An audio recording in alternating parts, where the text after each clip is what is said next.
Apart from the thousands who were responsible for mining or sourcing resources, 9 Eighth-Order Open Heaven Realm Masters were standing among them. These were the veterans from the Cave Heavens and Paradises, all of whom had participated in the battles on the Black Ink battlefield. Xianxia respectfully greeted these elders, acknowledging their vital role in protecting the ones tasked with mining the dangerous Black Ink battlefield. While 9 Eighth-Order Open Heaven Realm Masters might not seem like enough, the nature of this mission required a discreet approach.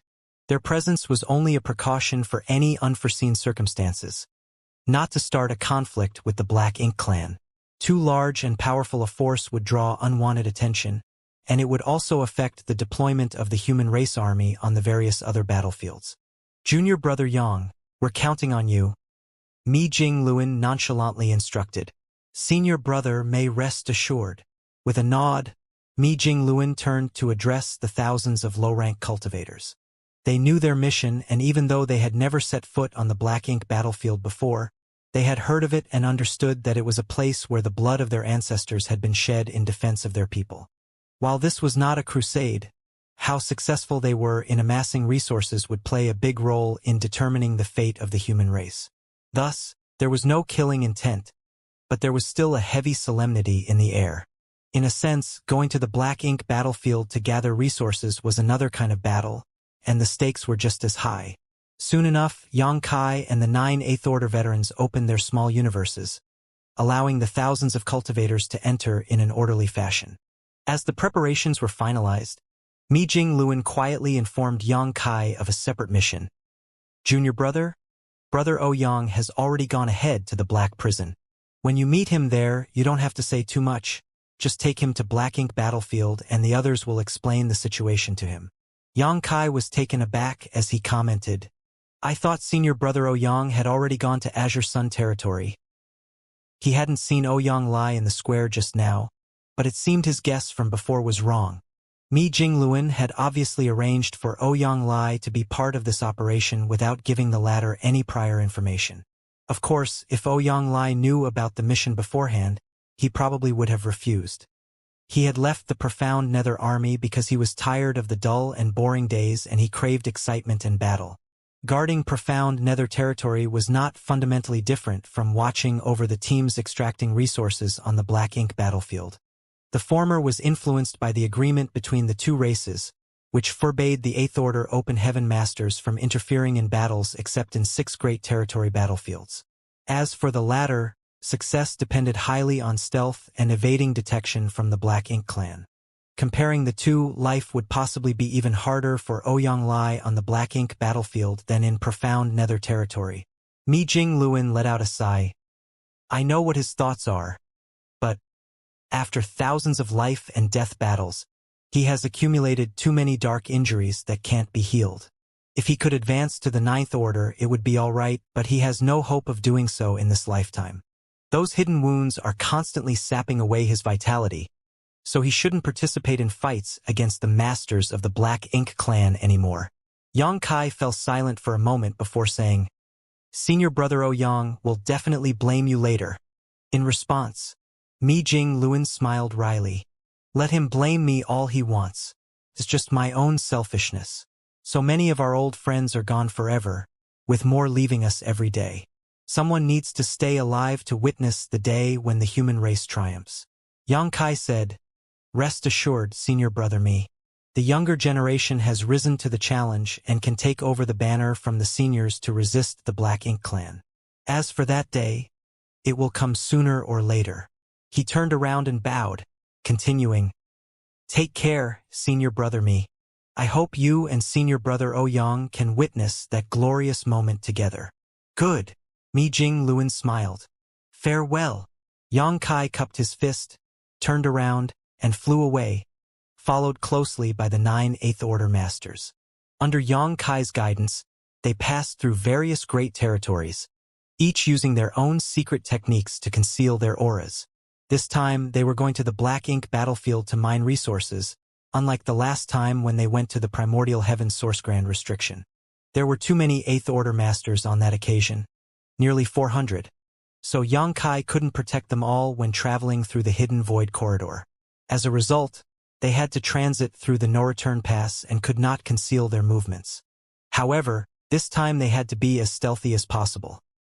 Otherwise, if the Black Ink clan discovered their movements, it was highly likely that something unexpected might occur. On the way, they encountered some Black Ink clansmen, but there were no elite combatants around guarding them, making it impossible for the enemy to detect Xianxia and the others' movements.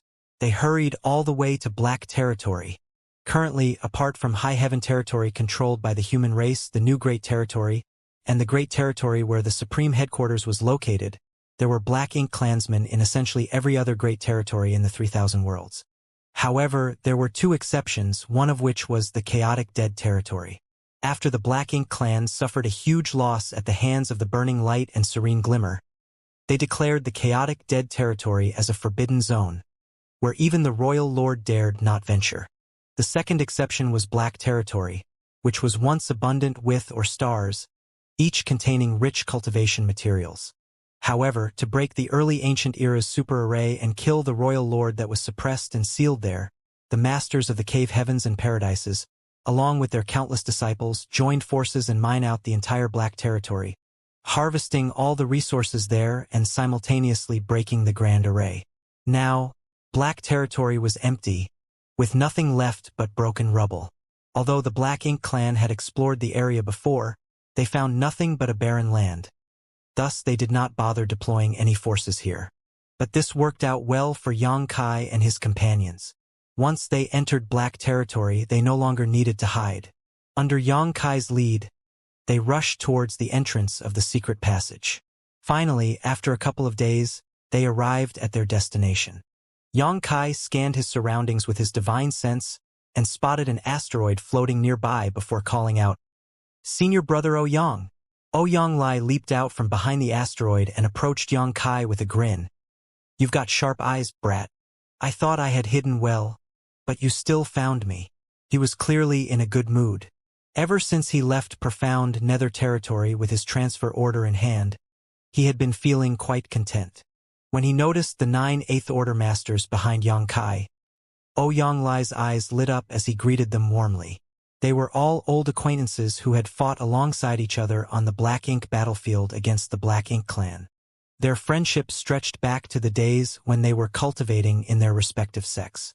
After some heartfelt conversation, Ouyang eagerly asked Xianxia, "Junior brother, why are we going to the Black Ink battlefield this time? Are we going to attack the no-return pass?" Having arrived here at Mi Jingluan's instruction and seeing Xianxia lead 9 veteran 8th Order Masters over, Ouyang guessed they were up to something big. This stirred up his battle instincts that had been dormant for over 2,000 years. "I have no issue if we were to attack the no-return pass, but it seems like we are short on manpower." Ouyang began to worry. A royal lord was guarding at the no-return pass, along with a pseudo-royal lord and many territory lords. It was going to be difficult for them to make any headway with just these few people. However, considering Xianxia's many achievements in the past, the situation suddenly became clear to him. "I know. We're going to launch a quick raid to destroy those Black Ink nests." He was obviously excited and had a lot to say. Xianxia did not know how to explain the situation to Ouyang, but luckily, an old veteran who had a close relationship with Ouyang pulled him aside and said, "Ouyang, don't ask too much. You'll know when we get there." Ouyang nodded vigorously like a chicken pecking rice. Good. Let's go." Xianxia nodded and looked around. "Please connect your auras to mine for this journey. I will do my best to protect all of you. However, this void corridor is highly turbulent. If we get separated, please don't panic, senior brothers. Just hold your ground and wait for me to find you while ensuring your own safety." All the 8th Order Open Heaven Realm Masters nodded. "Good." Xianxia shouted and space principles surged out, causing ripples to spread in front of them like a calm lake that had been disturbed by a stone. Everyone was amazed as they watched. All of them were 8th Order Open Heaven Masters and were capable of breaking the void when they exerted all their might, but none of them could manipulate it skillfully like Xianxia did. This was the ability of someone who was proficient in the Tao of space. As the ripples spread, a noticeable difference in the void appeared ahead. With Xianxia's continuous manipulation of space principles, A certain spot ahead of them slowly revealed the illusory phantom of a portal. Looking up, the portal looked like an abyss, chaotic and terrifying. "Stay close to me," Xianxia urged while taking the lead to step into the portal. Following him were the 10 Eighth Order Open Heaven Realm Masters, steadily connecting their auras with Xianxia's. In the passageway ahead, Xianxia broke through the barrier he had set during his previous transit while also forming a new one behind the last person of their group. If he was alone, or even with 2 or 3 people, it wouldn't have been very difficult for Xianxia to accomplish this. However, with 10 people at once, it was a bit taxing. Fortunately, everything was still within his limits, though it was much more time-consuming than previous trips through this void corridor. Xianxia and the others all had high cultivation and extensive experience, but walking through this kind of void corridor was a first for them. Still, they didn't dare to look around carelessly for fear of triggering any unnecessary accidents. By sensing their surroundings, they only perceived the chaotic void turbulence and the surging power of chaos filling the surroundings of this mysterious and unpredictable place. Even for Eighth Order Open Heaven Realm Masters like themselves, getting lost in such a place would likely not have a good outcome. If they were lucky, they might one day find a way out, but if luck wasn't on their side, they could be trapped here for the rest of their lives. That was why they became increasingly cautious as they proceeded forward. In this peculiar environment, both time and space seemed to blur, and they lost track of how long they had been wandering until a sudden flash of light appeared in front of them. It was only now that they realized they arrived at their destination. The void rippled, and with each expanding wave, a portal gradually revealed itself. Soon after, figures emerged from the portal, one after the other. Xianxia quickly sealed it up again, making it appear as though nothing had happened. Xianxia took out a universe chart of the black ink battlefield and, after a few comparisons, he determined that they were standing somewhere in the area of the Blue Sky Theater that was once occupied by the Black Ink clan. It was quite far from where Blue Sky Pass was originally positioned, much closer to the royal city. It was at Blue Sky Pass where Xianxia had risen to prominence, bringing purifying light to the human race and designing the purifying black ink battleships, turning what had once been an ordinary great pass among many into a shining beacon of hope. Besides that, Xianxia's presence allowed Blue Sky Pass to establish the first forward outpost outside of a royal city. Using the numerous universe paradises and universe cave heavens nearby, Blue Sky Pass set up numerous traps that inflicted heavy losses upon the Black Ink clan, severely damaging the latter's foundation in the Blue Sky Theater. This victory set the stage for a crusade, with the Blue Sky Army becoming the first to conquer part of the Black Ink clan's territory, earning it a reputation that echoed through the ages. Xianxia also took out his universe chart and identified the direction they needed to go in, then led his 10 companions towards the depths of the void. Xianxia followed behind him, completely puzzled. So he asked, "Junior brother, aren't we going in the wrong direction? The no-return pass is that way." The direction they were taking was completely different from where the no-return pass was located, leaving Xianxia confused. Although Xianxia was tempted to explain everything to him, he chose to hold his tongue, fearing the consequences. "Senior brother, please be patient. I'll explain everything once we arrive." Upon hearing that, Xianxia suppressed his doubts and followed silently. Along the way, Xianxia left several space beacons behind to be used as waypoints, knowing he would have to come back once he had escorted Xianxia and the others to their destination. They passed by the royal city that was once magnificent, but was now ravaged by the previous wars. The entire universe world was in shambles and broken into numerous fragments, faintly showing the devastation from the battle millennia ago. When the Blue Sky Army had set forth on their crusade, the Black Ink clan's forces in the Blue Sky Theater had not fully recovered, so they were left defenseless against the formidable might of Blue Sky Pass. In the end, the royal city was reduced to rubble and their army was decimated. The old ancestor of Blue Sky Pass, aided by some of the strongest Eighth Order masters, had beheaded the royal lord in that battle. The royal lord's demise marked the complete defeat of the Black Ink clan in the Blue Sky Theater. But that was all in the past now, and Xianxia had long since left Blue Sky Pass. When Blue Sky Pass went on its crusade, Xianxia was leading his comrades into battle as part of the Great Evolution Army. To avoid running into teams from the Black Ink clan who were harvesting resources, the humans had to venture deeper into the Black Ink battlefield. Only by putting enough distance between themselves and the enemy could they avoid any disastrous encounters. Only after a month's journey beyond where the royal city was located did Xianxia stop and sweep the area with his divine sense. Here, there were many dead universe worlds with little evidence of mining, making it an obvious place for a fruitful harvest. "This is the spot," Xianxia declared. The Eighth Order Masters didn't object, except for Ouyang, who wore a dark expression and remained silent. He might be impulsive at times and not skilled in cunning schemes, but that didn't mean he was stupid. The many signs on the way here made him understand that this mission might not be as straightforward as he had imagined. There was a high chance that he got tricked by Big Head Me. While he was lost in thought, Xianxia had already dispersed with the other 9 Eighth Order's masters. He then opened the portal of his small universe, releasing all the cultivators stored inside. Besides them, there were many warships, including 2 purifying Black Ink battleships. Ouyang's suspicion grew as he took in the sight before him. The cultivators who had been released were mostly of the 4th and 5th Order Open Heaven realm, some were even in the 3rd Order, and almost all of them were elderly, not the type of lineup one would expect for a significant combat mission. It was more like they were on a retirement trip. Xianxia turned to the Eighth Order Masters and said, "I entrust this matter to you. Here is a space beacon for each of you. Please keep it close. Every 100 years or so, I will come to find you and collect the resources you've gathered. It would be troublesome to send everything back that tens of thousands of people had mined. Only Xianxia could handle it personally.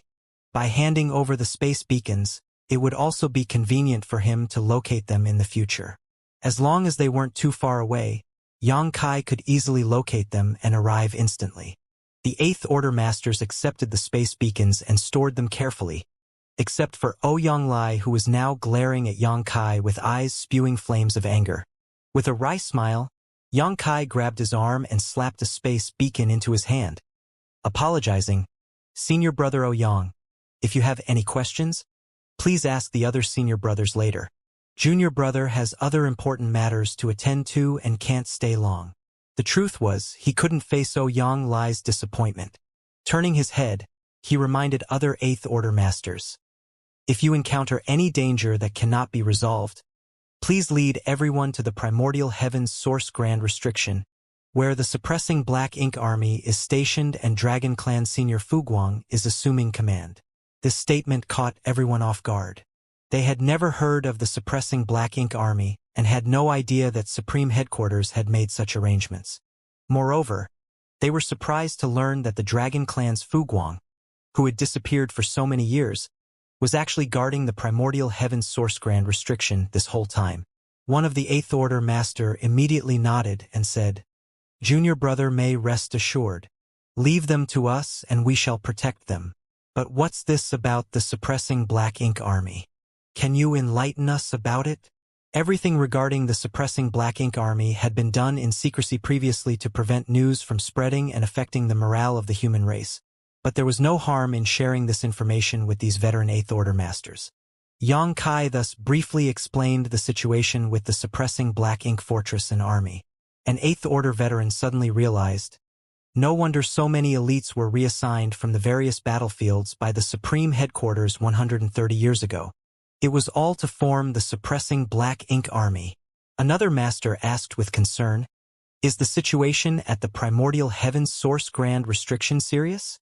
"It's still within a controllable range, and Senior Fuguang is personally guarding that place. So there's no need to worry," Xianxia replied. With these words, everyone was relieved. Apart from Giant Spirit God Air, who was still fighting the Black Ink Giant Spirit God in the barren territory, Divine Dragon Fuguang was currently the strongest master on the human race's side. Having such a master guarding the Primordial Heaven's Source Grand Restriction was indeed reassuring. A moment later, under the gaze of the Eighth Order Masters, Xianxia took a step forward, and his figure gradually faded away. Ouyang didn't stop him, but turned to the other Eighth Order Masters and asked through gritted teeth, "Shouldn't you all give me an explanation now? one of the Eighth Order Masters who had a good relationship with Ouyang Lai sighed and stepped forward to explain the mission they were tasked with. Learning that this trip was not for any major battle, but just to oversee the gathering of resources, Ouyang Lai furiously exclaimed, "Big head me! I curse you and your ancestors!" The master quickly advised, "Junior brother Ouyang, calm down. Although there is no war here, this place is still of great significance to the human race. Our soldiers need resources for cultivation and healing, and with the current shortage, we can only resort to such measures. Even compared to killing enemies on the battlefield, our mission is no less important. We are all working for the future of the human race." Right. Another master went along. "Right, my foot!" Ouyang Lai exploded, his red hair blazing like fire and his whole body seeming to be burning up. He had left profound nether territory for one reason, to kill the enemy on the battlefield, not to come here and babysit these third, fourth, and fifth order cultivators tasked with mining resources. In a fit of rage, he strode towards the depths of black ink battlefield. "Where are you going, brother Ouyang?" The Eighth Order Master who tried to calm him down called out in alarm. "I'm going to Primordial Heaven's Source Grand Restriction. I'm joining the suppressing Black Ink Army to kill the enemy." His voice echoed as he flew off into the distance. The other 9 masters looked at each other, unsure of whether to stop him or not. In the end, Ouyang Lai disappeared without a trace. After a while, one of them finally said, "Thank goodness he didn't go to the no-return pass impulsively." Going to the no-return pass alone was a death sentence, but going to Primordial Heaven's Source Grand Restriction and joining the suppressing Black Ink Army was still acceptable. "Don't worry, he'll come back," another Eighth Order Master said. "How do you know?" "Brother Ouyang may not be from Great Battle Heaven, but ever since he ascended to the Sixth Order Open Heaven realm, he has fought on the Black Ink battlefield. He has long become accustomed to military life, and he's a true soldier. Although he has a foul temper, he won't act recklessly in defiance of orders. Otherwise, he wouldn't have stayed in profound nether territory for so many years just to get his transfer order stamped," the master explained. Everyone felt that what he said made sense. Ouyang Lai's behavior was indeed like this. If he was someone who truly acted on impulse, he wouldn't have stayed in profound nether territory for so long. As expected, half a day later, Ouyang Lai appeared from the depths of the void, still a little mad, but his fury somewhat subsided. An Eighth Order Master welcomed him back personally, patted his shoulder, and laughed. "Ouyang Lai, just accept it. Isn't this me Jing Luan's favor to us old friends?" Everyone understood why they were sent here to look after the mining team. Each of them had experienced countless life and death crises, and each had accumulated many hidden injuries. As they got older, their conditions deteriorated, and some of them had already fallen from their peak state. They all had great passion for protecting and serving the human race, but if the day came when the human race defeated the Black Ink clan, cleared the ashes of war, and rebuilt order, the experience of the older generation would be an indispensable guide for the new generation. Sending them here to look after this resource-gathering team was not only Mi Jingluan's favor, but also for the future of the human race. Ouyang Lai immediately snorted. "Do I need him to take care of me? I'm still strong, and age has only made me tougher. If we're gonna fight the Black Ink clan, what are we old guys good for if we don't lead the way and instead shove all the heavy burdens onto those young brats? Indeed, we old fogies are still as sharp as ever, but those little brats still have much room to grow. We need to give them a chance to shine." The Eighth Order Open Heaven Realm Master knew well that Ouyang Lai was a stubborn mule and wouldn't challenge him.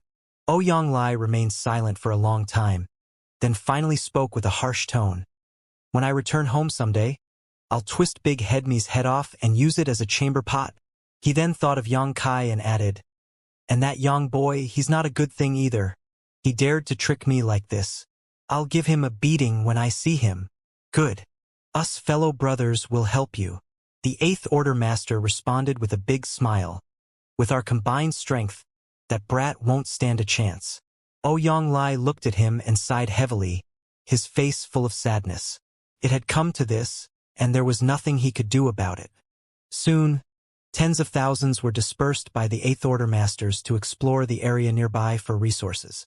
Meanwhile, Xianxia had already used the space beacons to return to the Blue Sky Theater, still feeling guilty. He could understand Ouyang mood, but this was Mi Jingluan's arrangement, so he could not intervene. Moreover, he hoped from the bottom of his heart that veterans like Ouyang could retire from the battlefield. The number of 8th Order Open Heaven Realm Masters was now significant, and many rising stars were active on various battlefields. It was no longer a time when veteran warriors with countless scars had to bear the brunt of the harsh conditions. The younger generation was now capable of taking on the heavy responsibilities of the seniors. However, as Mi Jingluan worried, the problem that plagued human development was still the resources. The emergence of a large number of high-rank Open Heaven Realm Masters meant a massive demand for resources. Sending some manpower to the Black Ink battlefield to mine resources was one way to solve the problem, but exploration and extraction always took time, so Xianxia planned to look for solutions elsewhere. Resources were something that the Black Ink clan did not lack. After his last experience at the No-Return Pass, Xianxia was well aware of this fact, as they didn't even hesitate to hand over a massive amount of materials as compensation. Since the Black Ink clan didn't lack resources, Xianxia decided to just steal some. Xianxia decided to become a hunter. Ever since he heard about the hunters, he had been fascinated by their existence. If he was still a 6th or 7th Order Open Heaven Realm Master, he would have immediately become one and lived a carefree life raiding enemy convoys. However, he was no longer the insignificant person he once was. His strength and status had both elevated him to a position where each of his words and actions had a significant impact on the overall situation. While Xianxia still yearned to become a hunter, he couldn't risk the unpredictable consequences of such a move. But on this Black Ink battlefield, he did not need to worry at all. When the Black Ink clan and the human race signed their peace agreement years ago, it only applied to the 3,000 worlds. It did not include the Black Ink battlefield. Hunting was also a time-intensive activity that often required patience and careful planning. But since Xianxia had nothing else to do and was free from the need to cultivate, he could use this time to accumulate resources for the human race. Months later, inside the main hall of the No-Return Pass, the royal lord sat on the throne of bones, with Emonayi seated to his left. Territory lords lined both sides of the hall, with their eyes fixed on the royal lord. They were all confused, and even Emonayi was puzzled as well. Due to Xianxia's existence, the Black Ink clan could not afford to let their guard down. Even with a new pseudo-royal lord on their side, Emonayi could not leave the No-Return Pass at will, lest Xianxia found an opportunity to destroy more Black Ink nests here. Since the royal lord could not protect everything on his own, they could only ensure the safety of the Black Ink nest by joining forces. That was why the royal lord had been staying here all these years, rarely making an appearance. Even when he did come out, he looked gloomy, obviously still upset about Xianxia's last visit. But with Emonayi as a capable assistant, the royal lord completely became an arm-flinging shopkeeper, leaving all major and minor matters of the Black Ink clan war effort to be handled by him, so he was able to relax. However, at this moment, the royal lord's expression looked exceptionally joyful. It was unclear if something had happened on the Great Territory battlefields, or if there had been some breakthrough development in the Black Ink clan. Then, as they recalled the tone in which the royal lord summoned them to this conference hall earlier, the Black Ink clan elites secretly anticipated good news. The royal lord remained silent, and the territory lords dared not speak without permission either. Instead, it was Emonayi, a pseudo-royal lord, who smiled and asked, "Sir Royal Lord, is there good news you have to share with us today?" The royal lord chuckled and looked approvingly at Emonayi. Although he had many loyal followers, only Emonayi was quick-minded and able to read his intentions. This was also why he was willing to delegate power to Emonayi. There was no possibility of a power struggle in the Black Ink clan, as Emonayi's pseudo-royal lord status meant that he could never surpass the real royal lord's authority. So there was no concern over infighting even if so much power was given to Emonayi. After nodding in approval at him, the royal lord announced the great news. "There is news from the primordial heaven's source grand restriction." With that announcement, the room erupted in surprise. The territory lords widened their eyes in excitement, while Emonayi jumped up from his seat, exclaiming, "Sir, Has the primordial heaven's source grand restriction been broken? Since the battle outside the primordial heaven's source grand restriction and its subsequent sealing and Mo's slumber, the Black Ink clan had been unable to contact them. However, now the Royal Lord claimed that there was news from the primordial heaven's source grand restriction, indicating that the Supreme One had awakened and the grand restriction had been broken. If this was true, the day when the Black Ink clan would rule all under the heavens would soon arrive. Even Mo, who was usually calm and composed, was overcome with excitement and could not help but shed tears. But the Royal Lord waved his hand and said, "It's not what you think. The primordial heaven's source grand restriction is still there, and the Supreme One is still asleep." The excited territory lords were suddenly silenced like a bucket of cold water had been thrown on them. Then, Mo asked, "If that's the case, how did news come from the other side? I'm also unsure, and due to the interference of the primordial heaven's source grand restriction, the message is not very clear. All I know is that the humans still have some control over that place and that someone deliberately opened a gap like before," the Royal Lord replied. "Someone is controlling the primordial heaven's source grand restriction? But it can't be Tsong, can it? How can anyone control the primordial heaven's source grand restriction? Who is this person?" The territory lords were clamoring and asking questions. They were all innate territory lords who came from inside the primordial heaven's source grand restriction, so they knew about the situation there very well. They knew that Tsong was the last human race master who could control the primordial heaven's source grand restriction, and after his death, no one should be able to do so. But now, the Royal Lord was saying that someone was in control of that place. If this message did not come from the Black Ink clan inside the grand restriction, they would never have believed it. While the territory lords were concerned about who was controlling the restriction, Mo picked up on a different piece of information and asked, "Sir, when was the gap opened?" The Royal Lord answered, "It should have been some 100 years ago." Mo murmured with a frown. "Around 100 years ago, sir. Back then, Xianxia led several hundred Eighth Order Open Heaven Realm Masters of the human race through the Narration Pass and into the Black Ink battlefield.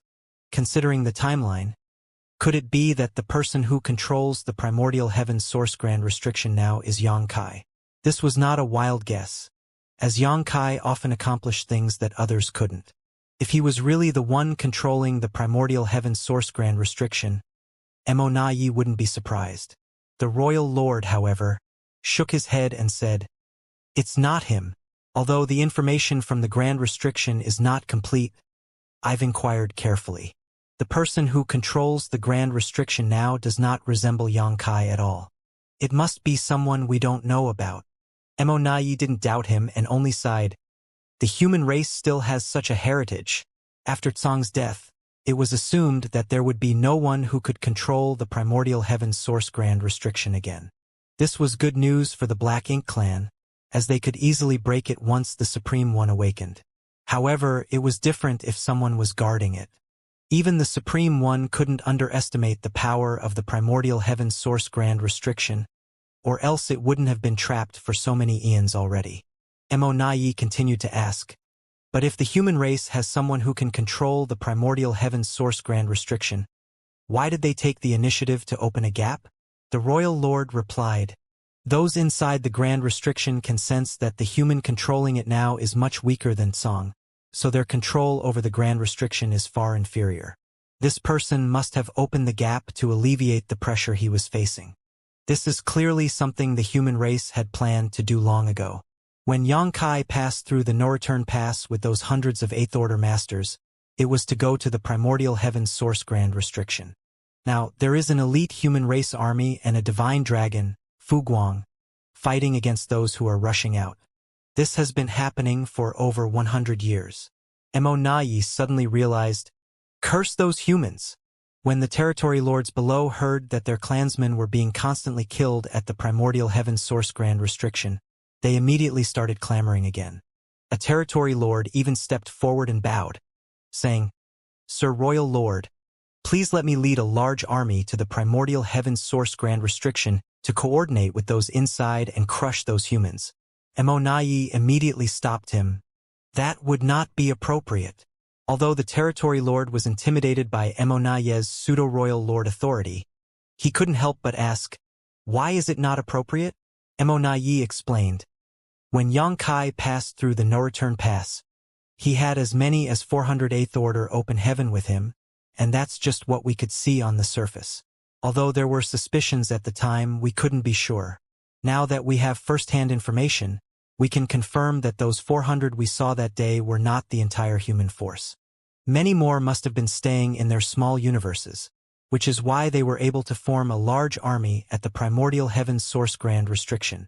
This human race army must be filled with elites with exceptional strength. Otherwise, they wouldn't have been able to ambush and kill the clansmen who broke through the primordial heaven's source grand restriction. Furthermore, there is also a divine dragon on their side. If we want to go against such an army, we can't afford to send in too few masters from our side, or we will just be sending them to their deaths. However, if we draw too many of our forces away from the front lines, how can we stabilize the situation on the various battlefields? The humans will inevitably seize the opportunity to attack and break through our defenses." Saying so, Emonaye then looked at the royal lord and asked, "Do you know how many people are in that army?" "There shouldn't be more than 10,000 in total, which isn't a lot, but each individual is quite strong, especially those 400 Eighth Order Open Heaven Realm Masters. Additionally, they seem to have a large-scale artifact similar to a Great Pass with them." "A Great Pass?"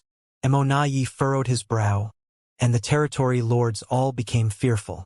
Although all of the Great Passes that still survived were abandoned around the No-Return Pass and were now occupied by the Black Ink clan, it had cost them a massive price to capture them.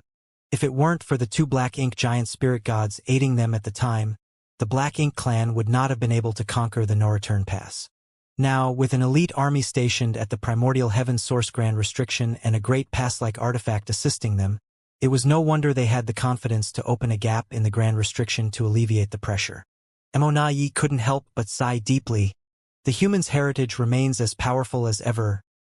Just from the fact that the humans were able to withdraw so many elites to the primordial heaven's source grand restriction without any impact on the situation in the various battlefields was enough to prove that the human race of today was not the same as the one from 3,000 years ago. After the war in the Barren Territory, the human race had sunk to its lowest point. The Great Territory battlefields were all in a passive state of defense, and profound Nether Territory was almost conquered by the Black Ink clan. If it weren't for Yang Kai's sudden appearance at the critical moment, profound Nether Territory would have fallen into the hands of the Black Ink clan. Yes, it was all because of Yang Kai. Since Yang Kai appeared in profound Nether Territory, the human race's plight had gradually been reversed. How did he even manage to accomplish such things? After careful observation, Emonaye realized that Yang Kai didn't do much. Although he had killed many innate territory lords, it hadn't significantly impacted the balance of power between the two races. No matter how powerful he was just a single individual and could not wipe out the entire Black Ink clan. The true root of the matter lay in the peace agreement between the two races. The constraints of the peace treaty had provided a relatively safe training space for the younger generation of the human race. While this alone might not seem significant, what was crucial was that the human race had the Star Boundary and the Myriad Monsters world, two open heaven realm cradles. The combination of such a relatively stable cultivation environment and a continuous influx of talented successors had shaped the human race's formidable heritage over thousands of years. It was a pity that when Yang Kai's reputation was at its peak, and all the innate territory lords trembled at the mere mention of his name, he proposed the peace agreement. Who would dare to reject him at that time? Looking at the current situation, this was all Yang Kai's cunning plan. Even if the Black Ink clan had seen through it at the time though, they could only accept it. Emonaye also caught on at this point. He thus grew more afraid of and suspicious of Yang Kai since he not only possessed incredible combat power but also had a far-seeing perspective. He was a great threat to the Black Ink clan. The Black Ink clan had naturally thought about how to deal with this issue and concluded that the best course of action would be to destroy the Star Boundary and the Myriad Monsters world, the places that contributed to the continuous enhancement of the human race's heritage. They were just two trivial universe worlds. If given the chance, any territory lord or Eighth Order Black Ink disciple could easily deal with them. However, the Black Ink clan simply could not find the opportunity to do so, as every soldier that had been recalled from the front lines had to pass through a grand array filled with purifying light. Even if a Black Ink disciple had impure intentions, the purifying light would cleanse and dispel any Black Ink strength within them. Moreover, both the Star Boundary and the Myriad Monsters world had multiple powerful masters stationed there all year round. Standing guard, the voice of the Royal Lord came through, bringing Mo back to focus. This king has asked if they need support over there, but those within the Grand Restriction believe it would be unwise to cause a commotion. They are working on finding other ways through the Grand Restriction, and if they succeed, they will be able to break free.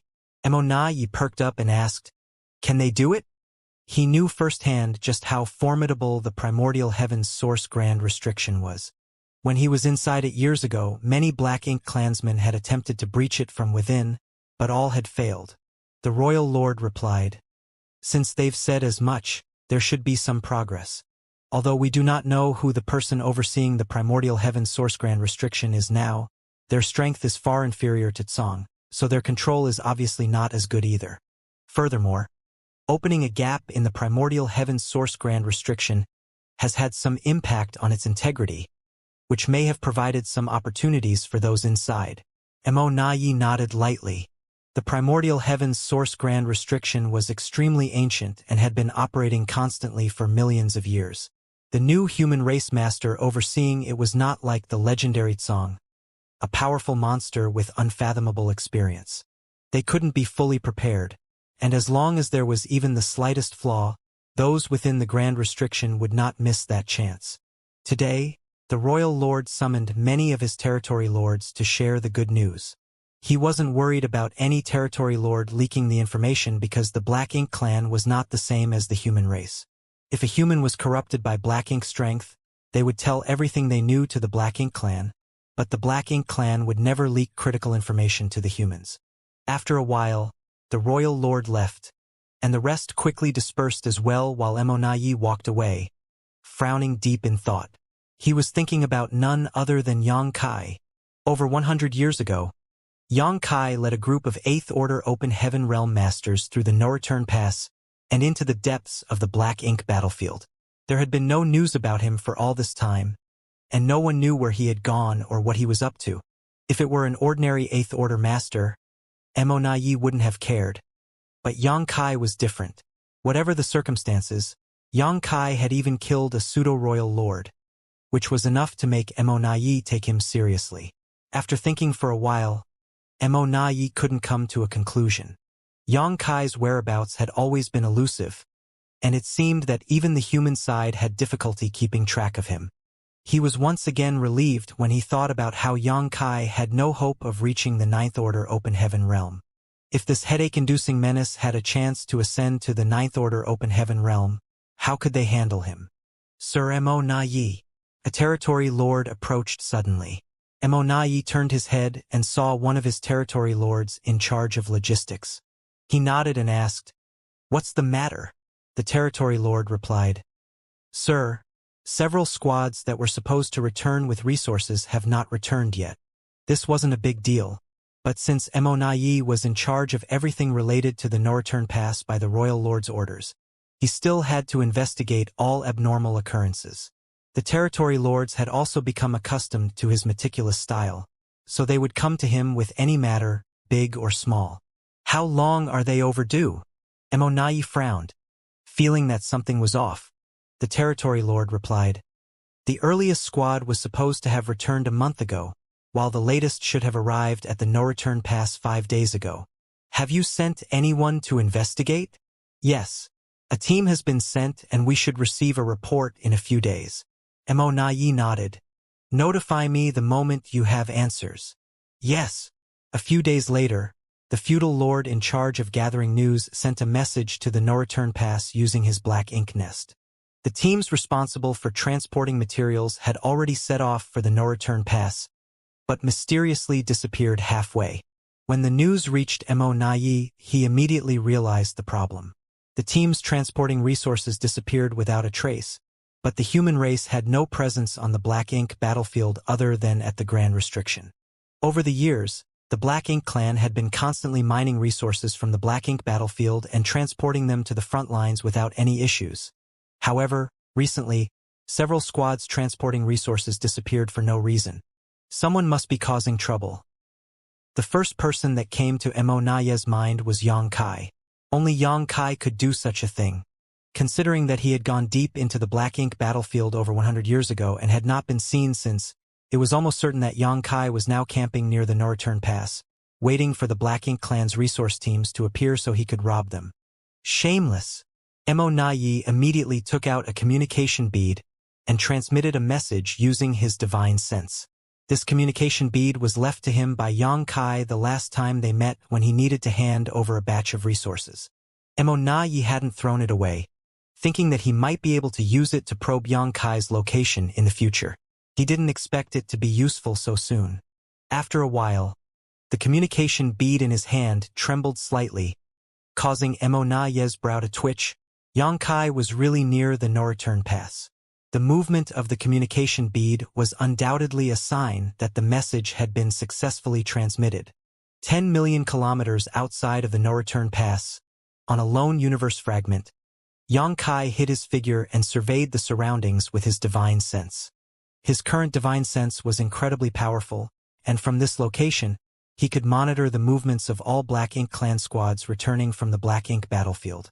Over the last month or so, he had raided 5 Black Ink clan teams, seized their resources, and made a great deal of profit. He didn't raid all the Black Ink clan squads, but selectively chose a few. After all, he was doing business without investment, so he couldn't be too excessive. To continue this venture for a long time, he needed to take a steady approach. Otherwise, the Black Ink clan would probably act out in rage, damaging his future prospects. As he was monitoring the movements of the void around him, Xianxia suddenly felt something and took out a communication bead. With his divine sense, he probed it and couldn't help but praise Mo Naye's quick thinking. He knew that he couldn't hide his actions for long. So Xianxia deliberately wore this communication bead on his body. He just didn't expect Mo Naye to contact him so quickly. The message in the communication bead was very simple, with only one sentence: "Sir Yang, can we meet?" It was obvious that Mo Naye had already concluded that Xianxia was involved in the disappearance of the teams transporting resources. On the universe fragment, Xianxia hesitated for a moment upon receiving Mo Naye's message, originally intending to ignore it. But after giving it some thought, he realized that there was no point in being sneaky about things and decided to confront Mo Naye directly. So, he immediately surged his divine sense and sent a message through the communication bead. At the same time, inside the no-return pass, Mo Naye's communication bead trembled once again. He quickly immersed his mind in it to investigate, and in the next moment, boundless anger surged within him, almost causing his lungs to explode. The message in the communication bead was straightforward, consisting of only 2 words: 50%. Although it seemed incomprehensible at first glance, Mo Naye instantly understood Xianxia's intention. This bastard was clearly demanding 50% of the resources excavated by the Black Ink clan on the Black Ink battlefield. His appetite was simply outrageous. These resources were mined by the Black Ink clan and were intended to be transported to the frontline battlefields to enhance the Black Ink clan's strength. It was all meant to be used against the human race, but now, without any effort on their part, the humans wanted to take away 50% of them. Moreover, if the human race were to use these resources to enhance their own strength, it would inevitably harm Black Ink clan. Mo Naye would never agree to such an act of aiding the enemy. If he did, he would forever become a criminal in the eyes of the Black Ink clan. The more Mo Naye interacted with Xianxia, the more he found the latter to be difficult to deal with. At this moment, he had formed a new evaluation of him. Xianxia was shameless beyond all imagination, able to make such outrageous demands without any scruples. It was simply unbelievable. Suppressing the anger in his heart, Mo Naye sent a message to the territory lord in charge of the resource affairs, asking him to come over. At the same time, he feigned ignorance and replied, "Sir Yang, what do you mean? Please explain in detail." The communication bead quickly trembled, and Xianxia replied with only 2 words, "Heh heh." Mo Naye's brow twitched. and Yang Kai's annoying face inexplicably appeared in his mind, causing the anger he had just suppressed to surge up again. Sir Mo Na Yi. The summoned territory lord quickly arrived and bowed respectfully. Mo Na Yi looked up and asked, "How many teams are overdue from the past month?" "5, sir," replied the territory lord. "And how many have returned?" "Also 5. 5 teams had disappeared, and 5 had returned." This was precisely 50%. Mo Na Yi knew that this was no coincidence, but rather Yang Kai's intentional doing. His meaning was evident. The Black Ink clan could refuse his offer, but he would still be able to take 50%. In fact, if Yang Kai wanted to, there was a good chance he could take the other 50% as well. This was open bullying. Facing such a tricky opponent, Mo Na Yi had always been patient and avoided confronting him head-on because he knew that Black Ink clan had no way of dealing with Yang Kai at the moment. In terms of strength, both he and the Royal Lord were stronger than Yang Kai, and if they were to fight it out in a one-on-one fashion, they could easily suppress him. However, if they couldn't kill Yang Kai, all hostility towards him would be meaningless. The Divine Spirit Ancestral Land was a great opportunity to kill him as the 4 gates 8 palaces Great Pagoda array blocked the entire space, leaving Yang Kai with no place to use his greatest strength. It was the best opportunity the Black Ink clan had to kill him. It was a pity that Di Wu had messed things up. Not only did the Black Ink clan lose many innate territory lords, but even Di Wu was killed. The Tao of Space was undoubtedly the most troublesome Grand Tao for the Black Ink clan. Apart from Mo Na Yi and Royal Lord, none of the other masters on the Black Ink clan side were a match for Yang Kai. 3,000 years ago, Yang Kai was capable of slaughtering territory lords as easily as chickens, but at that time, he still needed to use his strange soul secret technique to achieve such remarkable results. Now, 3,000 years later, Yang Kai's strength had increased significantly, and innate territory lords were no longer a challenge for him.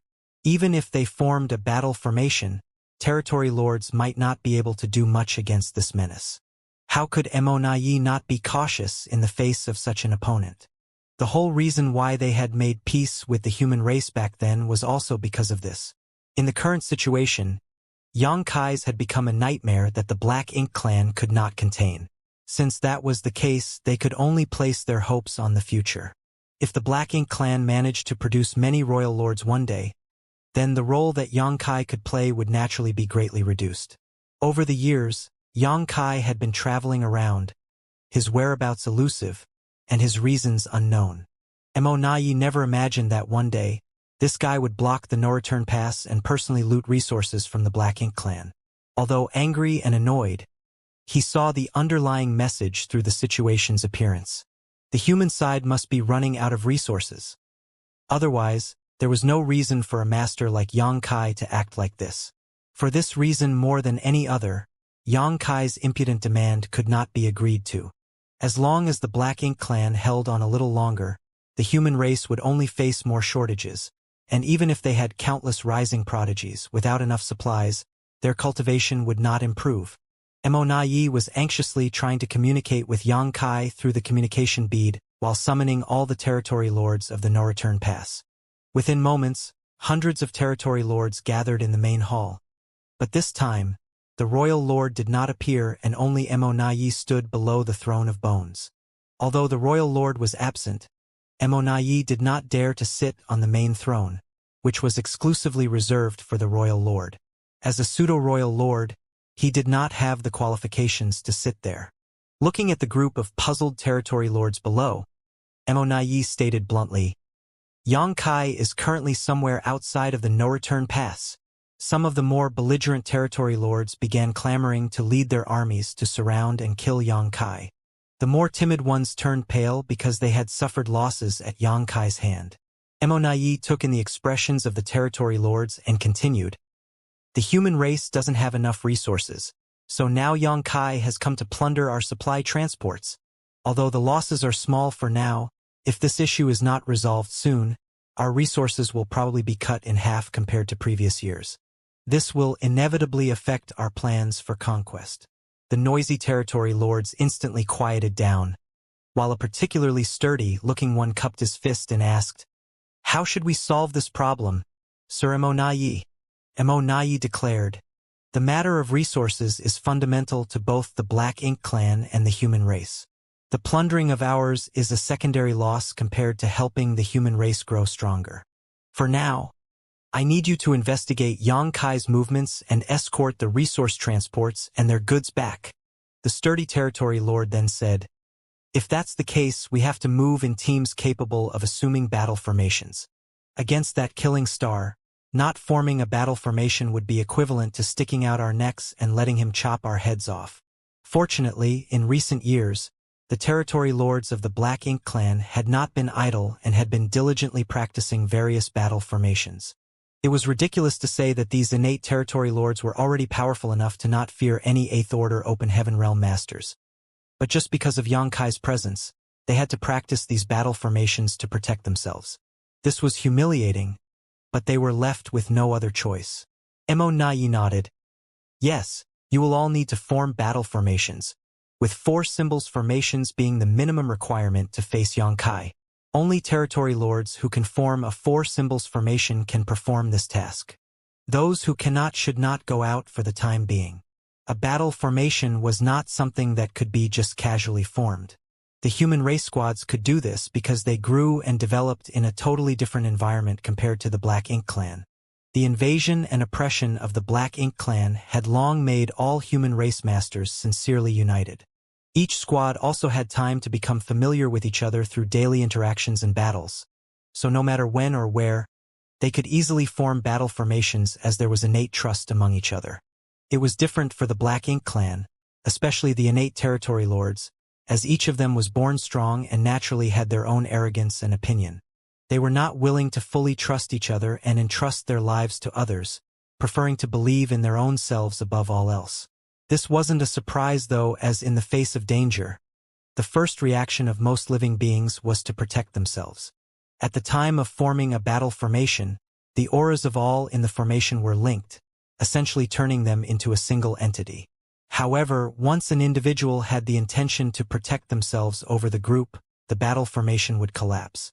That was why, when Diwu led 20 innate territory lords to surround and kill Xianxia in the ancestral land, the battle formations they formed were only 4 symbols formations. It was not because they lacked the numbers, but rather because forcing a more advanced battle formation was impossible. Most of the territory lords of the Black Ink clan could only form the 4 symbols formation at most, with a select few capable of forming the 5 elements formation. No 6 paths formation had ever been formed among them. In fact, this was not a problem unique to territory lords. It was also difficult for 8th Order human masters to form a 6 paths formation, though not impossible. So far, the highest record for 8th Order masters was a 7 stars formation, which happened during a life or death crisis against a royal lord. The higher the individual strength, the more difficult it was to form a battle formation. This principle applied to both the humans and the Black Ink clan. For example, back when Xianxia was squad leader of Dawn, he led his squad members to kill many enemies and once formed a 9 palaces formation. However, if he were to try to form such a formation with other 8th Order masters now, he would not be able to do so. With the command from Emonayi given, a few territory lords relaxed because they could not form a battle formation with other territory lords at all. Unexpectedly, this lack of competence had allowed them to avoid a potential crisis. Emonayi then deployed all the territory lords who could form battle formations into 2 groups. One group was responsible for searching for Xianxia's whereabouts outside the no-return pass, with the other was responsible for protecting the squads returning from gathering resources in the depths of the Black Ink battlefield. He then said, "The objective this time is not to kill Xianxia. If you encounter him, prioritize self-preservation." After speaking these words aloud, Emonayi could not help but feel a sense of helplessness deep down in his heart. Faced with a master like Xianxia, he actually unconsciously gave up the idea of killing him. Now, he only hoped that the acquired territory lords would grow up soon. As long as more royal lords appeared in the Black Ink clan, the threat that Xianxia posed to the Black Ink clan would be greatly weakened. The territory lords then dispersed quickly, following Emonayi's previous assignments. They dared not be careless, forming 4 symbols and 5 elements formations immediately after leaving the no-return pass and quickly dispersing as they headed towards the depths of the black ink battlefield. Back in the main hall, Emonayi looked at the more than 10 territory lords who remained, furrowing his brow slightly before waving his hand. Be vigilant against any potential attacks from Yongkai. Yes. The territory lords then left with their orders. After leaving the main hall, Emonayi headed straight towards the high-rank black ink nest belonging to that royal lord. Ever since Emonayi had been entrusted with the affairs of the No Return Pass and the entire Black Ink clan after his ascension to the rank of pseudo-royal lord, the royal lord frequently stayed inside this black ink nest and rarely ventured out. It was only because he had received the news from the clansmen inside the primordial heaven's source grand restriction a few days ago that the royal lord made an appearance to deliver good news to the many territory lords. Standing before the black ink nest, Emonayi sighed inwardly. Despite having arranged for clansmen to track Yongkai's movements and protect the teams carrying resources, their enemy was Yongkai. No matter how meticulous the arrangements were, they were simply not secure enough. In front of the territory lords, Emonayi pretended to be resolute and unwilling to give up anything, but he knew that if Yongkai really had his sights set on Black Ink Clan's resources, they would not be able to stop him. At present, the Black Ink Clan seemed to be flourishing, but there was a simmering danger as the human race grew stronger bit by bit, gradually narrowing the gap in power between the two sides. Emonayi had long felt a strong sense of crisis brewing in his heart. He could only hope that there would be some pleasant surprises from the primordial heaven's source grand restriction soon.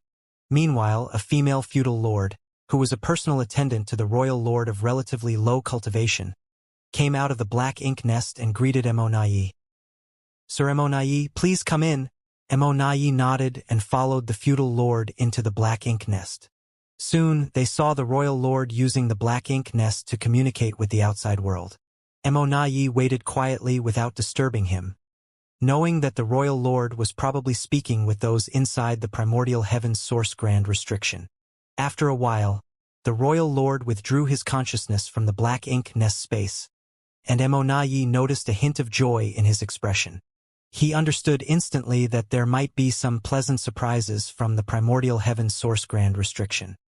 He didn't ask too much, as the royal lord would say if he wanted to. Instead, he just respectfully bowed. The royal lord sat down and asked, "What's the matter?" He knew Emonayi wouldn't come to see him without a specific reason. Since Emonayi was here, it must be a matter of importance. Emonayi immediately summarized Yongkai's raid on the Black Ink Clan's resources outside of the No Return Pass and told the royal lord about Yongkai's demand for a 50% share. Hearing this, the royal lord was infuriated, and his good mood was instantly ruined. Impudence! How dare he make such a request? We already compensated him with a large amount due to the ancestral land incident. Yet he is still not satisfied? Emonayi understood that the human race was lacking in resources while the Black Ink Clan had plenty. So naturally, Yongkai came to Black Ink Clan to take advantage of them. After allowing the royal lord to vent his anger for a while, Emonayi continued, "Sir Royal Lord, I have ordered the territory lords to search for Yongkai's whereabouts and also ordered escorts for the transport teams. However, Yongkai is proficient in the Tao of space and his combat strength is extremely high. Even if the territory lords form battle formations, they may not be able to match him if they encounter him." The royal lord pondered for a moment before saying, "You must personally take action and find an opportunity to kill him." Emonayi shook his head and replied, "I have considered this option, but if I leave the No Return Pass, Yongkai may find an opening to infiltrate. What if he comes to the No Return Pass and targets the black ink nests?" These words made the royal lord's face darken. 3,000 years ago, with him standing guard, the black ink nests in the No Return Pass would still be safe, but after Yongkai emerged from his long retreat and revealed his strength, the royal lord knew that he alone could not protect all the black ink nests in the No Return Pass.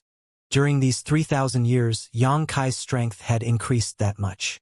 Furthermore, Emonayi considered and said, "Due to the ancestral land incident, our Black Ink Clan suffered significant losses. If we anger him again this time, the situation may be difficult to contain. They wouldn't know how many resources they would have to offer up if the situation reached that point." Upon hearing this, the royal lord abruptly turned his head and glared at him. Our Black Ink clan has so many rising talents, yet we can't even deal with one damn human? The wrath directed at him frightened Mo, who immediately lowered his head and replied, "It is all due to my incompetence." The atmosphere in the Black Ink nest became tense as Mo suppressed his aura, while the attendants who lived in the Black Ink nest also held their breaths. After a while, the Royal Lord said, "Create another pseudo-Royal Lord, and let him secretly guard the no-return pass with me, while you deal with Yang Kai." Create another pseudo-Royal Lord? But, sir, the number of our innate territory lords has decreased greatly. If we create another pseudo-Royal Lord, Mo was startled by the suggestion. In fact, he had discussed this matter with the Royal Lord before. Although the creation of a pseudo-Royal Lord represented the loss of more than 10 innate territory lord and a high-rank Black Ink nest, as long as it was for an appropriate purpose, it would still be useful for the Black Ink clan. However, as Mo said, after thousands of years of battles, the number of innate territory lords in the Black Ink clan had decreased sharply and was now quite low. Not to mention that every high-rank Black Ink nest sacrificed was a heavy blow. In the grand scheme of things, it was not suitable to create too many pseudo-royal lords. Both Di Wu and Mo were pseudo-royal lords created because of Yang Kai's existence. Unexpectedly, because of this killing star, the Royal Lord actually had the idea to create another pseudo-royal lord.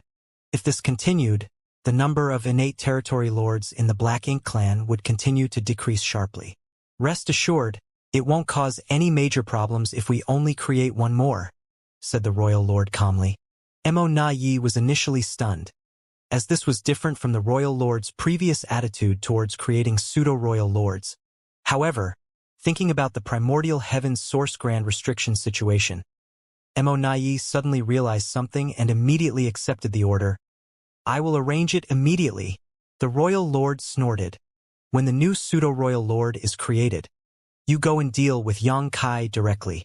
Try to provoke him as much as possible and make him come to the no-return pass. I will wait for him here with the new pseudo-royal lord." Yes, Mo couldn't help feeling a little excited. If the Royal Lord's strategy worked as planned, they might really have a chance to take down Yang Kai. Shortly after, a dozen or so territory lords stationed at the no-return pass were once again summoned. Learning that the Royal Lord was asking them to perform source fusion, the territory lords had mixed feelings. They had originally been left at the no-return pass to avoid the risk of facing Yang Kai because they couldn't meet the requirements of the battle formations. However, they did not expect that they could avoid Yang Kai but not the orders of the Royal Lord. The source fusion technique was extremely dangerous, with fewer than 1 in 10 being able to survive it. Who could guarantee that they would be the one to live? The birth of the first 2 pseudo-royal lords had already sacrificed 25 innate territory lords. Could they be so lucky to avoid sacrificing themselves? It was as the saying went for the human race: fortune and misfortune walk hand in hand. However, the Royal Lord's order had been given, and they were powerless to disobey it. Under Mo supervision, 12 innate territory lords entered a high-rank Black Ink nest and began to perform the source fusion technique. One by one, the auras of the innate territory lords disappeared as the Black Ink nest shook incessantly. Several days later, when the last remaining territory lord's aura had completely merged with the Black Ink nest, a new pseudo-royal lord was born. Mengke. Mo stayed at the no-return pass for another month, allowing Mengke to familiarize himself with his new strength before he rushed out into the depths of the void. During this month's time, the Black Ink clan lost 8 teams that were transporting resources, a significant increase compared to the month before. The response from the Black Ink clan seemed to have completely removed Yang Kai's apprehensions. Previously, half of the teams were allowed to return, but now they had almost all been wiped out. A few days later, in the depths of the void, Mo met with 4 territory lords who had been maintaining a 4 symbols formation. They had clearly experienced a great battle recently, but it had ended almost as quickly as it began. There were many bodies of Black Ink clan soldiers left behind, but the 4 territory lords remained unharmed. Seeing Mo, the 4 exhausted territory lords finally had the opportunity to catch their breath, as maintaining the 4 symbols formation consumed a great deal of their focus and energy. Though it was manageable for a short time, these 4 territory lords had not dared to relax once since leaving the no-return pass. No one knew when the human killing star Xianxia would appear. If they did not maintain the battle formation at all times, they might die the moment he mysteriously showed up. Sir Mo Na Yi. The 4 territory lords saluted apologetically. Mo Na Yi looked around, frowning. He didn't fight you? The dead here were just some ordinary Black Ink clan soldiers, and the 4 territory lords had no wounds on them, which was obviously suspicious. The 4 territory lords glanced at each other, and the leader sighed. He moves stealthily, and we find it difficult to predict when he will appear. Mo Na Yi nodded in understanding. If Xianxia didn't want to fight, they could do nothing about it. So he instead asked, "What about the resources?" The territory lord who had spoken before looked even more ashamed. "It was originally with me." After meeting with the team transporting the resources, he took the space ring which contained them. And then Xianxia took it from me. Mo Na Yi frowned again. "How did he take it from you if he did not come face to face with you?" The space ring was so small and could easily be kept close to the body. Unless Xianxia had completely incapacitated them, they should not have been easily robbed. The territory lord hung his head. "I handed it over." Mo Na Yi's eyes narrowed in response, staring fiercely at the territory lord, who explained in a frightened voice, "Xianxia locked us with his divine sense and threatened to kill us even if it meant damaging his soul if we didn't hand it over. So you just gave it to him?" Mo Na Yi roared furiously. "Please punish us, sir." The 4 territory lords looked terrified. They had no choice. It wasn't that they were cowardly, but when Xianxia locked them down with his divine sense, the immense sense of danger forced them to make that choice. At that moment, they had no doubt that Xianxia had the ability to kill them. Mo Na Yi took a deep breath. Though he was angry, he knew that it wasn't the territory lord's fault. Anyone in such a situation would have had trouble putting their lives aside. In the divine spirit ancestral land, Xianxia had killed Di Wu and 8 territory lords who formed battle formations. If he could do that, then killing a mere 4 territory lords would not be an issue. The 4 symbols formation was powerless to stop Xianxia's killing spree, but it would force him to use his bizarre soul secret technique that harmed both himself and others. Mo Na Yi was not ignorant of this fact, but the battle formation that the territory lords of the Black Ink clan could form was limited to this degree, and he couldn't demand more from them. However, judging from the current situation, Xianxia did not want to use his soul secret technique recklessly, probably because he did not want his soul to be injured. So, after coercing the territory lords to surrender their resources, he simply withdrew. Mo Na Yi was correct in his assumption. In profound nether territory, Xianxia would strike every 2 years, and only with the assistance of many other 8th Order masters and the bulk of the profound nether army could he kill several innate territory lords.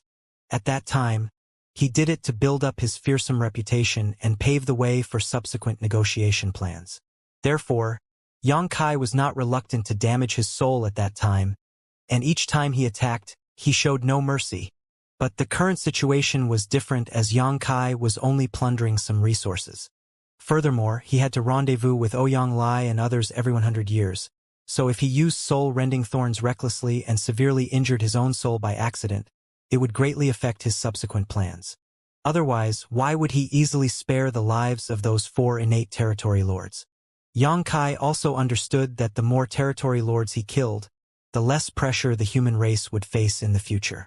The simple reason for all of this was that resources were a more important matter right now. Killing some Black Ink clan soldiers didn't matter much as the Black Ink clan wouldn't care. However, if Xianxia really killed a lot of innate territory lords, the situation would quickly spiral out of control, forcing the Black Ink clan's hand. The issue of resources would also be impossible to resolve once that happened. At present, everything was done for the sake of resources. The Black Ink clan's response was within Xianxia's expectations. The blood feud between the 2 sides was absolutely irreconcilable, so even if he and Mo Na Yi appeared cordial on the surface, the Black Ink clan would not simply agree to share half of their resources just because Xianxia asked. Therefore, he needed a way to make the Black Ink clan realize that if they could not meet his demands, the consequences would be unbearable for them. Only then would the Black Ink clan acquiesce. Robbing the resource teams returning from the Black Ink battlefield was the method Yang Kai chose. If they refused to give him 50%, he would just take everything. Unless the Black Ink clan did not send teams out to collect resources, they would inevitably face the risk of being robbed. However, if they stopped their mining activities, the Black Ink clan supplies would be greatly affected, which would have a huge impact on their subsequent accumulation of strength as well. The only thing that slightly surprised Yang Kai was that Mo Na Yi had personally taken action. Was Mo Na Yi not afraid that he would go to the no-return pass to destroy those Black Ink nests now that the defenses there were weakened? In the void, Mo Na Yi sent the 4 territory lords away to continue escorting other supply teams, holding the communication bead in his hand and transmitting his thoughts to it. However, every attempt was like a stone sinking into the sea, without any response. This made Mo Na Yi grit his teeth in frustration, thinking Yang Kai, that bastard, probably put the communication bead into his small universe, a sign he did not want Mo Na Yi to contact him again. As time passed, messages from various directions deep within the void arrived one after another. Mo Na Yi rushed to each location, but he was always one step too late. Even with the territory lords acting as guards, they couldn't stop Yang Kai's raids on their resource teams. One after another, the delivery squads were pilfered clean, with only a few lucky ones managing to escape unscathed. With each secret battle they waged, Mo Na Yi experienced how difficult Yang Kai was to deal with. Yang Kai was proficient in the Tao of space, and his movements were elusive, often raiding the Black Ink clan in one area of the void before soon appearing millions of kilometers away. For 10 whole years, Mo Na did not even catch a glimpse of Yang Kai in person, except for one instance when he felt the fluctuations of space principles nearby and rushed to the scene, only to find that Yang Kai had already left. During these 10 years, less than 100 resource teams managed to return from the depths of the Black Ink battlefield to the no-return pass. To exploit resources, the Black Ink clan dispatched a massive number of teams to the depths of the Black Ink battlefield on mining missions. The demand for resources was not just a problem for the human race, but also for the Black Ink clan. In some respects, the Black Ink clan's demand for resources was even greater than the human race's. At least 100 teams were expected to return each year.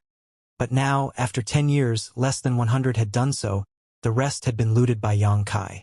This was not just a loss of 50%, but a staggering 90%. While the casualties in each individual raid were not significant, that did not mean they weren't adding up over time. Additionally, although no territory lords died, a number of feudal lords were slaughtered and the loss of critical resources was becoming serious. For 10 years, Mo Na Yi had been searching for Yang Kai's whereabouts in the void, constantly trying to intercept or contact him, but he had never succeeded. What made him even more frustrated was that Yang Kai showed no intention of going to the no-return pass. Originally, in the Royal Lord's plan, when Mo Na Yi joined the hunt, Yang Kai should be tempted to head to the no-return pass and threaten the safety of the Black Ink nest, thus forcing the Black Ink clan to agree to his unreasonable demands. If Yang Kai had done so, the Royal Lord and Meng Ke could have had a chance to ambush him. As long as they could entangle him, the territory lords could set up the 4 gates 8 palaces Great Pagoda array to prevent this killing star from escaping. But over the past 10 years, Yang Kai only wandered the void, never coming within 10 million kilometers of the no-return pass. This left Mo Na Yi feeling defeated, like he was punching with all his strength only to hit a wad of cotton. If Yang Kai never went to the no-return pass, what was the point of sacrificing a dozen territory lords and a high-rank Black Ink nest to create Meng Ke, the new pseudo-royal lord? Faced with such a cunning and cautious opponent, who also possessed extraordinary strength and means like Yang Kai, Mo Na Yi felt incredibly frustrated. Deep within the void, Yang Kai concealed his aura and manipulated space principles, almost merging his body with the void. The demon eye of annihilation penetrated through space as he silently observed the scene a million kilometers away, where a squad transporting goods had just been plundered by him and 4 territory lords forming a battle formation were stationed. Shortly after, Mo Na Yi arrived in a hurry and asked about the situation, his face dark and gloomy. The same routine, the same result. Yang Kai intimidated the territory lord who had the space ring with his sole secret technique, forcing him to hand over the goods or he would kill them all. This happened countless times over the past 10 years, and it always succeeded. It was not that the territory lords were cowardly, but they had no choice when facing certain death. Of course, Emonayi had an idea about how to overcome this dastardly move. He simply had to order the territory lords to not comply. If Xianxia really used his soul secret technique and killed the territory lords, he would not be better off. He would have to find a place to heal for the next 2 or 3 years. But this approach was only a temporary solution. Sacrificing territory lords would not solve the problem, and when Xianxia recovered, he would surely come back again. There were not many innate territory lords in the Black Ink clan to sacrifice, so it was better to let them use the source fusion technique. At least they could contribute to creating a pseudo-royal lord. In other words, this solution simply wasn't feasible. Emonayi felt completely defeated. He was stronger than Xianxia, and in terms of intelligence and cunning, he was not inferior by much. However, he was still forced to dance to the opponent's tune as Xianxia's space secret techniques were an insurmountable obstacle. At this moment, Emonayi suddenly brightened up and quickly took out a communication bead. As he felt a slight vibration from this little bead, he almost cried out.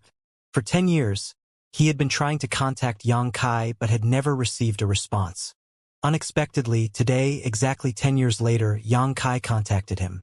Emonayi's divine sense surged as he checked the message transmitted through the communication bead. It was a simple message, 50%. Emonayi's anger rose rapidly, but he forcibly suppressed it and tried to reply calmly. Sir, Yang, you are too greedy. Xianxia's response came quickly too, and it made Emonayi feel uncomfortable. Over the past 10 years, what % of your mind resources made it back to the no-return pass? Emonayi roared inside. Aren't you the one who knows that best? Less than 100 out of roughly 1,000 teams have returned, so at best a paltry 10%. This had made it so that those currently sourcing for resources outside dared not easily send resources back and could only stay at the mining sites and wait for the no-return pass to resolve Xianxia's matter before making further arrangements. This king does not want to cut off all diplomatic ties. Over the years, I have never laid a hand on any of the territory lords, only taking a few meager resources. I hope that the Black Ink clan can also understand the greater good and the overall situation. Only through sincere cooperation between the two sides on this matter can there be mutual benefit and mutual gain. Looking at the words transmitted through the communication bead, Emonayi's face twitched uncontrollably. He had interacted with many humans before, but he had never seen anyone so shameless before. The resources were gathered by the Black Ink clan, with the humans contributing nothing at all. Xianxia was just going around robbing them, and now he had the audacity to talk about righteousness and sincere cooperation for mutual benefit. How could Emonayi not understand his intentions? All these grandiose words were just a thinly veiled threat. The implicit meaning in his words was that if the Black Ink clan did not understand the greater good and the overall situation, he would continue to loot until they capitulated. By then, the losses for the Black Ink clan would only be more devastating. Emonayi thought he had understood humans well enough, but today he realized that his so-called understanding was only scratching the surface. A human race master with such a formidable reputation could be shameless to this degree. It was truly eye-opening. Emonayi was so angry that he actually threw his head back and laughed out loud. He wanted to say something cutting, but was afraid of provoking Xianxia, so he did not know how to respond. While he was hesitating, Xianxia sent another message. Sir Emonayi, this king has already been benevolent towards the Black Ink clan. Please don't force my hand. These years, I have never gone to the no-return pass. Compared to the high-rank Black Ink nests in the no-return pass, a few resources are nothing in comparison. You should be able to discern the difference in weight, right? Faced with such an open and blatant threat, Emonayi not only did not get angry, but instead felt a sense of relief that Xianxia had finally taken this step. The reason he left the no-return pass was to give a false impression to Xianxia that there was only one royal lord on guard now, and he had a chance to destroy the Black Ink nests. Unfortunately, for the past 10 years, Xianxia had never appeared outside of the no-return pass and had been constantly looting the resource squads, causing the royal lord's initial plan to fail. It wasn't until today that Yang Kai finally revealed intentions of using the black ink nests to threaten the Black Ink Clan. Yi was secretly delighted and quickly replied, "Yang Kai, some things can be done once or twice, but not thrice. You have trespassed into the no-return pass twice and destroyed many black ink nests. But if you dare try this again, I, Yi, will never let you go." The message was sent out, but there was no response after a long time of waiting. 1,000,000 kilometers away, Yang Kai carefully observed each change in Yi's expression and began making plans in his heart. He had thought about going to the no-return pass to threaten to destroy some black ink nests and force the Black Ink Clan to meet his demands, and had even taken action for this purpose. Over the past 10 years, he had secretly investigated the no-return pass several times. However, with his increasing mastery of the Tao of Time, his sensitivity to future crises had become much higher. This sense had helped him avoid some dangers during his last rampage in the no-return pass, and it was the same now. Every time he approached the no-return pass, the idea of destroying black ink nests would unconsciously bring a sense of peril, as if there was a great danger hidden within the no-return pass that could threaten him. This puzzled Yang Kai greatly. Yi had gone to the depths of void for all these years, and only one royal lord was guarding the no-return pass. According to his current strength, as long as he avoided that royal lord, the no-return pass would be his to enter and exit as he pleased. With the no-return pass being such a large area and the numerous high-rank black ink nests of the Black Ink Clan so scattered, one royal lord couldn't look after all of them. So, where did this sense of danger come from? The sense of danger he felt during his last rampage in the no-return pass was due to Yi hiding in the shadows. Based on his experience from last time, Yang Kai naturally guessed that the Black Ink Clan had produced another pseudo-royal lord. Yi believed that Yang Kai knew nothing about the situation at the no-return pass, but in reality, Yang Kai had been observing secretly to confirm his suspicions, and Yi's response this time was undeniable evidence of this.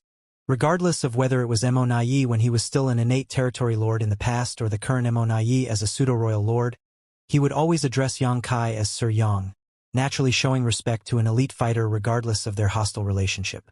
But this time, Yi addressed Yang Kai by his name directly, and his words carried a hidden threat, almost like he was daring Yang Kai to immediately cause trouble at the no-return pass. This was not Yi's usual behavior. Yang Kai, seeing this, knew that his suspicion was probably correct. There must be a new pseudo-royal lord at the no-return pass, lying in ambush with the royal lord. In the void, Yang Kai raised his brow and smiled, finding it quite interesting to engage in this battle of wits with Yi.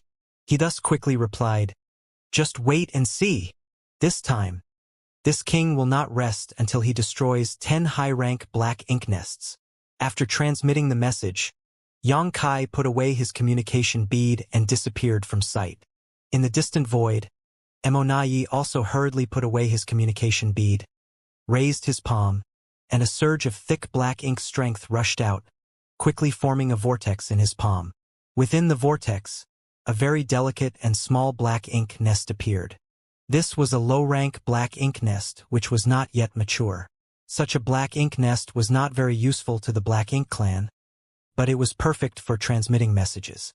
Now, the territory lords who were searching for Yang Kai's whereabouts and escorting the supply teams almost all had such a miniature black ink nest, just to facilitate rapid communication with each other. By summoning this small black ink nest, Yi sent a message to the no-return pass, informing the royal lord about Yang Kai's imminent arrival and telling them to prepare. After doing so, Yi also hurried towards the no-return pass, secretly praying for a swift victory. If Yang Kai thought that there was only one royal lord guarding the no-return pass, he would surely make a mistake, and if the royal lord and Meng Ke teamed up, they only needed to entangle him for 10 breaths so the territory lords could activate the 4 gates 8 palaces Great Pagoda Array. Once the Grand Array was formed, Yang Kai would be trapped like a cornered beast. Without the ability to use space principles to flee, Yang Kai would only be a slightly stronger 8th Order Open Heaven Realm Master, incapable of facing all the elites of the Black Ink Clan. After years of entanglement, is it finally time to determine the winner and loser of our little game? Yi suddenly felt like he was dreaming. However, He had only made it halfway back when he suddenly stopped and hastily summoned the miniature black ink nest.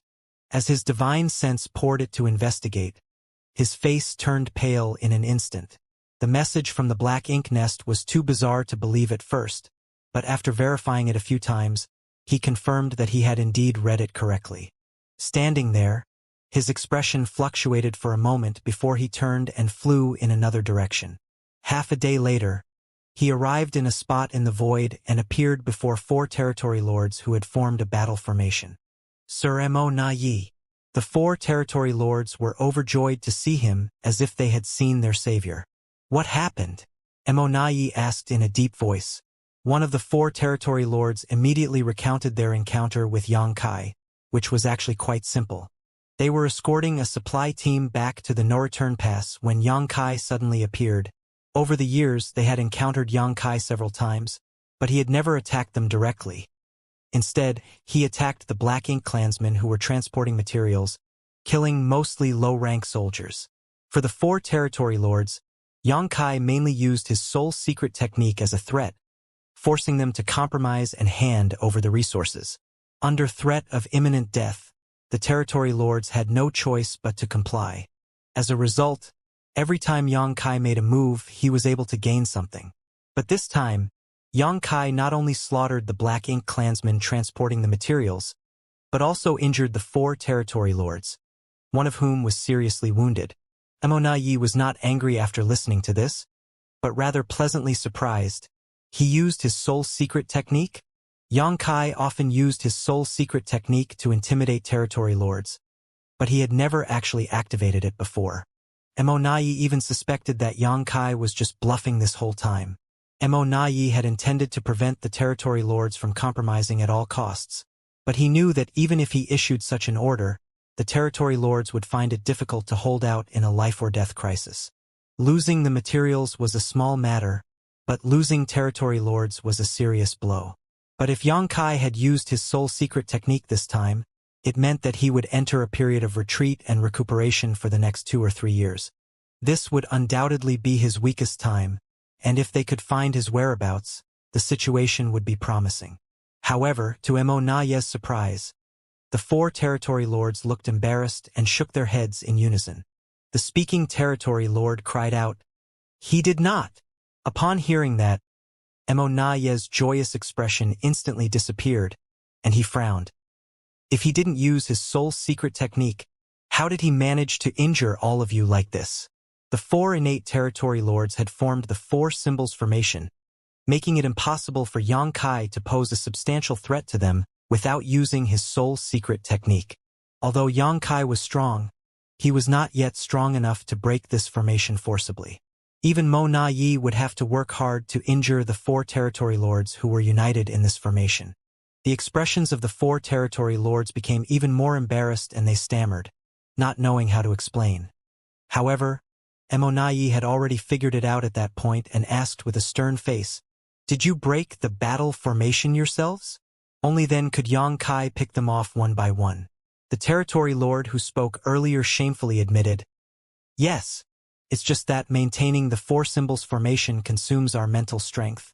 And although there was no problem in the short term, it's been 10 years now, we find it difficult to maintain the battle formation at all times, so..." In fact, it wasn't just these 4 territory lords. Other territory lords who had formed 4 symbols and 5 elements formations also encountered similar problems. Maintaining the battle formation for a long time put a heavy burden on their minds, so sometimes they would break the battle formation to disconnect their auras and let themselves recover a little. How could they have known that Xianxia would take advantage of this opportunity to attack them? If they hadn't been on alert and quickly formed the battle formation again after Xianxia appeared, they might have suffered more than just injuries.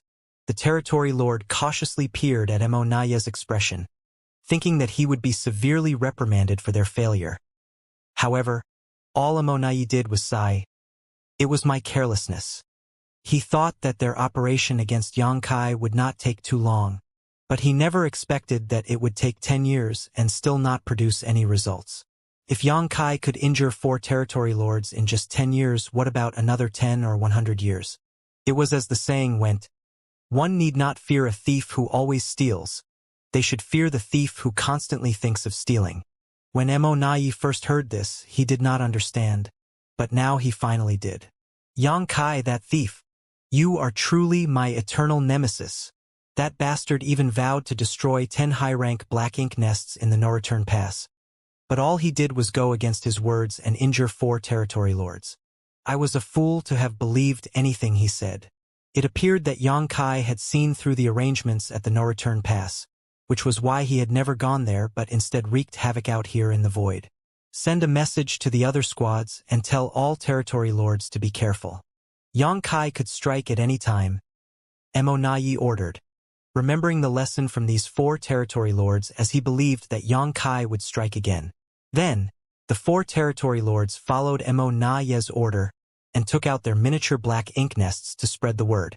To prevent Yang Kai from wheeling around and finishing the job, Mo Nai personally escorted these 4 injured territory lords back to the no-return pass.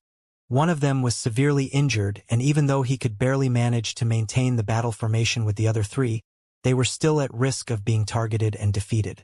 For safety reasons, it was best for them to not expose themselves outside anymore. Mo Nai's compassion moved the 4 territory lords to tears of gratitude. Only when they arrived at the no-return pass did they feel safe.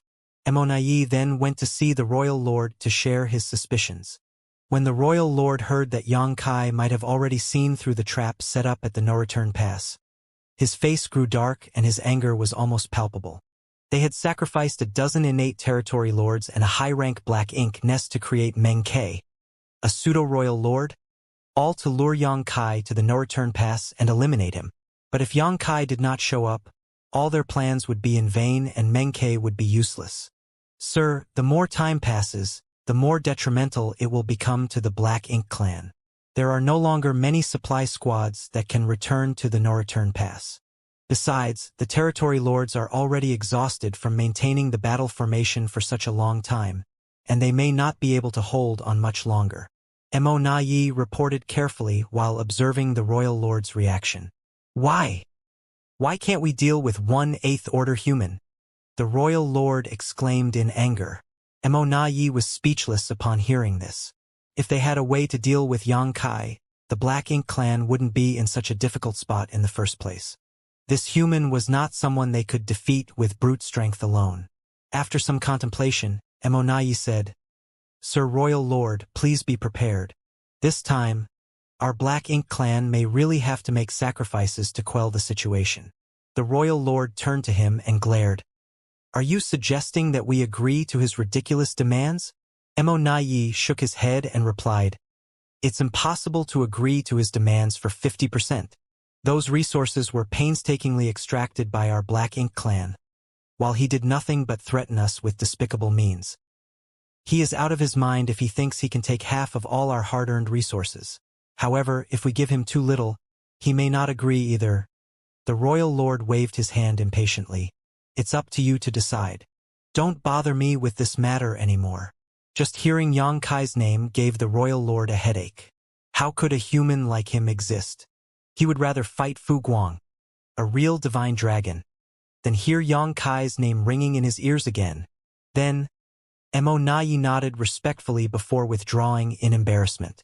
As a subordinate, he should not burden the royal lord, but instead, he felt the humiliation of being incapable of resolving the issue at hand. However, there was no other solution to the current problem. Yang Kai had been causing trouble for the past 10 years, plundering 90% of their resources while holding the territory lords of the no-return pass in check. Even Mo Nai himself had been running around in circles all these years, with nothing to show for his efforts. If this chaos continued, the territory lords would likely collapse from exhaustion, and once that happened, the losses that followed would far exceed a few measly resources. After some contemplating, Mo Nai decided to contact Yang Kai using his communication bead to discuss the matter. However, before he could do so, he summoned his miniature black ink nest and inspected a new message that was just sent to him. Letting out a sigh after seeing this message, he hurriedly rushed towards the depths of the void. Another 4 territory lords who had formed a battle formation were ambushed and injured by Yang Kai, losing all their resources in the process. When Mo Nai arrived at the scene, He realized that the situation was much worse than he had expected. The injuries to these 4 territory lords were not too serious as they had been on guard and immediately formed the 4 symbols formation to protect themselves after the ambush. However, after a more careful inspection, Mo was startled to find that 2 of the territory lords had identical injuries, just a finger's length left of their heart. This position was not a fatal wound for a Black Ink clan master, but it still made Mo frown. Was this intentional, or just a coincidence? If it was unintentional, everything would be fine, but if Yang Kai had done this deliberately, it was a worrying issue. If this was Yang Kai's doing, it was undoubtedly a message that said he could kill one or both of these territory lords but chose to hold back to not escalate the situation further. This was his way of showing both his sincerity and his determination. Mo couldn't help a wry grin from appearing on his face. This guy came to the Black Ink clan trying to take the lion's share, plundering the Black Ink clan's resources, and yet he was still showing sincerity. What was he trying to do? Earn profit by being friendly. But the wealth he would be earning belonged to the Black Ink clan. Sir Mo, a territory lord walked over and handed him an item with caution. We found this after Yang Kai disappeared. It should be something he left behind on purpose. Mo turned to look and recognized it as a universe chart from the human race. But why would Yang Kai leave such a thing here? Mo was puzzled. So he took the universe chart and immersed his divine sense to investigate it. After a moment, he let out a long sigh. Yang Kai deliberately left this universe chart here for no other reason than to further threaten them. When Mo inspected the universe chart, he easily identified many locations that were highlighted. When he projected this onto the real Black Ink battlefield, it was not difficult to see that all of the marked positions were staging points for the Black Ink clan's mining operations. There were hundreds of these marked positions, which meant that Yang Kai had already found most of the locations where the Black Ink clan was gathering resources. If he wanted to, he could just go to those places directly, wipe out the Black Ink clan soldiers, and take all the resources for himself.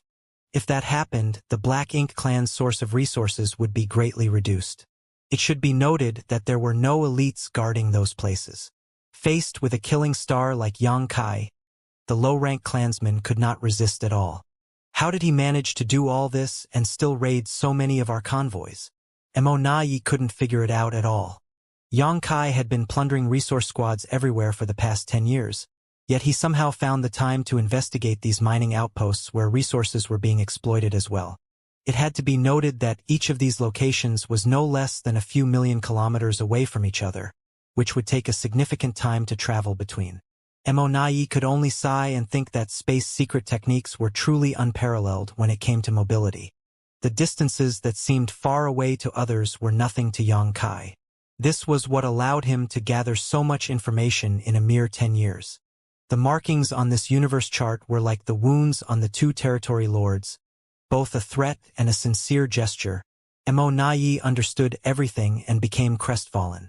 Even if he had achieved the status of pseudo-royal lord, he was still defeated by Yang Kai in this confrontation. Both he and the Black Ink clan were defeated. Yang Kai alone had disrupted the Black Ink clan's entire operation on the Black Ink battlefield despite them going all out to stop him. In fact, for the past 10 years they hadn't so much as wounded Yang Kai, and now, after all that, they still had to compromise. Let all the territory lords return to the no-return pass, Mo said, feeling dejected. The 4 territory lords were surprised as one of them asked, "Sir, what about Yang Kai? I'll talk it out with him." The territory lords exchanged glances upon hearing this and understood what Mo meant. Although they were relieved that they no longer had to be on edge every day, each territory lord's heart was still shrouded in thick humiliation. Soon after, the territory lords departed. Mo stood in the void, took out the communication bead, and played with it in his hand as if he was pondering something. A moment later, he suddenly turned his head and saw a figure standing nearby, while looking at him with a smile and cupping his fist in greeting. "Sir Mo." Mo's face twitched. This bastard is truly daring. He's actually been hiding nearby all this time and even dared to appear in front of me like this. He couldn't help but have the immediate urge to attack. But this thought was like a wave in the storm that quickly dissipated. There was no way Mo Nai could kill Yang Kai here, and if he tried, it would only worsen his position. Sir Yang, your skills are truly impressive. Mo Nai saluted him, unsure whether he was being sarcastic or sincere. Yang Kai shrugged it off while smiling. From the looks of it, you have made a decision, yes? Mo Nai lowered his brow and muttered. The matter of resources has been fully entrusted to me by Sir Royal Lord. Very good. Yang Kai smiled and declared, my proposal from last time is still valid. Mo Nai immediately shook his head vigorously like a rattledrum. Sir Yang? He paused, then continued. We've known each other for many years now, and as you humans say, you don't truly know someone until you've fought them. Although we're on different sides, I admire you greatly, and calling you sir seems a bit formal. How about I call you Brother Yang? What should I call you then? Brother Mo? Those from the Black Ink clan don't have surnames, right? Mo Nai said solemnly. Only the Royal Lord has the qualification to use Mo as a surname. For example, our current king is Mou. Those beneath the Royal Lord may use their own names and surnames. Brother Yang can just call me by my name.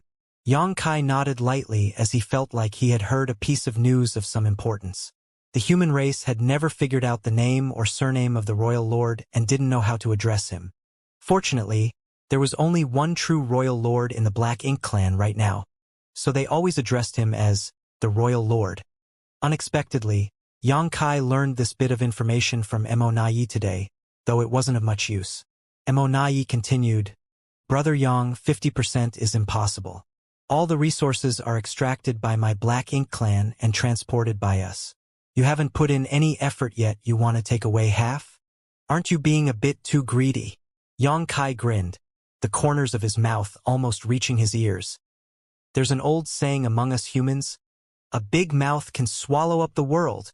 Saying so, he even pointed at his face, as if to say, look at how big my mouth is. Mo Nai rubbed his temple, looking a bit headache-ridden. Brother Yang, I am sincerely discussing this matter with you today. Please don't joke around. Yang Kai spat disdainfully and also adjusted his expression as he said, in that case, I want to know how much the Black Ink clan can offer. Mo Nai held up a finger, but then curved it and calmly said, 5%. Yang Kai couldn't help but laugh. Mo Nai, you would make an excellent salesman. If it's only 5%, why bother discussing the matter at all? I might as well rob your Black Ink clan's supply teams and take 90%. Wouldn't that be simpler? Mo Nai shook his head and said, Brother Yang, why play dumb? Although you have been able to take away 90% of our resources over the past decade, that's only because we haven't changed our resource exploitation strategy. But if this continues, we will likely completely give up on the Black Ink battlefield resource extraction. What will you gain then? If this were to happen, it would be a disastrous outcome for both sides. The Black Ink clan would stop extracting resources from the Black Ink battlefield, and Yang Kai would naturally not be able to plunder anything. However, such a situation was impossible. The resources from the Black Ink battlefield were indispensable to the Black Ink clan. They needed these resources to maintain their military advantage and to provide for those within the clan, especially the acquired territory lords. If the supply of resources from the Black Ink battlefield was cut off, there might not be an immediate impact, but over time, the Black Ink clan's overall strength would inevitably decline significantly. This was not something that the Black Ink clan would be willing to accept. On the other hand, the human race would not be affected in the slightest. It was just that Yang Kai would be restricted from acting. However, now that he was unencumbered, being restricted was not a big deal. Yang Kai was well aware of this, so he remained unmoved. As Mo Nai realized he couldn't convince Yang Kai, he sighed and put down his raised finger.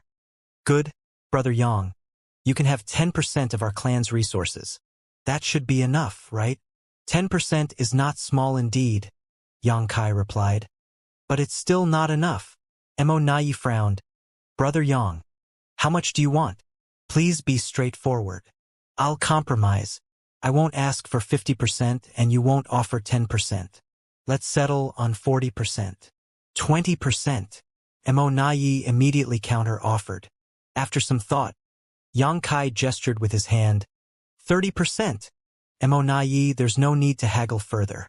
30% is my bottom line. If the Black Ink clan can't agree, then there's no need to continue this conversation.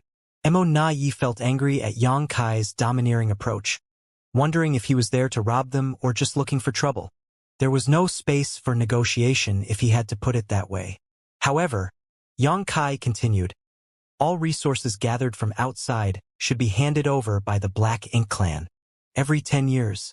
No, every 5 years, the Black Ink clan will allocate 30% of everything that they've gathered from the Black Ink battlefield and hand it over to me at the No Return Pass. If you agree, I won't obstruct the Black Ink clan's resource-gathering operations in the future. Mo raised his brow at this proposal. If this was the deal, then there would still be room for maneuvering. Frankly speaking, the amount and quality of resources returned by each mining team was different, and if they were not carefully inspected, no one would know exactly what was in the shipment. Yang Kai said he wanted 30%, but he couldn't check all the resources gathered by each squad. Besides, the Black Ink clan would also not allow him to do so.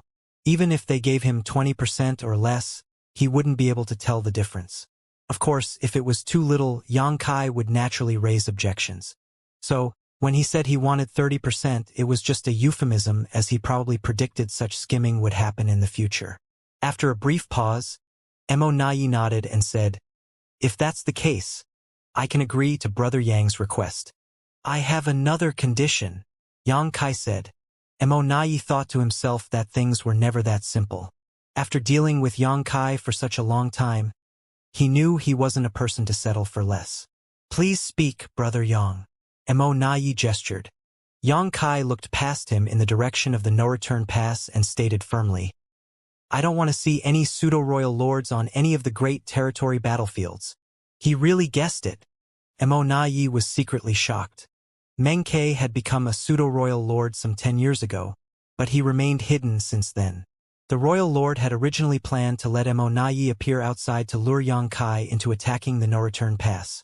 However, Yang Kai had not once done so, as if he had been wary of the trap there. Mo suspected that Yang Kai had figured everything out, but he had no way to verify this. Now, after hearing Yang Kai's words, he knew that his suspicions were correct. In addition, Mo had planned to let Meng Ke continue to lurk after this matter was resolved, working with the royal lord to guard the no-return pass. This way, Mo could leave for the front lines, and the addition of a pseudo-royal lord would be enough to shift the tide on the battlefield. However, before he could implement this plan, Yang Kai stopped it with just a few simple words. This should not have been something that could be agreed to easily, but Mo did not hesitate at all and said with a smile, Rest assured, Brother Yang, I have been stationed at the no-return pass for many years. Sir Royal Lord has put me in charge of all battlefield affairs. I do not have the spare time or capacity to head to the front lines. The implication here was that there was only one pseudo-royal lord in the Black Ink clan, which was not the case. Yang Kai didn't point this out, nor did he have any thoughts of verifying it. The sense of crisis he had felt during the few times he approached the no-return pass over the past 10 years was enough to convince him that the Black Ink clan had another pseudo-royal lord besides Mo. In that case, is this matter settled? Yang Kai asked while smiling. After some thought, Mo replied, Yes, it is. In response, Yang Kai laughed and casually grabbed something from the void and threw it towards Mo. Mo looked wary, but Yang Kai responded, I said last time that I would buy you a drink when I come to the no-return pass again. This bottle of wine will serve as an appreciation gift for our cooperation. Mo reached out and caught the bottle, only to find that it was not an artifact or a secret technique, just a simple container. At the same time, space principles fluctuated, and Yang Kai had already disappeared without a trace when Mo looked up. Although he was constantly monitoring Yang Kai's movements, he could only vaguely sense the direction in which he left. The exact location was impossible to determine unless he actively chased after him. This secretly shocked Mo. This bastard's mastery over the Tao of space is becoming more and more mysterious. If this continues, who among the Black Ink clan will ever be able to restrain him? Yang Kai's voice then resounded in his ears. Today marks the beginning. I will notify you of the location for the exchange of resources in 5 years. In addition, I have received a lot of resources from your side over the past 10 years and know exactly how much your clan can collect. When it's time to make the delivery, you better not go too far, or I will find a way to make up the difference myself. Emonayi narrowed his eyes and shattered the wine bottle in his hand, causing it to splash out across the void. With a cold snort, he turned and flew towards the no-return pass. Although the royal lord had entrusted him with this matter, he still needed to report what had transpired. The royal lord would definitely be furious, but at this point, if the Black Ink clan wanted to continue to obtain resources from the Black Ink battlefield, they could only let Xianxia take advantage of them. In addition, Emonayi had to put his own plan to head to the battlefield on hold for now. As for Mengke, he would just continue to stay hidden, and perhaps one day he could play a role. After dealing with the Black Ink clan's affairs, Xianxia fell silent. The Black Ink clan knew he was hiding somewhere outside the no-return pass, but they had no way of knowing his precise location. Fortunately, he did not appear again to plunder the squads transporting resources, which gave the ordinary soldiers of the Black Ink clan some peace of mind. In the depths of the void, Xianxia concealed his aura and hid his figure. This battle of wits with Emonayi had ended with his victory. His only regret was that he did not kill a few territory lords. In fact, he had the opportunity to kill some of them, but he refrained from doing so as that would only completely enrage the Black Ink clan and be detrimental to his future plans. Setting a 5-year period was also because there would be too many variables if the time frame was too long. However, if he contacted the Black Ink clan too frequently, it would also pose a certain risk to him. If possible, Xianxia wanted to take inventory of every shipment of resources from each Black Ink clan mining team that returned to the no-return pass and take 30% directly from them, but if he really did that, it would only give the Black Ink clan many chances to set up their heaven-sealing Earth-Locking's grand array. The reason why he could act arrogantly in front of the many territory lords and treat Emonayi, a pseudo-royal lord, as an equal today was because of his mastery of the Tao of Space. But if he lost this reliance, Xianxia would only be a slightly stronger 8th-order master. The grand array that could isolate space was his ultimate nemesis, so how could he give the Black Ink clan so many chances to set it up? In the desolate and undisturbed void, Xianxia restrained his mind and silently contemplated the grand Tao of space within his body as he allowed time to pass. When it was time to receive the resources 5 years later, he sent a message to Emonayi, giving him a random location and then waited silently. Within half a day, an aura rapidly approached. Xianxia turned his head to look only to realize that it was not Emonayi, but rather a feudal lord who arrived. At a distance, the feudal lord stopped, shaking in fear as he gazed at Xianxia. It was as if the one standing in front of him was not a human, but an ominous beast that could strike and devour him at any moment. This couldn't be helped, as Xianxia's name was too intimidating among the Black Ink clan. Dozens of innate territory lords had already died at his hands, so how could this feudal lord dare to face this killing star head-on? The feudal lord cupped his fist and his voice trembled as he said, I am here on behalf of Sir Emonayi. To deliver the resources to Sir. Please accept them. Saying so, he threw out a space ring. Xianxia nodded lightly and grabbed the space ring, pouring his divine sense into it to inspect the contents. There were quite a few supplies, but according to Xianxia's estimation, it should be less than the 30% which was agreed upon. It was certain that they had withheld some as the Black Ink clan would not be so obedient to hand over the full 30% of resources as agreed upon. However, the amount withheld was not excessive. There was still probably around 25%, so Xianxia pretended not to notice as he had already anticipated this would happen. After waiting for a moment and seeing that Xianxia had no further reaction, the feudal lord hurriedly said, If there are no problems, I shall report back now. After stumbling over his words, he immediately turned around to flee, not wanting to stay here a moment longer. Wait! Xianxia called out suddenly. The feudal lord froze upon hearing that and turned to look at Xianxia with a smile. Is there something else, sir? Xianxia took out a bottle of wine and tossed it over. Take this to Emonayi. Having received benefits from the Black Ink clan, it was only natural for him to return something in exchange. This was the principle of reciprocity, and besides, Xianxia had plenty of fine wine in his small universe. The feudal lord accepted the bottle and carefully stored it away, but when he looked up again, Xianxia had already disappeared. The feudal lord couldn't help but shiver as he quickly flew back to the no-return pass. When he arrived, he reported the exchange of goods and presented the bottle of wine. However, Immonaye's brow just twitched upon seeing it, feeling absolutely disgusted. Last time, Xianxia gave him a bottle of wine which he refused to drink and just smashed directly. That time could be considered a private gift from Xianxia to him which nobody saw, so it didn't matter. However, it was different this time.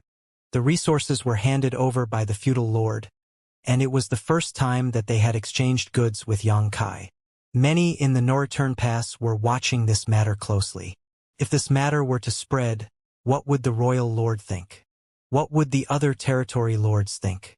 It would seem as if Immonaye had a close relationship with Xianxia, possibly even engaging in some shady deals. If he didn't explain this matter clearly, how could the royal lord trust him in the future? Immonaye wished he could immediately go out and fight Xianxia to prove his innocence. After dismissing the feudal lord, he dared not delay. He took the bottle of wine and went to the royal lord's black ink nest to report word for word what the feudal lord said. Fortunately, the royal lord didn't have much of a reaction.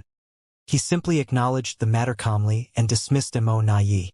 Immonaye reaffirmed that he could not let his guard down when dealing with such a despicable and shameless person like Xianxia. Otherwise, he would likely be taken advantage of by him. However, the enmity between the human race and Black Ink clans was deep and unresolvable. So Xianxia's little tricks had minimal effect. Though this simple method of sowing discord could have unforeseen consequences if it was used on someone else not within the two camps, it had negligible consequences between blood enemies. The soldiers of the human race and Black Ink clans on the frontline battlefield continued to clash, while the no-return pass remained as calm as usual. In fact, since the Black Ink clan captured the no-return pass, Xianxia had either come alone or led a small group of humans to cause trouble less than a handful of times. Without Xianxia, the no-return pass would have been completely quiet and comfortable, with many territory lords who had been severely injured in battle willing to return here and rest in the high-rank Black Ink nests. Every 5 years, the Black Ink clan sent out the counted goods from the no-return pass and handed them over to Xianxia.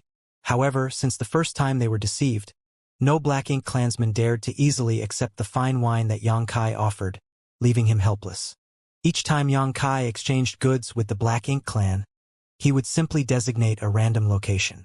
The void was vast anyway, so if he simply chose a spot at random, he would not have to fear that Black Ink clan would set him up. Overall, everything went smoothly, and over the past century, Xianxia accumulated many valuable resources. Considering the time, the day was soon approaching that he had agreed to meet Ouyang and the others. After receiving a bit less than 30% of the Black Ink clan's gathered resources again, Xianxia hurriedly rushed to the humans' resource gathering site. Before this, he had left space beacons along the way, so it was not difficult to cross this route and search for Ouyang and the others. As expected, Ouyang vented his pent-up anger on Xianxia as soon as he arrived. He roared about how Xianxia and Big Head Me were wasting his talents by sending him here. He also wanted Xianxia to go back to the Supreme Headquarters and request Big Head Me to transfer him back to the front lines of the battlefield. Only when Xianxia agreed to make the request did Ouyang stop complaining. Over the past 100 years, tens of thousands of human race cultivators had been mining and gathering resources in this region. This place was deep within the Black Ink battlefield, far beyond the region where the royal city used to be. So, even though a century had passed, this area remained peaceful and undisturbed. This was good news, and it was also what Xianxia hoped to see. If the Black Ink clan found traces of the tens of thousands of human race masters collecting resources here, they would have to relocate far away. It was not wise to fight the Black Ink clan here because these human masters' strength was generally not high, which was why they were sent here to gather resources in the first place. Fighting was not their concern. After gathering the past 100 years' harvest, Xianxia bid farewell to Ouyang and the others. Then, he connected to the World Tree and used it to guide him into the Grand Ancient Ruins boundary, then returned to the Star boundary.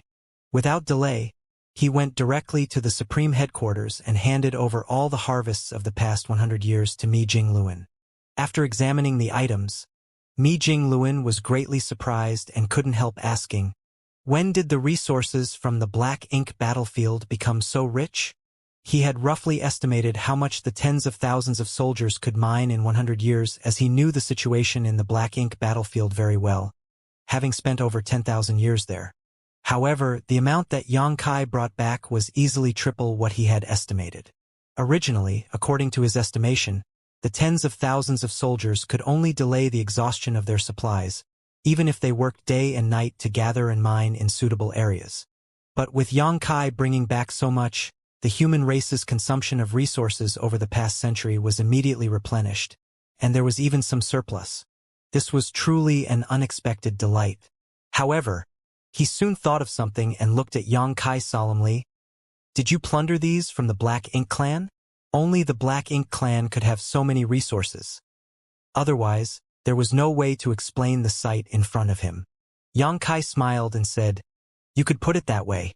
I made some agreements with the Black Ink clan, and from now on, I will receive 30% of what they mine from the Black Ink battlefield. What I've passed to you includes those that were gathered by the humans and those obtained from the no-return pass. Mi Jingluan's expression became complex. Although Xianxia did not say how he achieved this, Mi Jingluan could imagine the difficulties and dangers he faced. If it weren't for the fact that the Black Ink clan had no choice but to agree due to certain circumstances, how was it possible for them to agree to Xianxia's outrageous demands?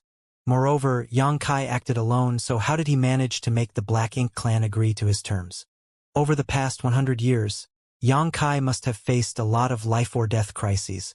Mi Jingluan felt a complex mix of emotions as he thought about how the heavy burden of hope for the entire race was placed on one person's shoulders. After taking a breath, he dropped to one knee to show his respect. Xianxia was taken aback and quickly helped Mi Jingluan up. Senior brother? What are you doing? Mi Jingluan, however, refused to stand up as he quickly replied, this senior brother, on behalf of the trillions of humans, thank you, junior brother. That made Xianxia feel embarrassed. Senior brother, you're taking this too seriously. I was born human too, and many of my friends and family are fighting against the Black Ink clan on the battlefield. This is just what I should do. After helping Mi Jingluan up forcefully, he changed the subject. Senior brother, how is the situation between the two sides? It's still the same as before. No major changes. On the various Great Territory battlefields, newcomers from both sides constantly emerged, while many elites also died on the battlefield.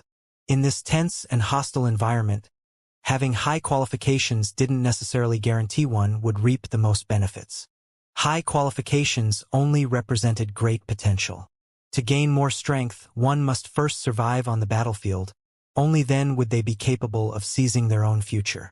The human race was not lacking in talent, but time. The first batch of good seedlings who directly ascended to the 7th Order Open Heaven Realm had now reached the 8th Order Open Heaven Realm, but to ascend to the 9th Order, they still needed time to accumulate heritage and hone their skills. As for the old 8th Order masters like Mi Jingluan and Ouyang Lai, they had already reached their limits due to their initial potential and would never ascend to the 9th Order. On the other hand, Xianxia and Wei Junyang, who were a few of the eligible veterans to advance to the 9th Order Open Heaven Realm, were still in retreat, and no one knew how they were doing or if everything was going smoothly. Breakthroughs were matters that outsiders could not help with. They could only rely on themselves. Xianxia silently prayed that someday when he returned, he would be able to receive good news. Without staying long at the Supreme Headquarters, after his brief exchange with Mi Jingluan, confirming that the situation between the two sides would not worsen in the short term, Xianxia set out again, heading to Black Territory to use the secret passageway and rush back to the Black Ink battlefield. Every 5 years, the No-Return Pass sent out a batch of resources, while Ouyang Lai and others worked for 100 years before delivering their harvest.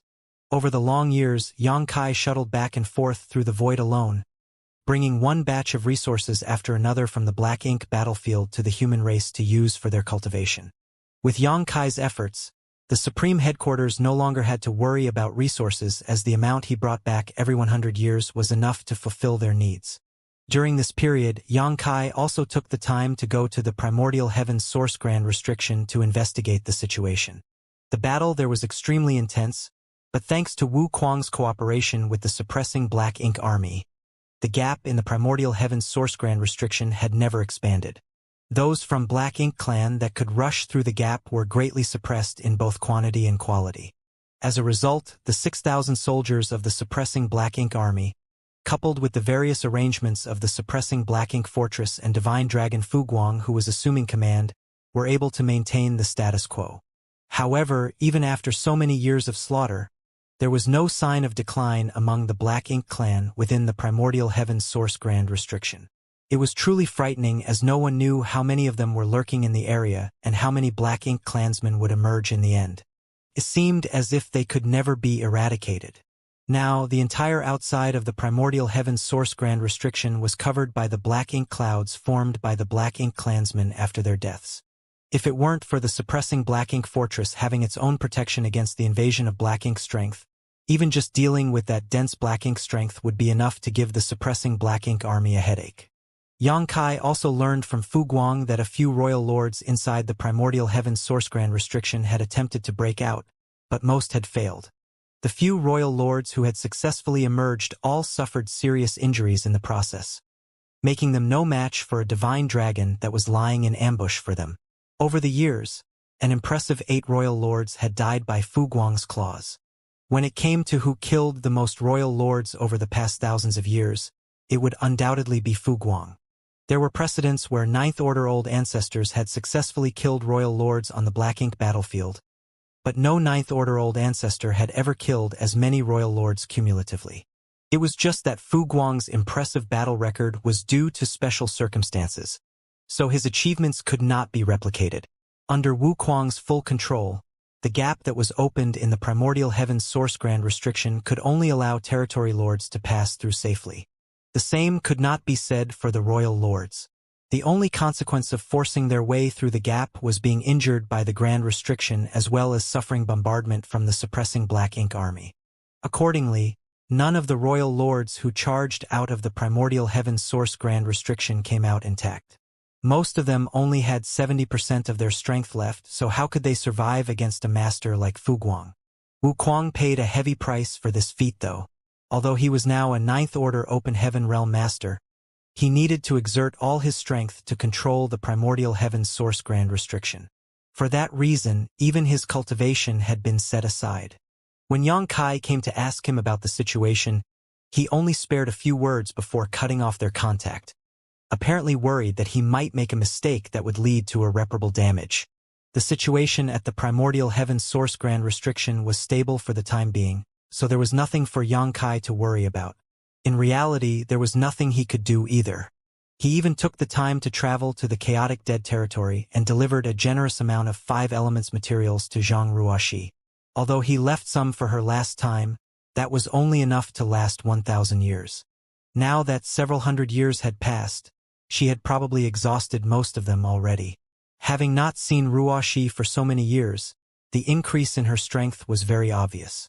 Compared to when she first advanced to the 8th Order Open Heaven realm, her aura had undoubtedly become several times more substantial. The reason behind everything was the continuous refinement of her Heaven's Order bloodline and the increase in the heritage of her small universe. That was especially true for the latter reason. Ordinary cultivators had to refine a full set of 7 elements materials to maintain balance in their small universe. But Zhang Ruoxi had the help of Big Brother Huang and Big Sister Lan, so she only needed to refine 5 elements power while pure yin and yang were simply supplied directly to her. As a result, her cultivation period was reduced by some 30% compared to ordinary cultivators. Both Big Brother Huang and Big Sister Lan attached great importance to Ruoxi's cultivation. Over the years, they had been encouraging her to cultivate the 5 elements materials without the slightest pause. Fortunately, Zhang Ruoxi herself had the kind of character that could endure great loneliness and hardship. Knowing that she would only shine brightly in the upcoming war if she became stronger, she had doubled her diligence over the past few years. In this way, it was only natural for her strength to grow in leaps and bounds. In the blink of an eye, 1,000 years had passed since Xianxia reached an agreement with Mo to receive 30% of the cultivation resources from the Black Ink clan. Over the past 1,000 years, Xianxia not only traveled to the chaotic dead territory and the primordial heaven's source grand restriction, but also the no-return pass. He had ferried the resources gained by the human race masters from various places to the supreme headquarters, perfectly acting as a delivery man, providing the best guarantee for the cultivation of the human race masters. When Xianxia was weak, months and years seemed like an extremely long time, but now that he was stronger, 1,000 years was nothing to be bothered about. Especially considering the war between both races had lasted for hundreds of thousands of years. Xianxia had not been actively cultivating over the recent years, but he would still take time to contemplate the grand dance of space and time during his downtime. Even so, he had reached the peak of the Eighth Order Open Heaven realm. His small universe had been expanded to its limits, and he could clearly perceive the invisible shackles surrounding it, restricting him from further improvements to his strength. These were the inherent shackles produced by the Open Heaven realm method. Aside from the Heaven's Order bloodline that Zhang Ruoxi carried, which allowed her to ignore these shackles, nobody had ever succeeded in breaking these bonds since ancient times. Inside the main hall of the no-return pass, Mo was reading various reports regarding the front lines. One of the battlefields had suffered a strong attack from the human race and experienced heavy losses recently, so the number of troops there needed to be replenished. The territory lords of another battlefield had been slaughtered, so more masters needed to be transferred over. Recently, he could clearly sense that the battle between the Black Ink clan and the human race had become more fierce. That was not just caused by the continuous development of the situation, but also the increasing number of masters among the two races. After so many years, the Eighth Order Open Heaven realm masters and the territory lords were no longer comparable to when the invasion of the 3,000 worlds began. The more masters there were, the more fierce the battles became. Mo had a vague feeling in his heart that the current situation between the Black Ink clan and the human race would not last for much longer. When the masters of both races reached a critical number, or some external factor was triggered, the flames of war would fully erupt and engulf the entire universe. Mo had been helping Royal Lord Mo manage the affairs of the Black Ink clan for many years now, so he naturally knew how to deal with the situation at hand. The only thing that troubled him was the other pseudo-royal lord, Meng Ke. Ever since Meng Ke advanced to become a pseudo-royal lord, he had been restless and anxious, wanting nothing more than to slaughter the human race masters to prove his strength. Fortunately, the royal lord did not allow him to act. Leaving aside their agreement with Xianxia, it was problematic for a pseudo-royal lord to appear on the battlefield. Even without the agreement, Meng Ke was one of the Black Ink clan's hidden trump cards, so how could they reveal their hand so easily? Slaying a small number of human race masters would not affect the larger picture, so Meng Ke should only reveal himself during a critical situation. It would be best if he could reverse the power balance between the Black Ink clan and the human race in one fell swoop, which would lay the foundation for the success of the Black Ink clan. Besides, Mo suspected that there were new Ninth Order Open Heaven realm masters among the human race. Take Xianxia, for example. It had been many years since he disappeared. Even if Meng Ke made an appearance, the humans might not be helpless against him. Mo had considered the best interests of the Black Ink clan and Meng Ke, but Meng Ke refused to understand his kindness, becoming more and more presumptuous over the years. When the royal lord forbade him from leaving the no-return pass, Meng Ke had the brilliant idea of splitting authority instead. Therefore, Mo couldn't help feeling a headache. A dozen innate territory lords had performed the source fusion technique, so why did Meng Ke have to succeed? Mo prided himself on being able to see the bigger picture while not being blinded by authority and power. Everything he did was for the sake of the Black Ink clan to one day dominate the universe. Hence, he naturally refused to split his authority with Meng Ke. Having handled the affairs of the Black Ink clan for so long, Mo knew better than anybody about the difference between one compared to two people issuing orders. Fortunately, the royal lord favored Mo. Faced with Meng Ke's many requests, Mo only focused on soothing Meng Ke and did not actually promise the latter anything. It was just that Meng Ke had hung around, and his nonsense was very grating on the ears. Nayi tried his best to ignore Meng-K's rantings as he conveyed order after order, until one day, all of a sudden, wild laughter mixed with joy came from somewhere. Inside the main hall, Nayi, who was processing various reports, and Meng-K, who was chattering away endlessly, couldn't help glancing at each other. They both saw the doubts in each other's eyes. If their guess was correct, the laughter belonged to the royal lord. Moreover, the source of the laughter was the black ink nest where the royal lord was currently inhabiting. Nayi hurriedly stood up and rushed outside. Not to be outdone, Meng-K hurriedly followed. The laughter was very hearty, lasting for quite a while. When the two pseudo-royal lords arrived in front of the high-rank black ink nest, the royal Lord Mo's laughter gradually subsided and a voice came from inside. "Come in!" Nayi was about to step forward, but Meng-K deliberately took a step ahead and walked ahead of him. Used to this kind of behavior, Nayi just quietly followed behind. Very soon, the two pseudo-royal lords stood before the Black Ink clan's true royal lord in the depths of the Black Ink nest. Meng-K was the first to speak. "Sir, did something joyous happen?" Mou nodded with a happy expression. "Indeed, something joyous has occurred." He did not explain himself clearly. People generally became cheerful during joyous occasions, and the Black Ink clan was no exception. Instead, he probed his two closest aides for their thoughts. "Tell me, where does this joy come from?" Meng-K was stunned and did not know what to say in response. It was true that he was a pseudo-royal lord, but he had always been known for his bad temper and straightforward temperament. Wit and intelligence were not his strong points. He frowned and pondered for a moment, then laughed in embarrassment. "Sir, this subordinate can't think of an answer. Keep thinking and speak whatever comes to mind," Mou said lightly. Meng-K tentatively made a guess. The Black Ink clan enjoyed a huge victory on the front lines and slaughtered countless human race masters? If that was the case, it made sense for the royal lord's cheerful demeanor. Mou glanced at Meng-K quietly without confirming or denying the statement. Then, he glanced towards the silent Nayi. "What do you think, Nayi?" Nayi considered the question and replied, "Has progress been made at the primordial heaven source grand restriction?" Mou laughed. "Correct. You're as smart as usual, Nayi. We have indeed made progress at the primordial heaven's source grand restriction." Nayi smiled with pride but looked neither smug nor overly humble. Meng-K instantly became upset and grumbled, "How did you know?" Nayi ignored Meng-K and thought to himself scornfully, "It's so obvious, only a fool like you would not realize the truth." Then, he heard the royal lord speaking. "Explain it to him."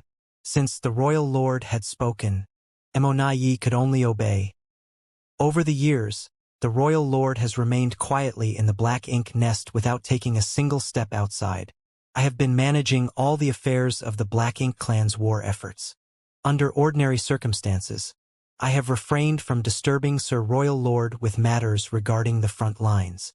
Even if we attained a great victory on the battlefields and slaughtered countless human race masters, the news would reach me first.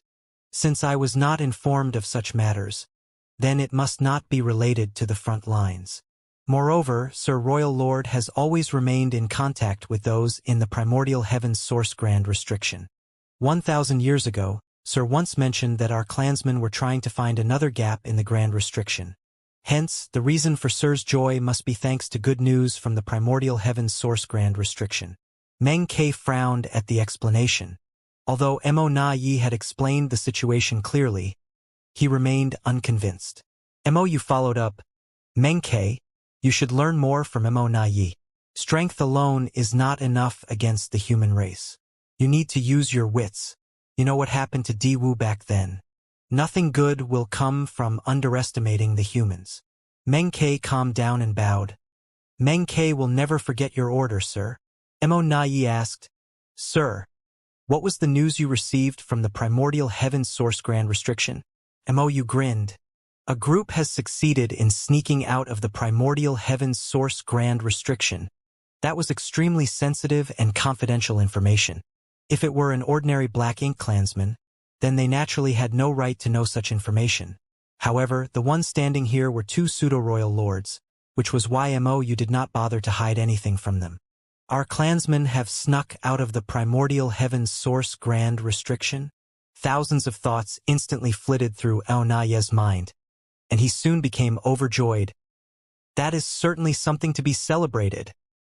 He then paused for a moment before asking, Sir, are there any royal lords among those that snuck out? You shook his head. You also know the situation in the primordial heaven's source grand restriction.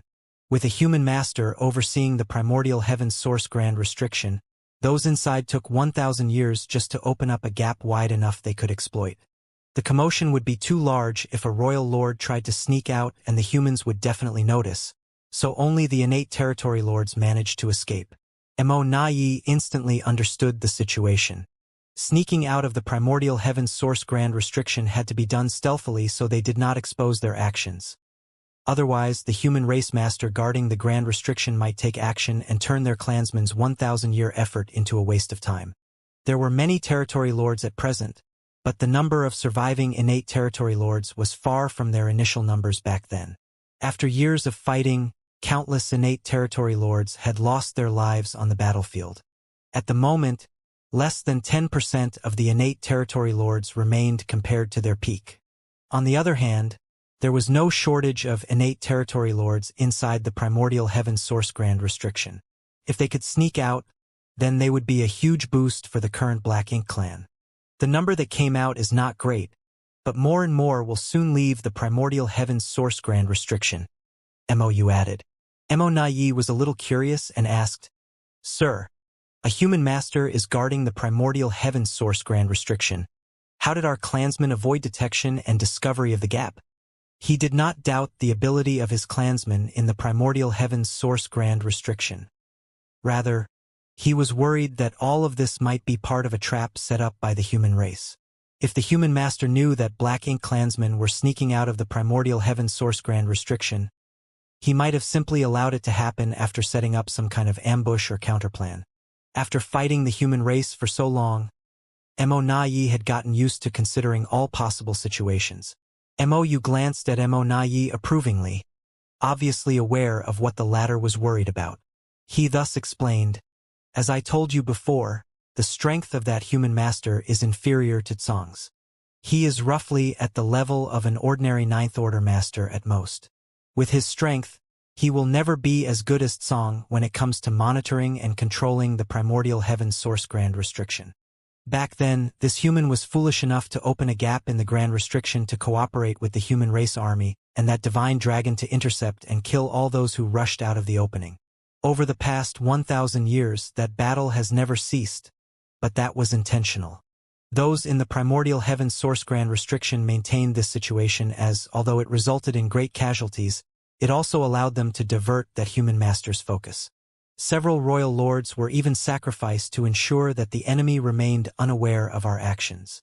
Nayi immediately understood. If the human race master guarding the primordial heaven's source grand restriction was completely focused on maintaining the gap he opened up, then his vigilance over the rest of the grand restriction would naturally weaken considerably. In this way, those inside would have the opportunity to sneak out unnoticed. After 1,000 years of hard work, they finally succeeded in their efforts. That was definitely a great achievement. After all, they even sacrificed several royal lords just to keep that human distracted. Judging by the situation, this human's control over the primordial heaven's source grand restriction was indeed far inferior to Tsong. The humans should have no knowledge of those who had snuck out of the primordial heaven's source grand restriction. Nayi immediately felt relieved. Meng Ke listened by the side for some time. Then he suddenly spoke up. Sir, those that came out are unfamiliar with the world outside since they have never left the primordial heaven's source grand restriction. Should I go and welcome them? He had remained in the no-return pass ever since he became a pseudo-royal lord, so he was feeling extremely bored and constricted. The royal lord had not allowed him to fight on the front lines, but welcoming some fellow clansmen should not be a problem. Before you could answer, Nayi snapped decisively, Absolutely not. Meng Ke immediately glared at Nayi and questioned, Why not? Nayi glanced at Meng Ke coldly before muttering, Xianxia is currently loitering outside the no-return pass. He will definitely notice you if you leave. Once that happens, what would be the point of hiding your existence until now? Meng Ke opened his mouth but found himself speechless to refute the statement. But that only vexed and annoyed him even more, making him wish he could punch Immortality at least once. Mou nodded. That's right. Meng Ke, it's not the right time for you to reveal yourself. Besides, those that escaped should not come to the no-return pass either. Immortality bowed. You are wise, sir. If Xianxia notices this kind of movement, he will easily realize that something has gone wrong at the primordial heaven source grand restriction. At that time, the human army on that side will surely take action to intercept our clansmen or worse, fix the hidden gap in the primordial heaven source grand restriction. The 1,000-year effort of our brethren would all be wasted at that point. Sir, I ask that you send a message to them to rest and recover at a suitable location for now. They need to stay hidden and wait until the timing is right. Mou agreed. Good, but the no-return pass will need to send them some supplies. Most who snuck out of the primordial heaven source grand restriction will be heavily injured, so they will need resources to heal. I will leave this matter to you. Yes. Immortality received the order and took the opportunity to obtain another miniature black ink nest from the royal lord. Then, he used it to communicate with the clansmen living outside. He generally acted with great caution, and considering that Xianxia was hiding somewhere outside the no-return pass, monitoring the movements here, Immortality could only rely on the teams that were extracting materials outside to secretly divert some resources if he wanted to avoid arousing Xianxia's suspicions. It did not take long for large amounts of resources to be sent out without notice. At the same time, several Black Ink clansmen silently left the mining locations where the cultivation resources were being gathered and scattered in all directions across the Black Ink battlefield. Meanwhile, a steady stream of territory lords began sneaking out from inside the primordial heaven source grand restriction. Not only was Wu Kuang not strong enough, but he was also being distracted elsewhere. Hence, it was difficult for him to detect these hidden movements of the Black Ink clan.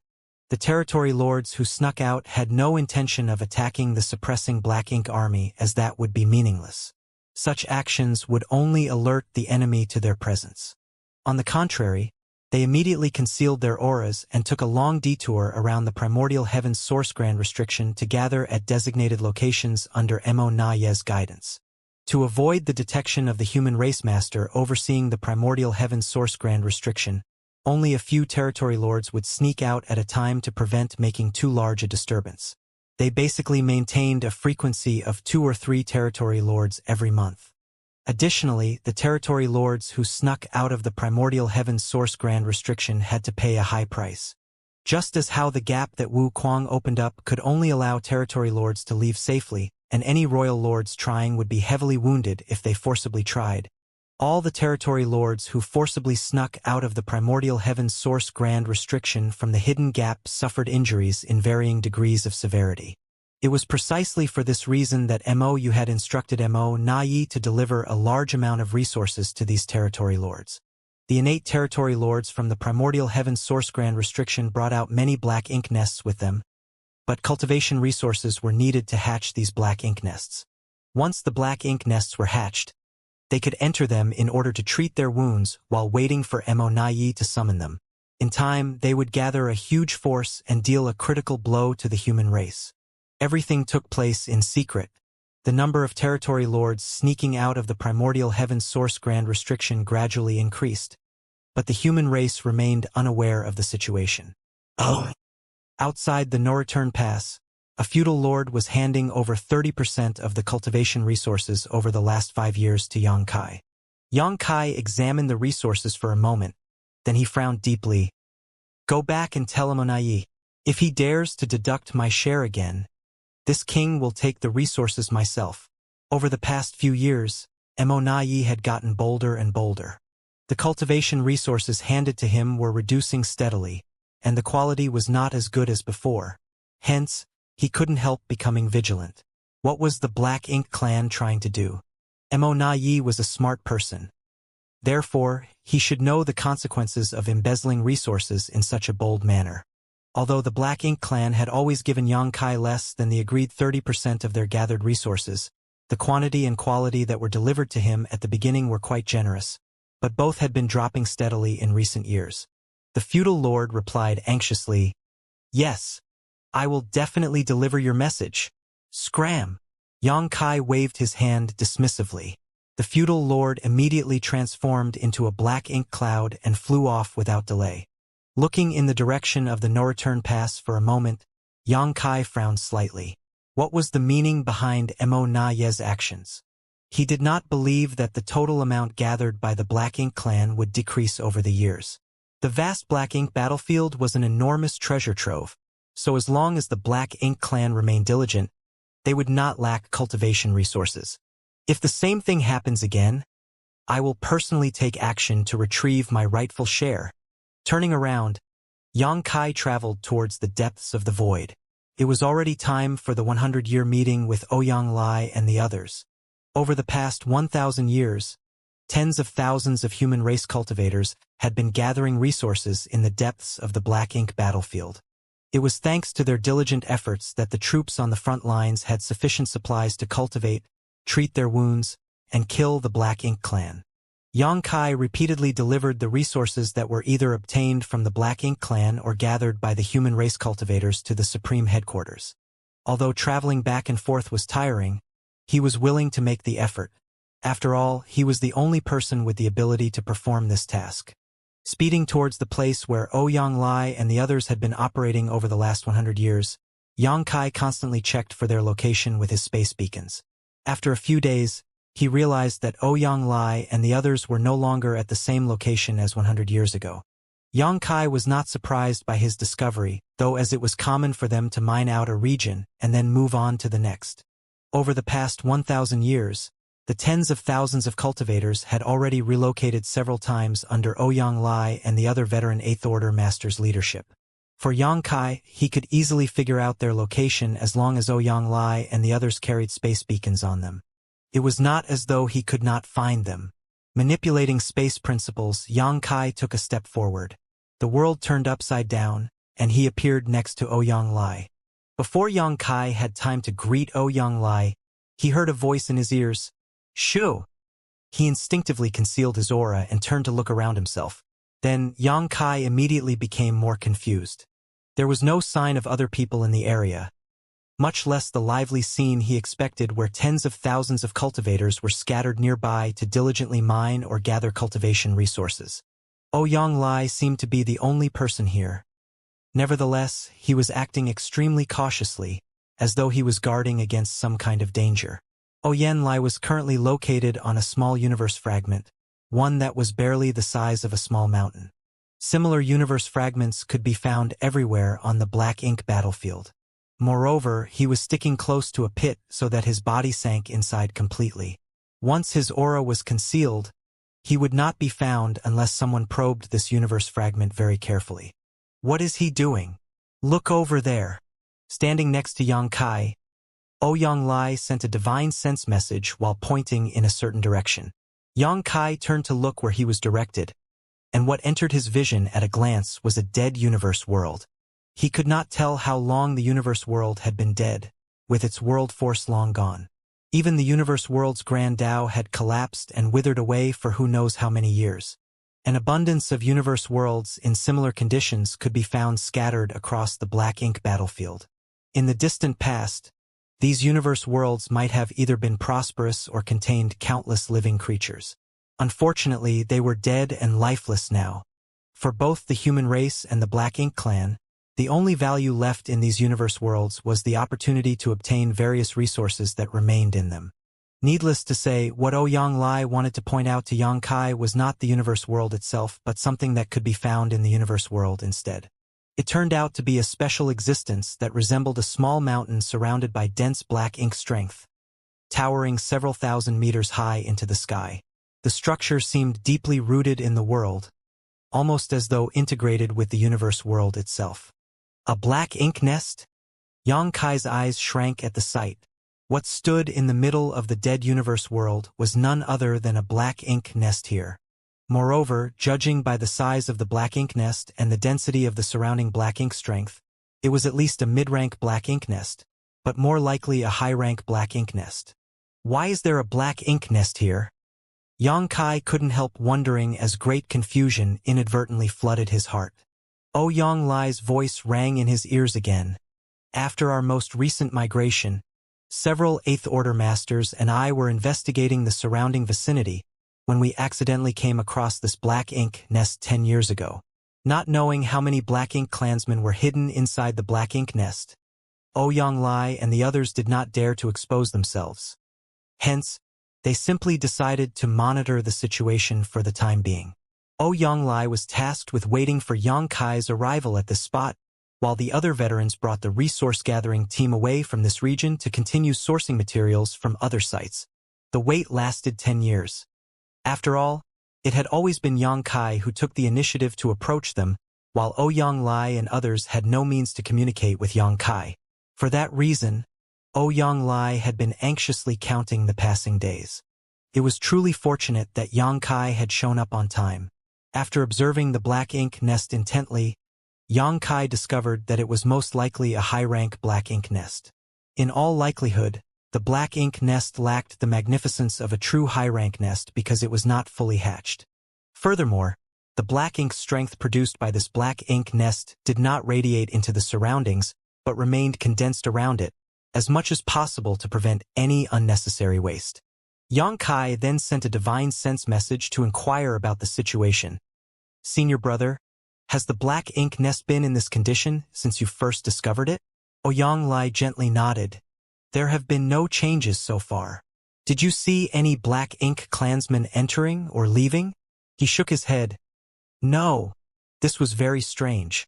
Why was a suspected high-rank black ink nest located in such a remote area?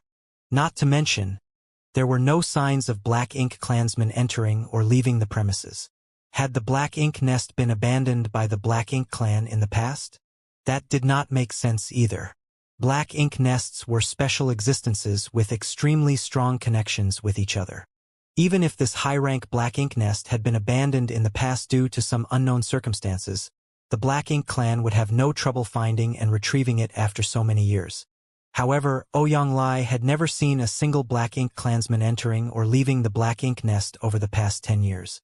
In other words, the black ink clan was aware of this black ink nest's existence but had chosen to ignore it. It was generally impossible for black ink nests to be empty. There were bound to be some black ink clansmen nearby, either to guard the black ink nest or to gather resources nearby.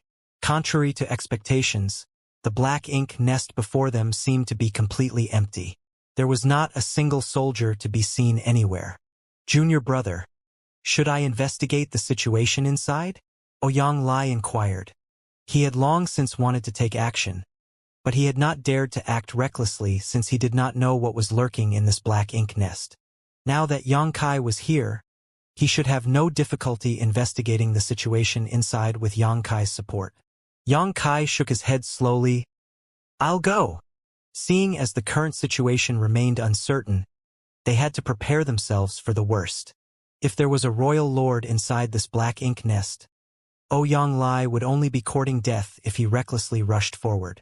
On the other hand, Yongkai had enough confidence to escape even if he accidentally ran into a royal lord. Yonglai nodded at those words.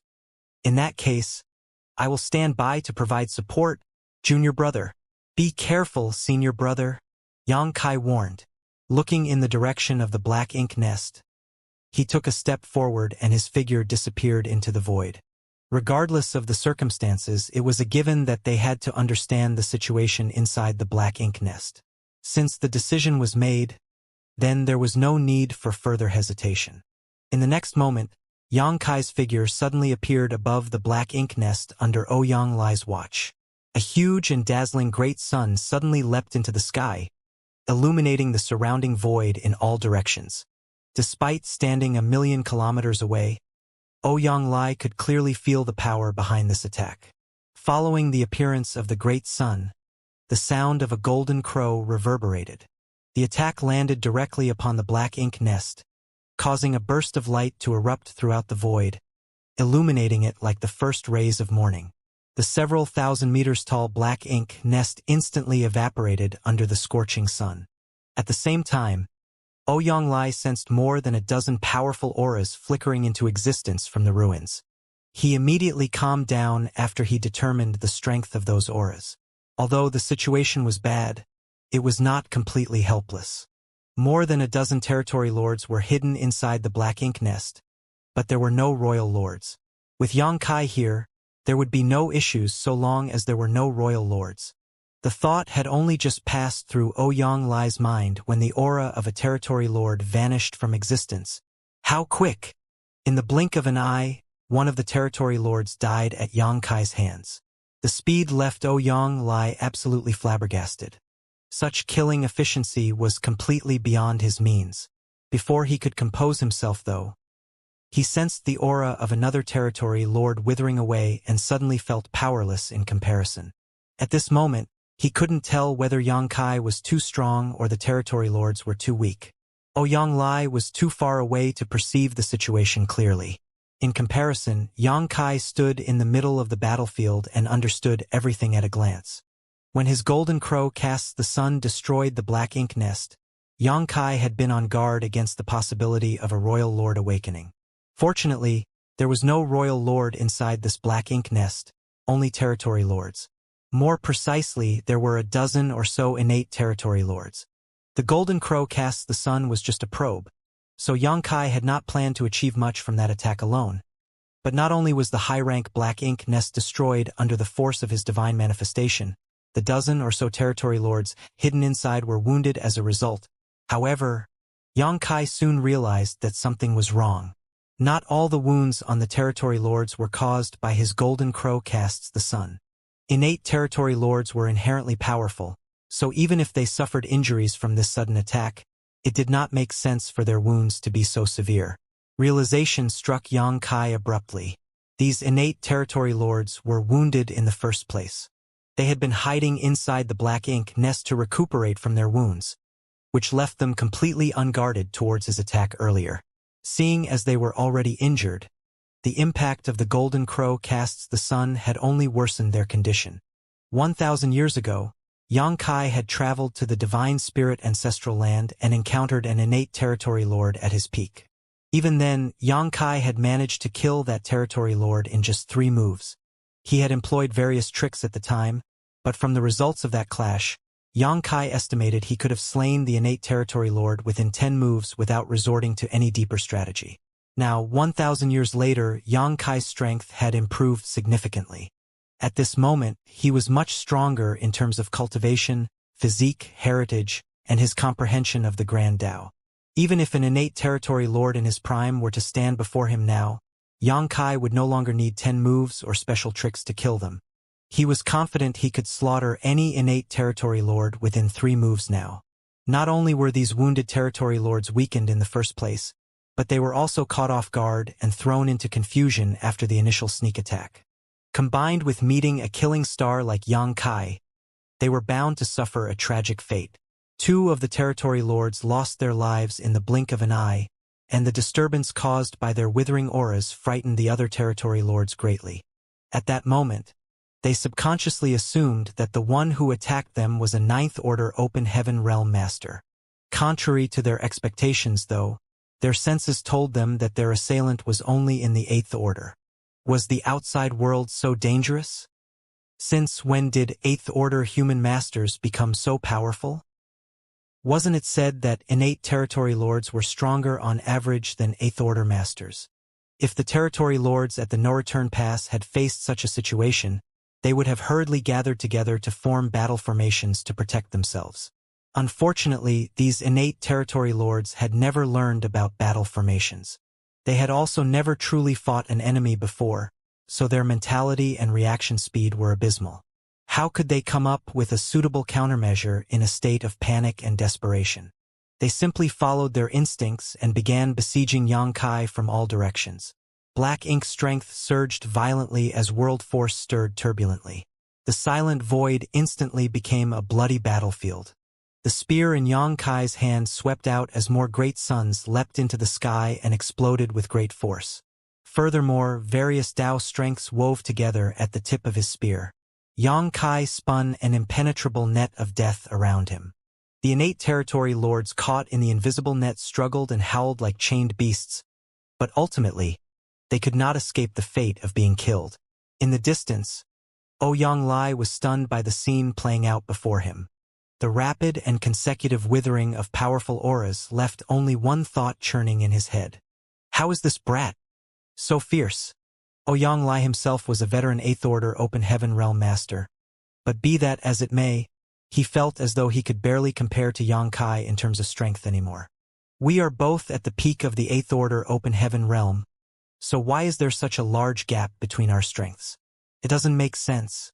It doesn't make sense at all. Even if the innate territory lords were wounded, they were not chickens and dogs that could be slain so easily.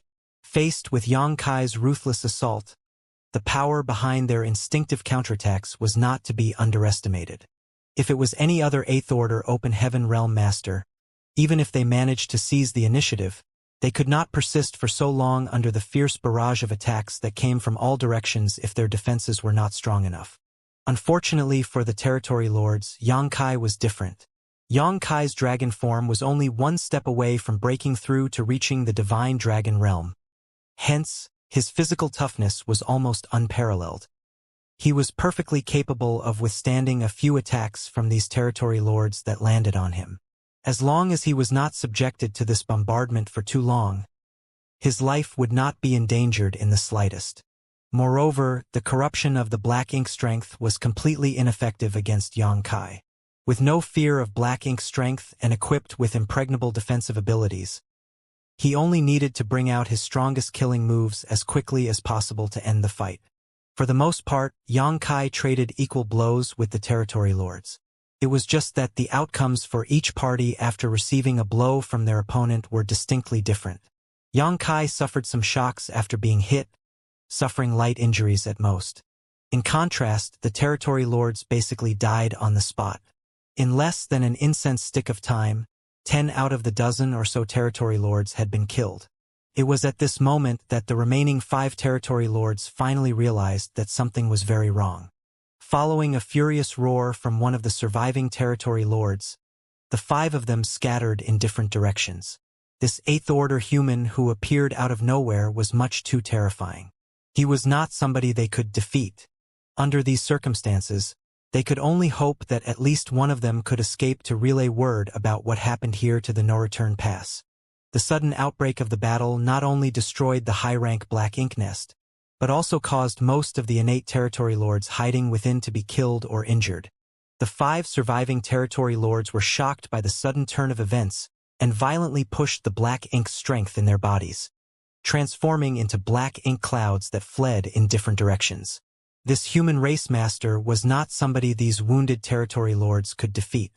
If they continued fighting him, the only outcome waiting for them was complete annihilation. Solidify! A shout reverberated through the void. The voice seemed to have a certain effect on the space principles of the region, causing the local space to become incredibly dense and heavy. Like flies caught in sticky sap, the 5 black ink clouds instantly froze in place. They fought and struggled against the restraints around them, moving forward at a snail's pace as a sense of horror filled their eyes. While urging his space principles, Yang Kai hurled the Azure Dragon Spear.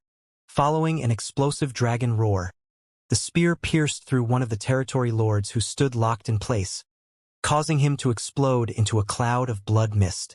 Then, the Azure Dragon Spear circled back and was caught firmly in the palm of Yang Kai's hand.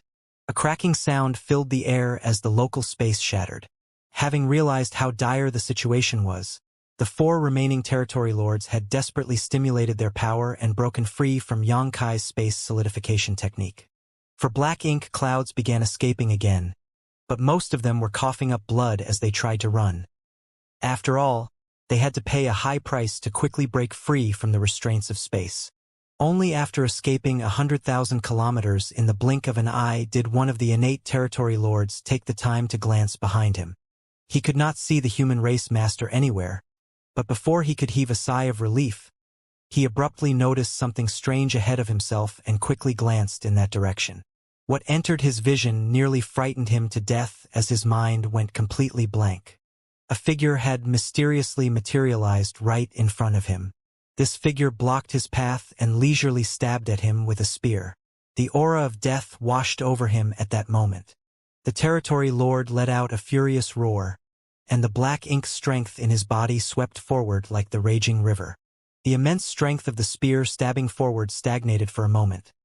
However, the stalemate lasted less than a breath before various mysterious Tao strengths manifested along the length of the spear, causing the already dense murderous intent to explode violently. The defenses formed from the black ink strength that the territory lord desperately mobilized were as vulnerable as paper against this attack. The spear thrust forward before swiftly being retracted as the burst of black ink strength dissipated into nothingness. The human race master was no longer standing in front of him, but the territory lord knew that the human had simply gone to hunt down the rest of his clansmen. The territory lord stood quietly in the void with a look of complete disbelief on his face. How can a human master like that exist? I can't believe he killed so many innate territory lords like he was slaughtering chickens and butchering dogs. Just who is he? His questions remained unanswered. In the last moments of his life, the territory lord detected violent energy fluctuations coming from somewhere not far from his current position. These fluctuations were obviously the final resistance of one of his companions. Immediately after that, his body exploded into a cloud of blood mist. Faced with an undefeatable enemy like Xianxia, dispersing and choosing to flee in different directions had been the best choice. Unfortunately, against the strange and unpredictable space secret technique, the innate territory lords would not have had a happy ending even though there was nothing wrong with their tactics. Xianxia would have needed to pay a certain price to defeat all of them if they had chosen to rally together and fight to the death. However, he had no trouble killing them without receiving any damage if he was only hunting them down one by one. A short while later, Xianxia moved to his last target, only to see Ouyang fighting one of the innate territory lords. Ouyang was bombarding the innate territory lord indiscriminately as his world force surging violently around him. Each attack landed squarely and drew blood, causing the innate territory lord to retreat steadily with a despairing expression. Out of the remaining 5 territory lords, Xianxia had killed one on the spot and then hunted down another 3. He had ignored the last remaining territory lord as the latter had fled in Ouyang direction. Xianxia was certain that Ouyang would not ignore this territory lord and, sure enough, he was greeted with the scene of their battle as soon as he returned. Ouyang had been holding back for too long. It had been over 1,000 years since Big Head Me dispatched him to protect the resource-gathering team on the Black Ink battlefield, before which he was essentially living an idle life for thousands of years on the profound Nether battlefield. Aside from relocating them from place to place, Ouyang had remained on guard duty all the time for the past 1,000 years. His days might have been leisurely, but such a boring life was nothing more than a different kind of torture for a combat veteran like himself who lived his entire life on the battlefield. He had been yearning to return to the fight, and even if he died in battle in some remote corner of the void, it would still be better than living such a tedious and monotonous life. How could Ouyang possibly take his first battle after several thousand years casually? He was eager to vent all his frustrations that had accumulated over all these years of peace. Not to mention, his opponent was an innate territory lord. Ouyang had often suffered at the hands of innate territory lords when the war was still raging in profound Nether territory. Every battle would leave him covered in wounds, some of which were even life-threatening. It was only thanks to his strong will and vitality that he survived for so long. The boredom and depression that had accumulated for several thousand years could finally be released today. Xianxia did not step forward to provide support, but simply chose to watch quietly from the side. Under Xianxia's gaze, Ouyang pushed the innate territory lord to the brink of despair until he turned to flee in panic, his black blood gushing out of his wounds. At that moment, Ouyang summoned his divine manifestation. It was his way of paying tribute to his formidable opponent by unleashing the most ferocious move in his arsenal. The aura of the innate territory lord weakened rapidly until it eventually faded into nothingness.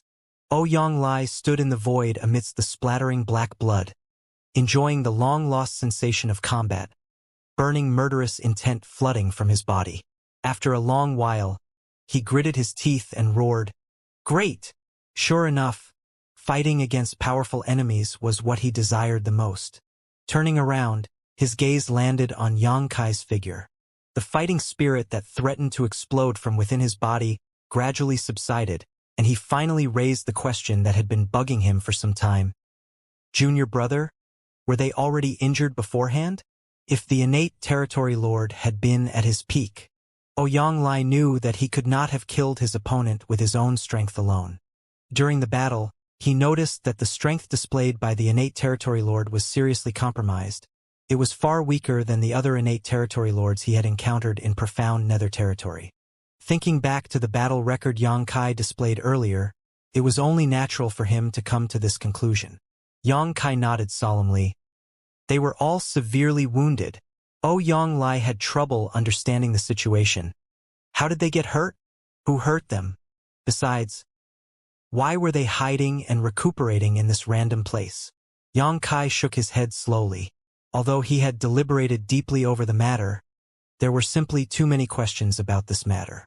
Leaving aside who had harmed these innate territory lords, the most important question was why they were hiding and recuperating here. Innate territory lords generally preferred sleeping and recuperating from their injuries at the no-return pass.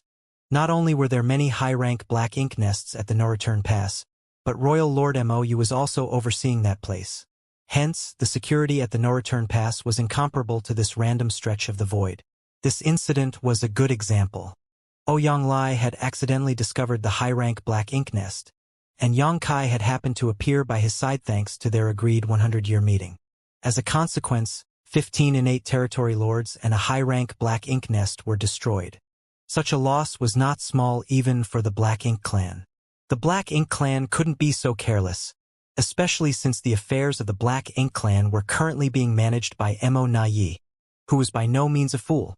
Even ignoring all of these strange points, why would 15 injured innate territory lords squeeze themselves into a single half-hatched high-rank black ink nest to recuperate from their wounds? This kind of arrangement was extremely detrimental to their recovery speed. The benefits they could obtain would be severely reduced when there were so many of them in one place after all. Has there been a schism in the Black Ink clan? Is that pseudo-royal lord called Mo Yi trying to establish his own force? Ouyang suddenly wondered out loud. If that was the case, then it could just barely explain why these innate territory lords had been hiding here. Xianxia shook his head. Mo Yi probably has no such intentions or the ability for that matter. Mo Yi was just a pseudo-royal lord with a true royal lord like Mou above him. Even if Mo Yi had the intention of establishing his own force, the other innate territory lords would never obey him. From Xianxia's long years of experience with the Black Ink clan, it was undeniable that power struggles existed and some Black Ink clansmen had their own agendas. However, the Black Ink clan as a whole was extremely united against external forces. It was impossible for Mo Yi to do something stupid like setting up his own force. What puzzled Xianxia even more was the origin of these innate territory lords. Where did they come from? For the last 1,000 years, Xianxia had more or less remained on guard outside the no-return pass because the Black Ink clan was supposed to hand over part of their supplies to him at regular 5-year intervals. Seeing as he generally had nothing more important to do, Xianxia would generally use his spare time to monitor the movements of the Black Ink clan at the no-return pass. The only times Xianxia left his position was when he had to meet with Ouyang and the others, and he was never gone for long. Most of the time, Xianxia left for half a month or so. The longest he was away did not exceed 1 month. Once the supplies were delivered to the Supreme Headquarters, he would return immediately. During this period, Xianxia had never detected any innate territory lords leaving the no-return pass and venturing deep into the Black Ink battlefield. It was too far-fetched to believe that these territory lords had left the no-return pass during his brief absences and came here to treat their wounds. The Black Ink clan should not have the ability to monitor his movements in the first place, so they had no way of knowing when he wasn't lurking about. More importantly, the Black Ink clan had no reason to do something like this. There were many high-rank Black Ink nests at the no-return pass, So why would these 15 territory lords need to hatch a new high-rank black ink nest in such a remote place? Why would they need to huddle together in such a cramped space? Could it be that these territory lords did not come from the no-return pass? Xianxia suddenly turned around and flew towards the dead universe world. Ouyang did not understand the reason for Xianxia's actions, but he hurriedly followed along. It did not take long before the two of them came to the location where the black ink nest originally stood. The area had been transformed into a large crater when Xianxia previously unleashed the full strength of his golden crow casts the sun, disintegrating the several thousand-meter-tall black ink nest and blasting away the land around it. Floating above the crater, Xianxia's divine sense poured out like the surging tide, and he soon made a discovery. With a flash of his figure, he landed at a certain spot and picked something up from the ground. Standing beside Xianxia, Ouyang took a look over his shoulder and made a soft exclamation. A 7th order wood element material. The quality is pretty good. There are more here. While speaking, he reached out and grabbed a stone that was the size of a head. The stone glittered with a golden light, and metal element energy surged from within. It was evident that the stone was not an ordinary object. A 6th order metal element material, he frowned at the sight. Xianxia and Ouyang found numerous cultivation materials of different elements in the vicinity. Moreover, the quality of these materials was very high. It was clear that these cultivation materials had not come from this universe world. On the contrary, they had been scattered from the destroyed black ink nest. These materials had probably been accumulated in the black ink nest. It was just that Xianxia had arrived before these territory lords had the opportunity to utilize these materials. When the black ink nest was destroyed, these materials were naturally scattered in all directions. Xianxia and Ouyang searched the vicinity at random, but in less than half an hour, they found thousands of cultivation materials of good quality and different attributes. It had to be said that these were simply the ones that could be found in plain sight, and there were bound to be more which had either been depleted or buried nearby. Standing in the void, Xianxia held an earth element material in his hand with a deep frown on his face. How did these territory lords accumulate so many cultivation resources?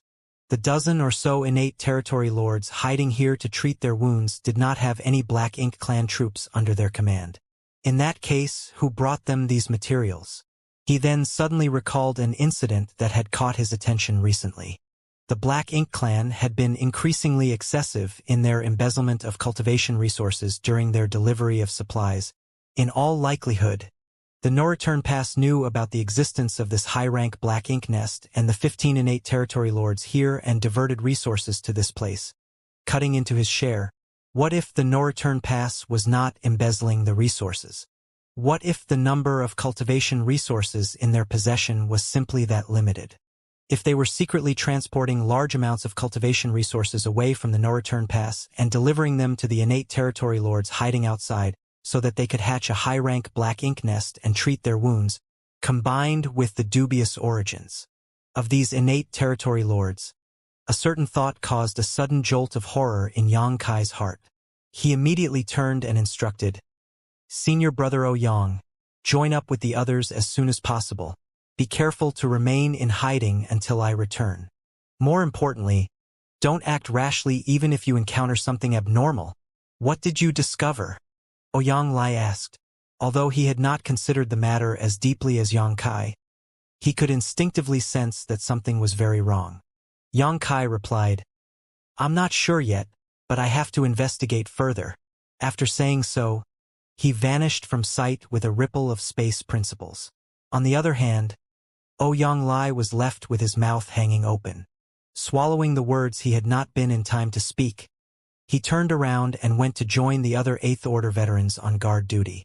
Meanwhile, Xianxia flew forward at a rapid pace. There was no particular target destination in his mind. He was simply carrying out a careful and sweeping search of the general area. If his guess was correct, then the innate territory lords he encountered were not the only ones hiding outside the No-Return Pass. There were likely more of them in other remote places. The Black Ink clan was essentially under Mo Naye's command at the moment, and for that reason, Xianxia and Mo Naye had interacted with each other on several occasions. While Xianxia did not dare to claim that he had a thorough understanding of Mo he was not completely unfamiliar with his enemy either. Therefore, he placed himself in Mo shoes and considered the matter from the latter's perspective. If the truth was as Xianxia speculated, then the question was simple: what arrangements would he make for the innate territory lords living outside? The answer came to him quickly. He would never allow them to return to the no-return pass. That was because Xianxia was always standing guard outside the no-return pass. If these territory lords headed to the no-return pass, their whereabouts would definitely be exposed. These territory lords with unknown origins were most likely Mo's hidden trump card. In that case, it was only natural to keep them as deeply hidden as possible until they could all be mobilized at a critical moment. Their sudden emergence was bound to catch the human race by surprise. If that was the case, they could not be placed too near the no-return pass. Otherwise, their existence might be exposed. After all, Mo could not confirm that Xianxia would remain in the periphery of the no-return pass at all times. If Xianxia was struck by an impulsive whim and arbitrarily decided to wander deeper into the black ink battlefield, he might accidentally discover something. Combining his speculations with the location of the high-rank black ink nest he destroyed earlier, Xianxia quickly found the answer. The ruins of the royal city of the major theaters were located quite far from the no-return pass, far enough that even if he wanted to take a random walk, Xianxia would not venture this far. In reality, there was nothing wrong with Mo's arrangement. What he never expected was that the human race had a team of tens of thousands of cultivators mining for resources in the depths of the black ink battlefield, much less that Xianxia's considerations would coincide with his own. Xianxia had also dispatched other humans to search for resources beyond the ruins of the royal cities, as he assumed it was absolutely safe from the Black Ink clan's patrols. Both sides had assumed that the other would not venture so deep into the Black Ink battlefield for no reason, so they had hidden their activities in the same place. That was how Xianxia had accidentally stumbled upon the high-rank Black Ink nest while investigating his surroundings. One could only sigh at the irony. It was truly an occasion befitting the saying, "The calculations of man cannot compare to those of heaven." Despite Xianxia's conjectures, trying to find something in the vast void was like trying to find a single shell in a vast sea. He was lucky that his divine sense was powerful and he could use space principles to rapidly move from one place to another. 1 month later, his efforts bore fruit. In a dead universe world located deep in the void, Xianxia came across a scene similar to the one he had seen previously. A high-rank black ink nest was standing there quietly. Furthermore, the high-rank black ink nest was not fully hatched to avoid any wastage of resources or black ink strength. All the black ink strength was condensed around the black ink nest with no sign of it spreading into the surroundings. That was part of the countermeasures to conceal the existence of the black ink nest. If the black ink nest had been fully hatched, it would tower many thousands of meters into the sky, and the black ink strength surging from it would easily cover the entire universe world and the surrounding space, making it very easy to spot. On the contrary, restraining its growth and emission of black ink strength could provide adequate concealment. If Xianxia had not investigated the area carefully and simply passed by without much care, he might not have discovered the black ink nest. Thanks to his previous experience, Xianxia did not show mercy in his actions this time around. He had not been certain whether there was a royal lord in the previous black ink nest, so he had only used Golden Crow casts the sun to test the waters. This time, he did not hesitate to use his sun and moon divine seal. The space-time strength emerged as a giant seal comprised of a crescent moon and great sun slammed fiercely into the black ink nest. Time and space warped greatly at the moment of impact, seemingly shredding reality itself in the surrounding region. Once the full power of the sun and moon divine seal dissipated, the local time and space began to repair itself. The enormous high-rank black ink nest disintegrated like a tower of sand, and most of the innate territory lords hiding within the black ink nest to recuperate from their wounds were instantly annihilated. The sun and moon divine seal was Xianxia's strongest single trump card at the moment. Supplemented by his current cultivation at the peak of the 8th Order Open Heaven realm, even a pseudo-royal lords like Mo might not be able to defend against this attack, so what more need be said about a bunch of injured, defenseless innate territory lords? The territory lords who were lucky enough to survive this blow all suffered severe damage to their foundations. Awakening from their deep slumber, they looked absolutely terrified and barely had any time to understand the situation before they were massacred. The slaughter this time around went much faster than before, with the main reason being that the power of Yang Kai's sun and moon divine seal was much higher than his golden crow casts the sun. Many of the territory lords were slain before they even caught a glimpse of their attacker, while those who survived were left on the verge of death. The entire process took no more than several dozen breaths of time. As Yang Kai retrieved the azure dragon spear, there was not a single living being left in his surroundings. However, he did not show the slightest joy on his face. Instead, his expression was extremely solemn. Compared to finding another high-rank black ink nest after just 1 month, he would rather have spent several years searching with no results. If that were the case, then it would have meant that his speculations were wrong and the situation faced by the human race would not worsen much further. Unfortunately, looking at the current situation, everything seemed to be heading in the worst direction. To obtain results in just 1 month could not be just because he had been lucky or his search efforts had been careful enough. Looking at the situation from the most obvious perspective, this meant that many territory lords were living outside the no-return pass. It was precisely because their numbers were so high that Yang Kai was easily able to find them. If he continued his search, Yang Kai was certain he would find even more black ink nests filled with territory lords. We're in big trouble. It turned out that Wu Kuang was unreliable after all. However, it was not entirely his fault either. Although Wu Kuang was the reincarnation of Shi, who had the qualifications to control the primordial heaven's source grand restriction, his cultivation was limited. It was only natural that Wu Kuang could not control the primordial heaven's source grand restriction as well as Tsang. Yang Kai pondered for a while before activating space principles and returning along the same route he came with the help of the space beacons that he had hidden. It had taken him a month to arrive at this spot, but it only took him a few hours to return and successfully meet up with Ouyang Lai and the others. Faced with the inquiring gazes of the 8th Order Open Heaven Realm Masters, Yang Kai did not know how to explain the situation. Thus, he decided not to say anything. He simply opened his mouth and declared, "Senior Brother Ouyang, please accompany me back to the Supreme Headquarters." Ouyang Lai was startled, but he quickly responded, "Good." Yang Kai glanced at the other veteran 8th Order Open Heaven Realm Masters and spoke to them urgently. Be sure to remain hidden as much as possible during this period. Many territory lords are wandering around, though most of them should be recuperating in deep slumber. As long as you remain cautious, you should be safe. The rest of the veteran 8th Order Open Heaven Realm Masters nodded in response. They could not deny that the safest solution at the moment was to send the mining teams back to safety. However, the human race needed supplies to maintain the war effort.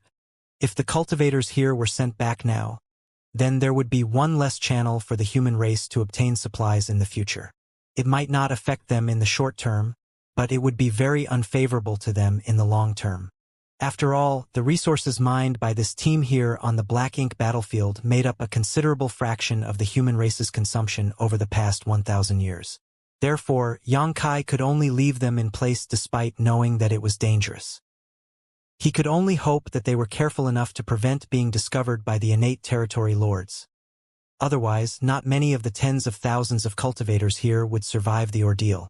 After issuing these instructions, Yang Kai immediately wrapped his power around Ouyang Lai and connected his mind to the world tree. The whole world turned upside down, and their field of vision shifted. Under the guidance of a mysterious power, the pair arrived at the Grand Ancient Ruins boundary. It was Ouyang Lai's first time visiting the Grand Ancient Ruins boundary, but he was in no mood to be curious about his surroundings. He only spared a quick glance at the old tree before him in amazement before he questioned solemnly, "Junior brother, what happened?" Yang Kai explained, "Something has probably gone wrong at the primordial heaven's source grand restriction. Many innate territory lords have somehow managed to escape." Ouyang Lai's expression changed drastically. "Are you referring to the ones we encountered previously?" Yang Kai nodded. Ouyang Lai finally understood the situation. No wonder they did not head to the no-return pass. They were afraid of being discovered by you. If Xianxia had not been lurking around the no-return pass, then these wounded innate territory lords would not have remained drifting outside. More than a dozen territory lords couldn't remain crowded in a high-rank black ink nest. Do you have any idea how many more territory lords are out there? Xianxia probed further. Xianxia shook his head. It's hard to say for certain, but their numbers are definitely low. Xianxia had discovered the first high-rank black ink nest 10 years ago. Considering the effort required for the territory lords to sneak out of the primordial heaven's source grand restriction, it was most likely that the problems at the primordial heaven's source grand restriction started many decades ago. Who knew how many innate territory lords had escaped from the primordial heaven's source grand restriction over a period of decades? There was a reason why Xianxia had associated the presence of the territory lords with a problem at the primordial heaven's source grand restriction. When Xianxia had previously sent the suppressing Black Ink army to the primordial heaven's source grand restriction, he had personally witnessed a royal lord breaking through the gap opened by Wu Kuang. Fortunately, the gap opened by Wu Kuang only allowed territory lords to enter and exit freely, while a royal lord would need to pay a high price to force their way through the gap. Consequently, the royal lord had been covered in wounds even though he managed to emerge from the primordial heaven's source grand restriction. That royal lord's strength had been greatly reduced as a result, allowing Fu Guang to swiftly defeat and execute him. The innate territory lords whom they encountered previously had all been seriously injured, which was certainly thought-provoking. Their conditions were exactly the same as the royal lord whom Xianxia had met in the past, allowing him to make the association. According to Xianxia's speculation, the Black Ink clan in the primordial heaven's source grand restriction were shielded from the outside world. The innate territory lords were incapable of escaping from it unnoticed without paying a heavy cost. Every territory lord would suffer deep wounds when they escaped from the primordial heaven's source grand restriction, and for that reason the no-return pass had gone to special lengths to deliver cultivation resources to them, so that they could rest and recuperate until they were needed in the future. If Xianxia had not discovered this issue by chance, the Black Ink clan would have gathered a massive group of powerful innate territory lords over hundreds or even thousands of years. These innate territory lords would have been enough to alter the situation on the battlefield, and there was a high possibility that they would become a force that would eventually crush the human race. Senior Brother Yang, I need you to return to the Supreme Headquarters. Contact Senior Brother Mi and inform him about the situation here, so that the human race can come up with the appropriate countermeasures as soon as possible. Understood. Xianxia nodded solemnly, knowing the importance of the matter. The Black Ink clan had secretly pulled this trick, so if the human race did not take the necessary countermeasures immediately, they would likely suffer terrible consequences. Also, Xianxia thought of something and added, in the near future, there may be a large number of pseudo-royal lords emerging from the Black Ink clan. Tell Senior Brother Mi to take more precautions. Xianxia couldn't help shivering at those words. It was only natural that he was aware of the existence of pseudo-royal lords. Purely in terms of depth of cultivation, there was not much difference between a pseudo-royal lord and a true royal lord. What was different was their control over their power. The power of a pseudo-royal lord did not come from years of accumulation and cultivation, so even if they had the same power as a true royal lord, they could not exert it properly. Be that as it may, a pseudo-royal lord was not an opponent an 8th Order Open Heaven Realm Master could confront. If it was just as Xianxia had said, and a large batch of pseudo-royal lords appeared among the Black Ink clan, what would happen to the human race? Xianxia's warning did not come from being an alarmist. On the contrary, his warning had come from the insight that he gained from his understanding of Xianxia's thought process. There was no denying that Xianxia was a ruthless and efficient character. He had hidden many innate territory lords in the depths of Black Ink battlefield and provided them with cultivation resources to heal their wounds. At the same time, he was also prepared to sacrifice them at any moment so that they could join forces to create new pseudo-royal lords. Xianxia had successively destroyed 2 high-rank Black Ink nests, both of which contained more than a dozen innate territory lords recuperating inside. Their numbers were essentially equal, so it was obvious that the entire arrangement was not a coincidence but an intentional arrangement on the part of the Black Ink clan. Yang Kai had yet to figure out how the Black Ink clan precisely created a pseudo-royal lord, but according to the limited information that he possessed, it required the sacrifice of at least 12 territory lords and a high-rank Black Ink nest. The 2 high-rank Black Ink nests that he destroyed earlier met those conditions. Therefore, the Black Ink clan could implement their plans to create pseudo-royal lords at a moment's notice. More than a dozen wounded innate territory lords could easily be killed by a sneak attack from Yang Kai, but dealing with even a single pseudo-royal lord would be extremely difficult. That was the difference between quantity and quality. The human race needed to take precautions against such a possible future. After sending Ouyang Lai away, Yang Kai did not remain idle. He threw himself into the world fruit corresponding to the universe world that he deliberately left outside the primordial heaven's source grand restriction. Borrowing the power of the world tree, the space around him warped and the aura of the world washed over him before he emerged outside the primordial heaven's source grand restriction in the blink of an eye. When Yang Kai reappeared again, he immediately detected a powerful divine sense reaching towards him from afar. It was none other than Fu Guang, who was in charge of the suppressing Black Ink fortress. After confirming Yang Kai's identity, he stopped paying attention to him and focused his vigilance on the movements of the primordial heaven's source grand restriction. Yang Kai nodded in that direction as a greeting before quickly concealing his aura and staring up at the primordial heaven's source grand restriction. Not much had changed since the last time he came to the primordial heaven's source grand restriction.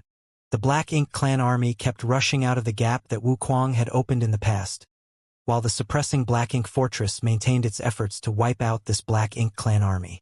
Several Black Ink clansmen would successfully emerge from the gap from time to time, only for the 8th Order Open Heaven Realm Masters of the suppressing Black Ink army to step forward to confront them.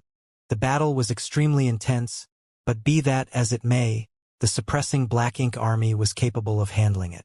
They barely even suffered any casualties over the years, with the only real loss being the heavy consumption of cultivation resources. Yang Kai was starting to understand the whole situation now. Previously, this whole scenario had confused him. After all, the Black Ink clan knew the consequences of forcing their way through the opening in the primordial heaven source grand restriction. The only consequence waiting for them was death. But if that was the case, why would they continue attacking without fear?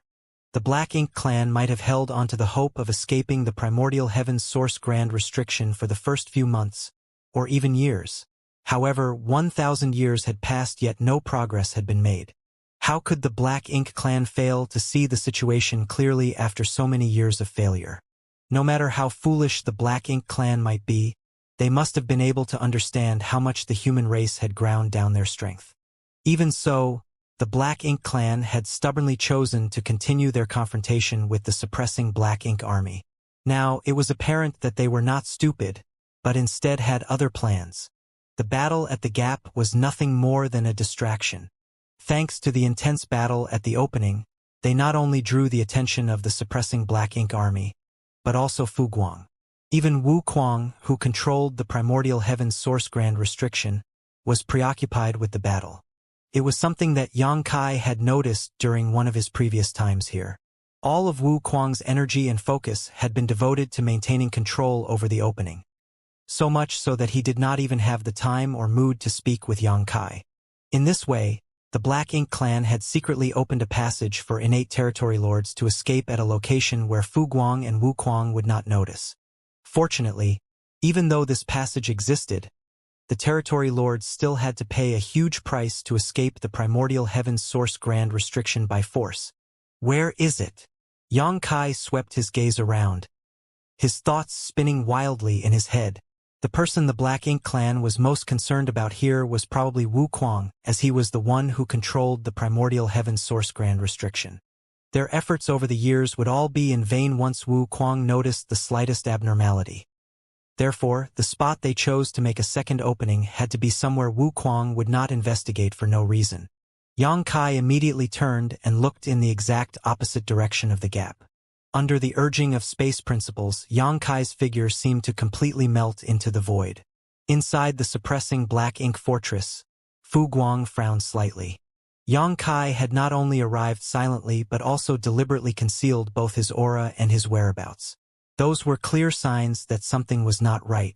Although he did not know the specifics of Xianxia's actions, he instinctively sensed that something major must have happened. The primordial heaven's source grand restriction covered an extremely large area. It was the grand restriction that the 10 martial ancestors had joined forces to create and the land where Mo came into existence. Even its true body had been sealed within this place. Furthermore, Mo had produced countless black ink clansmen inside the primordial heaven's source grand restriction. One could only imagine the vastness of the land. With it being so vast, it was indeed difficult for Wu Kuang to conduct comprehensive monitoring when most of his attention had to be focused on a single spot. What's more, he mentioned something 1,000 years ago. The grand restriction was too ancient, so flaws had naturally developed in it. When Wu Kuang took the initiative to open the gap, it probably caused tremors throughout the entire primordial heaven's source grand restriction, which the Black Ink clan probably found a way to exploit. Half a month later, Xianxia had silently swept about half of the primordial heaven's source grand restriction. Unfortunately, he did not discover any abnormalities during his comprehensive search. He did not relax his guard though, for if the anomaly could be found so easily, Wu Kuang would not have been kept in the dark for so long. Suppressing his impatience, Xianxia wandered back and forth without aim. A few more days passed before he suddenly detected a strange energy fluctuation coming from a certain spot in the void. Since he happened to be in the vicinity at the time, he hastily rushed over to investigate the situation. From what Xianxia could see, there seemed to be a black lump that wriggled vigorously like a living creature in the deep and endless darkness. The black lump was gradually squeezing its way out of the primordial heaven's source grand restriction. It did not take long before the black lump broke free. When the pitch-black darkness melted away, a figure was revealed, one of an innate territory lord. The innate territory lord immediately concealed his aura as much as possible. As he had just escaped the primordial heaven's source grand restriction, his wounds were severe and he did not dare to stay for long, quickly turning in a certain direction to flee. Xianxia worked hard to suppress his killing intent. After the territory lord gained some distance, he sent a divine sense message to Wu Kuang before silently stalking his prey. Half a day later, the territory lord stopped somewhere in the void. His divine sense surged as though communicating with someone. Then he swiftly traveled in a certain direction. He arrived at an asteroid after some time, where 6 other territory lords had gathered together, each one of them looking extremely weak and tired. When the territory lord arrived at the meeting spot, he finally burst out into happy laughter. "I'm finally out!" Anybody would be ecstatic to escape from the prison they had been confined to since the beginning of their life. Likewise, the other territory lords could not hide their joy either, smiling as they exchanged a few happy words. Nevertheless, they soon focused their attention, with one of the territory lords saying, "We need to wait for a few more of us to come out. Once 15 have gathered here, we will set off for our destination." The territory lord who arrived last immediately became a little impatient. "Why do we have to wait until 15 of us have gathered here? Won't we have to wait for a long time then?" The territory lord who spoke earlier answered, "That's what the no-return pass has arranged for us. We simply need to follow our orders." The territory lord who came last couldn't help feeling frustrated, but there was nothing he could do, so he just complained bitterly. "There is neither a black ink nest nor black ink strength here, so we are unable to treat our wounds. Don't you think just waiting here without doing anything is a waste? The no-return pass has already arranged everything for us, so we only need to arrive at the designated place on time. At that point, we will receive everything we could possibly need. I guess that's our only option." He sighed heavily. "I'm afraid you won't be receiving anything ever again." A deep voice suddenly sounded behind them. The territory lords were stunned for a moment before they all stood up and looked in the direction the voice came from. However, all that entered their vision was a torrential storm of spear shadows. If it was said that Xianxia had expended some effort to destroy the innate territory lords hidden within the 2 high-rank black ink nests, then slaughtering the territory lords gathered here was practically effortless. The territory lords inside the black ink nests had been recuperating for some time, so they had recovered some of their strength. In comparison, these territory lords had just escaped from the primordial heaven's source grand restriction, and each one of them had severely damaged their foundations, so the strength they could exert was less than 30% of their maximum. Besides, there were only 7 territory lords here. After the storm of spear shadows subsided, 4 out of the 7 territory lords died on the spot. Among the remaining 3 territory lords, 1 retaliated in fury while the others immediately chose to flee. Be that as it may, their efforts were futile, and it was not long before the auras of all 7 territory lords were completely annihilated. Xianxia frowned and picked up an object from the corpse of a dead territory lord. It was a black ink nest the size of a palm, which seemed like it had just been conceived but not yet hatched. If his guess was correct, it was most likely a high-rank black ink nest. If everything had gone smoothly, these territory lords would have brought this high-rank black ink nest to a hidden location where they would receive a batch of resources from the no-return pass to hatch the black ink nest. After that, they would enter the black ink nest to recuperate from their injuries in deep slumber. Given the network formed between black ink nests, Xianxia had the vague suspicion that these territory lords could use the black ink nest in their possession to communicate with the no-return pass directly. Holding the miniature black ink nest in the palm of his hand, Xianxia debated for a long time, but in the end, he abandoned the idea of using it to spy on the Black Ink clan's communications. Turning around, he headed towards the primordial heaven's source grand restriction instead. He did not head towards the suppressing Black Ink fortress but the hole in the primordial heaven's source grand restriction, and then he concealed himself in the void. After communicating with Wu Kuang via divine sense, he learned that there had been no abnormalities in this area during this period. Thus, Xianxia settled in and quietly laid in ambush. The same scene as the one he witnessed before finally occurred again 10 days later. A small dark mass wriggled cautiously in the primordial heaven's source grand restriction, employing unknown means to forcibly squeeze its way out. As the darkness burst and dissipated, the figure of an innate territory lord was revealed. The innate territory lord did not linger for long and quickly traveled in the same direction as the territory lord from before. Xianxia silently followed. Under normal circumstances, he would not have been able to avoid the perception of an innate territory lord from such a close range, especially when the innate territory lord was being extremely vigilant of his surroundings. It was just that this territory lord was suffering from such severe wounds that even his senses had become blurry. Xianxia followed the innate territory lord in secret until they were far enough from the primordial heaven's source grand restriction for it to be impossible for someone to notice them. Only then did he make his move and slaughtered the innate territory lord on the spot. The innate territory lord was most likely trying to meet up with the previous 7 innate territory lords. Unfortunately for him, those 7 innate territory lords had already been annihilated by Xianxia, so how could he find them? In this way, Xianxia consecutively slaughtered 5 territory lords before he finally stopped 2 months later. The situation was dire indeed. There was a reason why Xianxia did not ask Wu Kuang to repair the gap in the primordial heaven's source grand restriction immediately and instead chose to monitor the situation in secret. He had wanted to learn how frequently the territory lords were escaping from the primordial heaven's source grand restriction. The results he obtained were both shocking and horrifying. On average, there were 2 to 3 innate territory lords escaping per month. If 5 innate territory lords escaped every 2 months, then that would mean as many as 30 of them escaped in a year. According to Xianxia's previous estimate, the problem at the primordial heaven's source grand restriction probably started several dozen years ago. A conservative estimate would be 30 years ago. If 30 innate territory lords escaped in a year, that would mean that nearly 1,000 innate territory lords had escaped the primordial heaven's source grand restriction over the past 30 years. 1,000 territory lords was an astounding number. What more if they were all innate territory lords? Xianxia felt his heart grow heavy at the realization that his previous speculations were correct.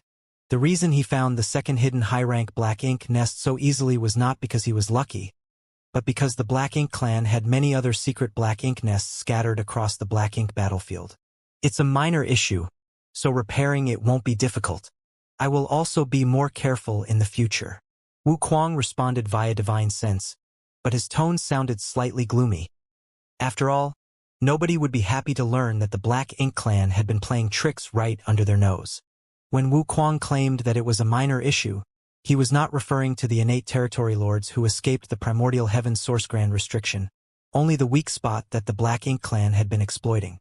It was his failure to monitor that particular location that allowed the Black Ink clan to take advantage of his negligence. Now that he discovered the issue, he only needed to make some slight adjustments to the primordial heaven's source grand restriction to repair the weakness. Please do. If something like this happens again, the human race will be doomed, Xianxia warned. Although the current situation was not optimistic, the Black Ink clan did not hold an absolute advantage in the war yet. Xianxia couldn't help feeling relieved that Ouyang Lai had accidentally stumbled upon that high-rank Black Ink nest. Otherwise, the human race would be at risk of extinction if the Black Ink clan had successfully continued their plans for a few hundred years. Wu Kuang seemed embarrassed, but did not say anything. He was clearly devoting himself to repairing the flaw in the primordial heaven's source grand restriction, and it really did not take much effort for him to patch the weak spot. A moment later, the human race masters in charge of monitoring the movement of the Black Ink clan on the battlefield from the suppressing Black Ink fortress exclaimed in astonishment, as though discovering something strange. The sounds of battle that had rung out incessantly for the past 1,000 years were showing gradual signs of subsiding. Even the innate territory lords, who were fighting the suppressing Black Ink army masters on the battlefield after escaping from the primordial heaven's source grand restriction, were starting to retreat and return to the primordial heaven's source grand restriction via the gap. Half a day later, the suppressing Black Ink army masters stood on the suppressing Black Ink fortress and stared blankly at the empty void in front of them. The battlefield that had been plagued with bloodshed for the past 1,000 years was finally ushering in a rare moment of peace. No other Black Ink clansmen were charging out from the gap, only countless severed limbs and bits of hashed meat left over from dead Black Ink clansmen, along with dense Black Ink clouds that seemed like they would never dissipate. Cheers started from a certain location and soon spread throughout the suppressing Black Ink fortress like a tidal wave. The soldiers rejoiced, their shouts of victory ringing out across the void. The volume of their cheers nearly threatened to turn the entire universe upside down. The soldiers at the lower ranks seemed to believe that they finally won the battle after 1,000 years. They were certain that the Black Ink clan in the primordial heaven's source grand restriction had realized the strength of the human race army and no longer dared to rear their heads again so easily. On the other hand, the Eighth Order Open Heaven Realm Masters frowned deeply. They initially took the initiative to open a gap in the primordial heaven source grand restriction so that they could lure the Black Ink clan into attacking. Their actions were a measure to reduce the pressure on the next generation. Therefore, the sudden withdrawal of the Black Ink clan could not be considered a good thing. Nevertheless, the suppressing Black Ink army was indeed in need of some rest after enduring 1,000 years of constant battle. The current situation was an acceptable outcome for them. Only Xianxia, who was hiding in the shadows, secretly heaved a sigh of relief. The weak spot in the primordial heaven's source grand restriction that the Black Ink clan found had been repaired by Wu Kuang. The Black Ink clan no longer had a reason to sacrifice themselves on the battlefield to draw Wu Kuang's attention, so they naturally stopped dispatching their soldiers to the battlefield.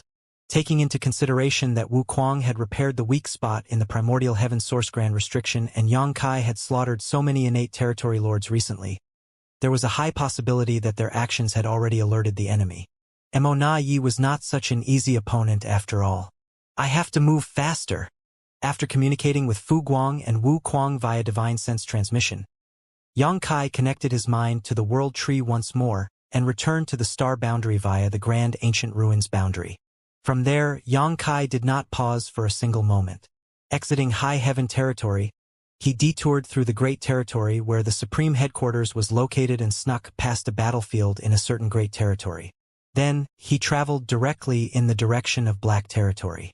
When he arrived at Black Territory, he passed through a secret void corridor and finally arrived at the Blue Sky Theater. No matter how fast Xianxia was though, this journey took a whole month despite him pushing his space principles to the extreme. As soon as he arrived on the Black Ink battlefield, he made some arrangements before beginning a search for traces of the hidden high-rank Black Ink nests. It was a fact that many innate territory lords had escaped from the primordial heaven's source grand restriction. That was not a reality that could be changed. Furthermore, the Black Ink clan had tried to hide these territory lords so that they could heal peacefully. At this point, Xianxia could only attempt to locate and annihilate these territory lords before the Black Ink clan could take preventive measures. While he would not be able to annihilate many with his strength alone, he could only do his utmost best to kill as many of them as possible. Thanks to his past two experiences, Xianxia had gotten better at searching for the high-rank Black Ink nests that were hidden in the depths of the void. His search was no longer as aimless as before.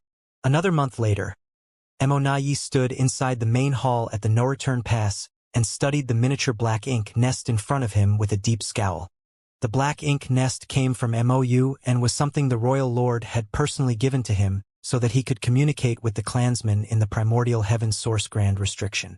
For some reason, he had been having trouble establishing contact with the Primordial Heaven Source Grand Restriction since about 2 months ago. He had not paid much attention to the issue at the beginning as it was not the first time such difficulties occurred. There were many occasions when he had trouble transmitting or receiving information effectively. Most of the time, he couldn't even connect to the Primordial Heaven Source Grand Restriction. That was why he had not thought much about the issue and had just assumed that it was nothing more than a normal phenomenon. However, 2 whole months had passed since he last received any message from the Primordial Heaven Source Grand Restriction, which was beginning to arouse his suspicions. Had something gone wrong on the other side? That was not impossible. Those in the Primordial Heaven Source Grand Restriction had been very careful up until now to ensure that the human masters guarding the Primordial Heaven Source Grand Restriction did not notice anything unusual. However, there was always a risk of exposure with their clansmen sneaking out at regular intervals. The hole in the Primordial Heaven Source Grand Restriction was bound to be repaired once discovered, in which case the territory lords would never succeed in sneaking out again. Unable to be certain, Immortality did not try to contact the clansmen in the Primordial Heaven Source Grand Restriction again. On the contrary, he tried to contact the last batch of territory lords who escaped from the Grand Restriction. According to his instructions, the territory lords who snuck out of the Primordial Heaven Source Grand Restriction would form groups of 14 or 15, with one among them being in charge of carrying a high-rank Black Ink nest. Once they had gathered enough people, they would set off together and head towards the location Immortality designated to receive the cultivation resources from the no-return pass. After that, they would search for a suitable hiding spot to hatch their Black Ink nest so that they could enter it and begin healing. Over the past several dozen years, everything had been going smoothly. As many as 60 batches of hidden territory lords had now scattered across the Black Ink battlefield. An estimation of the time indicated that the last batch of territory lords who escaped from the Primordial Heaven Source Grand Restriction should have completed their numbers and set off. Immortality focused his mind on the Black Ink nest before him, but the strange space inside of its consciousness was empty, with not a single figure in sight. Immortality was the only person here, and as his divine sense surged, the space vibrated slightly. Although the connection between Black Ink nests was extremely strong, they could not connect with a specific Black Ink nest directly. If Immortality wanted to contact a specific group of territory lords, then he could only send out a general message and wait for them to respond. At the same time, Xianxia stood in the void as murderous intent surged around him. The spear in his hand contained many Dao strengths interweaving with each other. Numerous innate territory lords had died at his hands, and the high-rank Black Ink nest where the territory lords were hiding had been destroyed earlier. There were 15 territory lords as usual, the number not any different from the 2 batches he annihilated previously. This only made him increasingly certain that Immortality intended to use these territory lords to create pseudo-royal lords. Unfortunately for Immortality, Xianxia had eliminated 3 of these nests before the plan could be implemented. It was not an intense battle. Under the premise that Xianxia had launched a sneak attack, these wounded innate territory lords had almost no power to resist, and when the dust settled, Black Ink strength scattered wildly across the void. There was not a single living creature around him as he calmed the surging world force in his body. Then he reached into his pocket and took out the small Black Ink nest that he obtained previously. The Black Ink nest was trembling slightly as if conveying some sort of message. This Black Ink nest had been brought out from the Primordial Heaven Source Grand Restriction by the Black Ink clan. Its first purpose was to contact the no-return pass, and the second was to hatch into a place where the territory lords could rest and treat their wounds after they received the necessary cultivation resources. Seeing as the black ink nest was vibrating, the no-return pass must be trying to make contact. Xianxia was tempted to attempt communication in order to gain enemy intelligence. However, he decided to give up on the idea after he weighed the risks. What if the person trying to make contact from the no-return pass was Immortality himself? It would be very difficult for him to fool Immortality. After all, he had to immerse his consciousness into the black ink nest to communicate through the black ink nest. With Immortality's caution, Xianxia would not be able to hide the truth from him if they were to confront each other directly. In the end, Xianxia could only choose to ignore the black ink nest. His choice might arouse Immortality's suspicions, but the truth would not be exposed immediately. Therefore, this was the best way to buy a little more time. Xianxia put the black ink nest away and resumed his search for the black ink nests hidden by the black ink clan. Time was running out, and the days when he could effortlessly massacre territory lords were dwindling rapidly. Back at the no-return pass, Immortality waited for 4 whole hours but did not receive a response, his expression darkening as time passed. He had the vague feeling that their movements at the primordial heaven's source grand restriction had been discovered. If that was the case, then the last batch of territory lords who escaped the primordial heaven's source grand restriction had probably suffered at the hands of the human race masters. Likewise, the black ink nest in their possession had probably fallen into the hands of the humans, which would explain why there was no response from them. He did not believe that those territory lords could survive, as the price they had to pay to sneak out of the primordial heaven's source grand restriction was too high.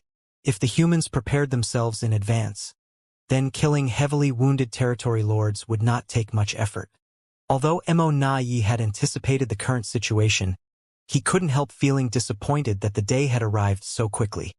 He had hoped that many more territory lords would be able to sneak out of the primordial heaven's source grand restriction before they were exposed.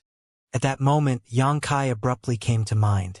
If the matter at the primordial heaven's source grand restriction had been exposed, then the entire human race would probably soon be aware of everything, and it would not be long before Xianxia learned about this. No, he might already know about this matter. He has always been capable of traveling back and forth without any trace thanks to his mastery over the Tao of space. Who knows whether he has recently been to the primordial heaven's source grand restriction. Xianxia was cunning and highly intelligent. If he learned about the matter at the primordial heaven's source grand restriction, he would most likely realize that Immortality was the secret mastermind behind the scenes. Immortality's expression stiffened before he immediately took out the communication bead that could be used to contact Xianxia and tentatively send a message through it. Brother Yang, are you there? Throughout his entire life, Immortality had never known how torturous waiting could be. He simply wanted to use this method to determine Xianxia's approximate distance. As for Xianxia's exact position, it was impossible to determine. If his message could not be delivered, then it would mean that there was a vast distance between them, and it would also indicate that Xianxia was not outside the no-return pass. Seeing as Xianxia had always remained nearby these past 1,000 years, it would be a sure sign that something was wrong if he was not here now. On the other hand, if the message was successfully delivered, then everything was still all right. It meant that Xianxia remained hidden outside the no-return pass, monitoring the movements here. That was the outcome that Immortality was hoping to see the most. Therefore, Immortality was happy to see the communication bead in his palm vibrate slightly. That was an indicator that the message had been transmitted to the other party. In other words, it meant that Xianxia was not too far from him. However, there was no response from the other party. Immortality waited for a long time, but in the end, he could not stand the wait and sent out another message. Approximately 12 million kilometers away from the no-return pass, a young man sat curled up inside a large universe fragment. He was trying his hardest to conceal his aura so that he did not expose himself in the slightest. Furthermore, he held a small communication bead tightly in his hand. His attention was focused to the extreme. In terms of cultivation, he was only at the peak of the Emperor realm. He had condensed his Tao seal and could advance to the open heaven realm at any time. Not to mention, the cultivation resources used to condense his Tao seal were of the 6th order. In other words, he was a candidate who could advance directly into the sixth-order open heaven realm. At this moment, the communication bead in his hand was vibrating slightly. He was astonished for a moment, but he quickly realized that the situation described by the Tao Lord was happening. Somebody was trying to contact the Tao Lord. The young man, known as Sun Zhao, couldn't help recalling the incident that had taken place 1 month ago. At the time, he had been cultivating in retreat inside the Void Tao Temple when he suddenly noticed something strange.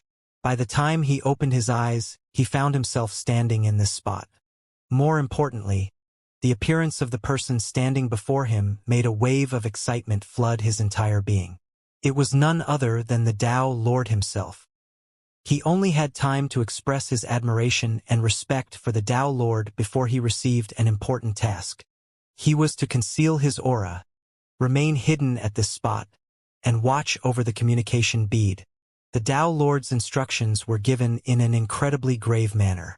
He claimed that this matter was not only very important, but also related to the survival of the human race. Then, he instructed Sun Zhao to remain hidden without exposing his whereabouts. The pressure was overwhelming to Sun Zhao. He was just an Emperor Realm Master from the Void Tao Temple who had yet to advance to the Open Heaven Realm. How could he suddenly bear the heavy responsibility of performing a task related to the survival of the human race out of nowhere? Nevertheless, he was personally given this mission by the Tao Lord himself, so how could he dare to be careless? He immediately nodded and agreed to the task. A month had passed since then. Now that the communication bead was vibrating lightly in his hand, he desperately thought back to the Tao Lord's instructions. If nobody tries to contact me, then just do nothing. If somebody tries to contact me, ignore the message during the first and second attempts. Wait until the third time before you respond. How should this disciple answer? Also, who is the person sending the messages? He asked humbly. How you answer is up to your discretion. Just adapt to the circumstances. As for the person sending the messages, it's just a nobody who is not worthy of notice. Sun Zhao was pensive but still nodded. This disciple understands. Gathering his wandering thoughts, Sun Zhao checked the message in the communication bead. He glanced at the words, "Brother Yang, are you there?" and snorted lightly. Just who does this unworthy person think he is? How dare he call the Tao Lord brother? He sure does not know the immensity of heaven and earth. By the Tao Lord's instructions, he ignored the message. A short while later, another message was delivered to the communication bead. Brother Yang, I have something to discuss with you. How dare he call the Tao Lord brother again?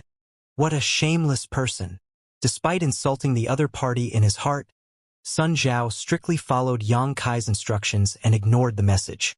He had a vague feeling in his heart that the person sending these messages was a shameless individual.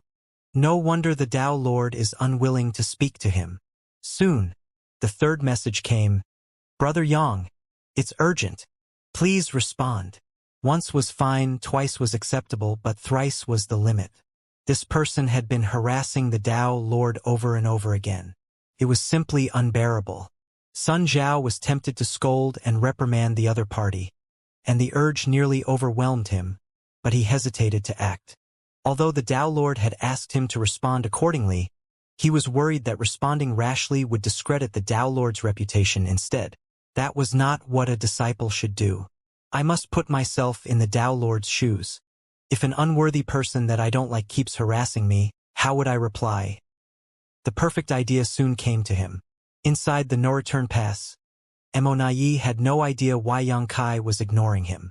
Although he could be certain that Yang Kai's communication bead was near the no-return pass, he could not determine whether Yang Kai himself was there. There was no saying whether Yang Kai had randomly placed the communication bead somewhere nearby to create the illusion that he was constantly monitoring the situation from the outside. That was why Mo had persistently sent 3 messages in a row just to confirm that there was indeed somebody on the other end of the communication bead. Fortunately, his hard work paid off. After 3 inquiries, the communication bead in his hand finally vibrated in response. He quickly checked the message with a slight frown. There were only 2 sentences in the communication bead. Moreover, the message was simple and clear. It was truly in line with Xianxia's straightforward style. In retreat. Do not disturb. I can't believe he is cultivating in retreat outside of the no-return pass. Does he have no respect for the Black Ink clan at all? Although the response annoyed Mo Nai, he was satisfied to confirm that Xianxia remained outside the no-return pass and not too far away either. He had been worried that Xianxia might have ventured deep into the Black Ink battlefield to investigate his secret plans. If that were the case, then the heavily wounded territory lords would not be able to defend themselves from this killing star. Now that most of his worries had been laid to rest, Mo Nai couldn't help lamenting that the secret at the primordial heaven's source grand restriction had been exposed. Nevertheless, he had to develop countermeasures to protect the territory lords in advance. After all, there was an elite human race army and the divine dragon, Fuguan, stationed outside the primordial heaven's source grand restriction. Not to mention, even if Xianxia was ignorant about the situation now, it would only be a matter of time before he found out. Once Xianxia learned about these plans, the various arrangements that Mo Nai prepared outside would no longer be sufficient. I need to figure out a way to lure Xianxia away so that the territory lords living outside can sneak over to the no-return pass. Mo Nai had not allowed the territory lords into the no-return pass for fear that Xianxia would discover their presence, which would in turn affect the situation at the primordial heaven's source grand restriction. Now that the primordial heaven's source grand restriction plot was exposed, he had to figure out a solution to protect the territory lords who had already snuck out. Mo Nai had to settle this matter as soon as possible. Could not be delayed any further. Despite pondering deeply, he could not come up with a good solution. The greatest issue was that the Black Ink clan could not grasp Xianxia's movements at all. It was impossible for Xianxia to constantly remain outside the no-return pass throughout the past 1,000 years. However, the Black Ink clan remained clueless concerning his movements. They did not know when he would leave or when he would return. There might be a chance after each delivery of resources. After all, there was no doubt that Xianxia demanded the cultivation resources from the Black Ink clan for the sake of the human race. While mulling over these matters, Mo Nai suddenly froze up. He vaguely sensed that he had overlooked an important point. Standing stiff in place, he urged the wheels in his head to spin faster. It did not take long before sweat beaded his forehead. He finally realized what he had overlooked previously. He had been considering matters from a positive perspective, but he had forgotten that not everything would go as he wished.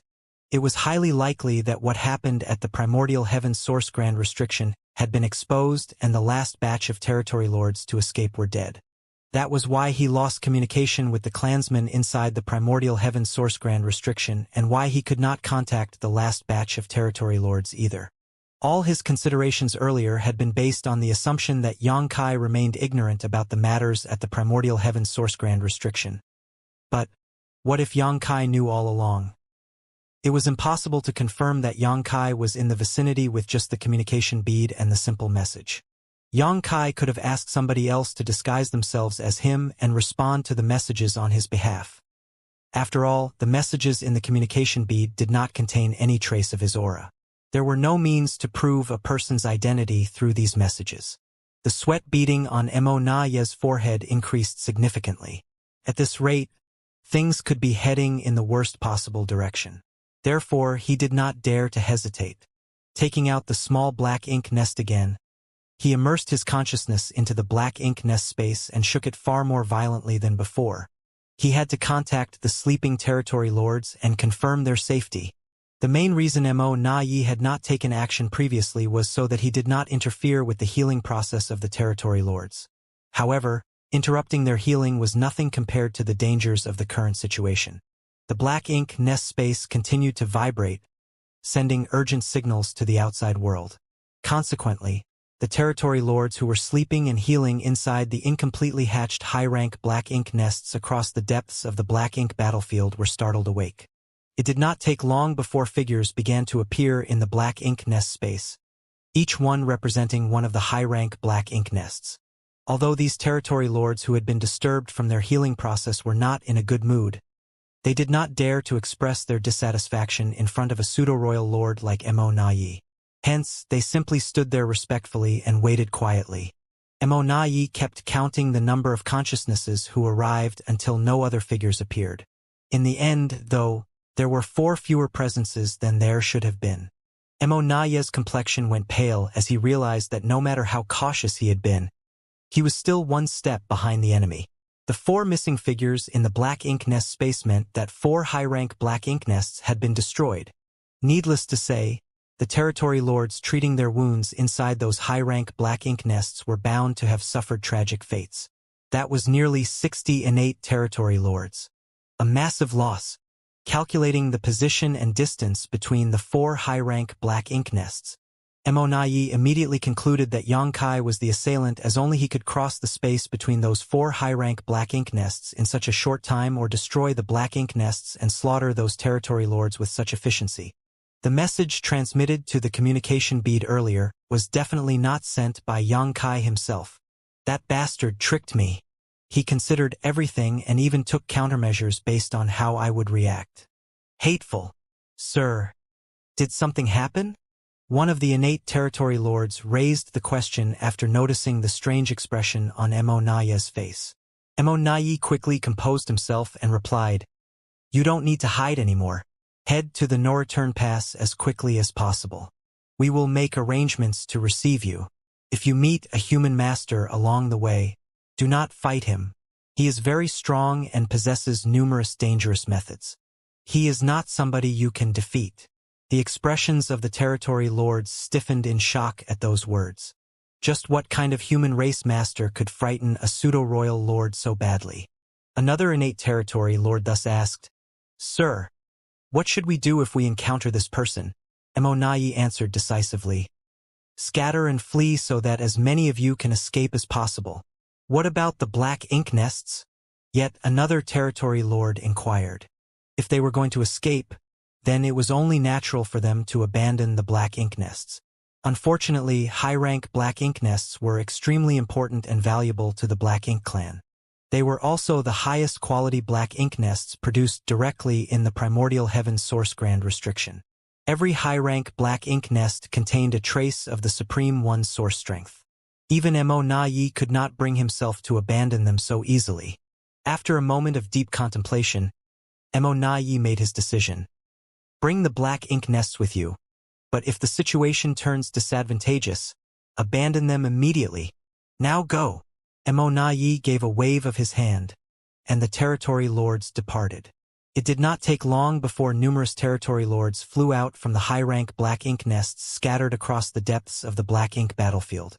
With a surge of black ink strength, they retrieved the black ink nests before they began rushing towards the no-return pass from all directions. Inside the no-return pass, Mo personally took action and headed out to meet the territory lords.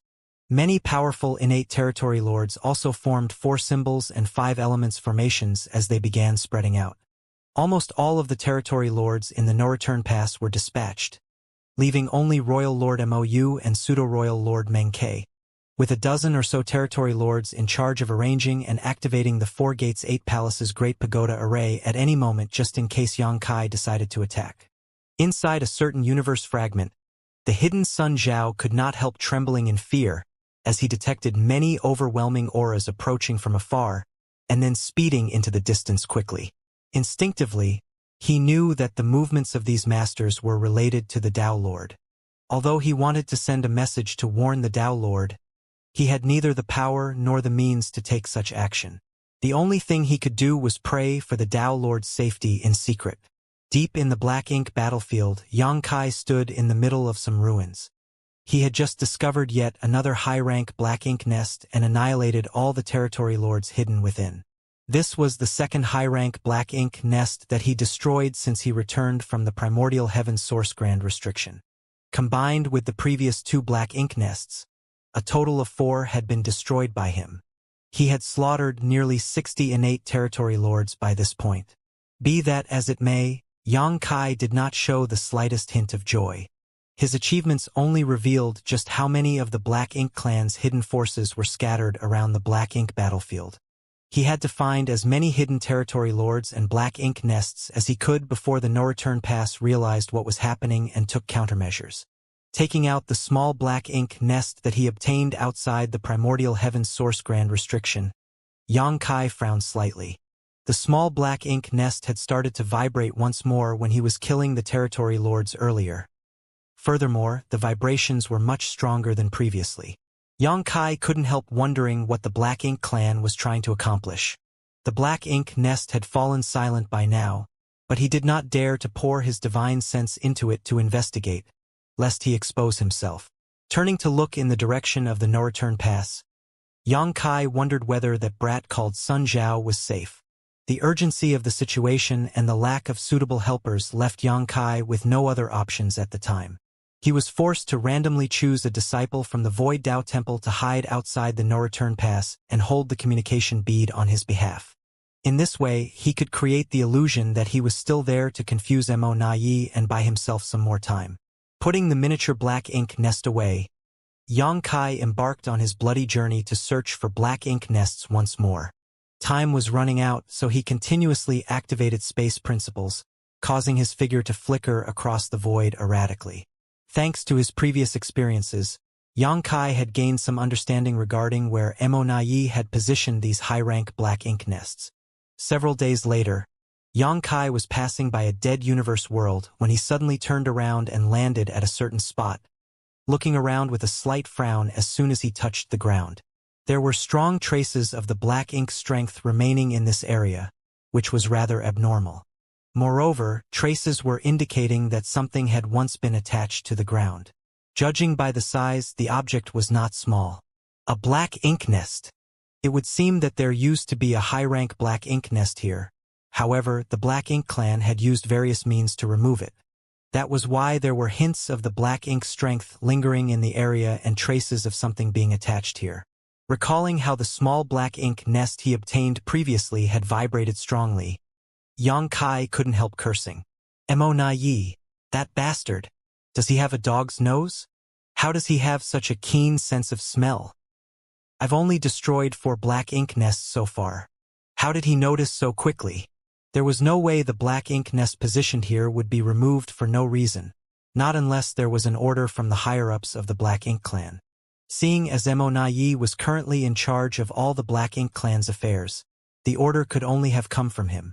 It would seem that Xianxia's precautions were not enough to fool Mo Nai. There was no room for carelessness in a battle of wits against an enemy like Mo Nai. If even the slightest flaw existed, the other party would eventually deduce the truth from the various insignificant clues. Nevertheless, Xianxia did not expect this moment to arrive so soon, even though he had mentally prepared himself for this situation when Wuquang repaired the flaw in the primordial heaven's source grand restriction. After a brief pause, Xianxia soared into the sky and rushed in the direction of the no-return pass. The territory lords who escaped out of the primordial heaven's source grand restriction previously had hidden themselves outside the no-return pass under Mo Nai's orders. The reason for this was simple. Mo Nai did not wish for their presence to be exposed because he planned on catching the human race by surprise at a critical moment in the war. Now that these territory lords' presence had been exposed, though, it was only natural for Mo Nai to prioritize their safety. From his point of view, the best solution to the current situation was for them to head towards the no-return pass immediately. Xianxia knew that he could not intercept all of the territory lords. That was an unrealistic notion. Be that as it may, he could put his best effort into hunting down as many of them as possible as they gathered towards the no-return pass. In doing so, he could relieve some of the pressure that the human race would face in the future. I still have a chance. Not only were the territory lords heavily wounded, but they were also carrying the half-hatched high-rank black ink nests with them. In terms of speed, it was impossible for them to compete with Xianxia, who was proficient in the Tao of space. Furthermore, Mo Nai had placed them far away from the no-return pass to prevent these territory lords and black ink nests from being discovered by Xianxia.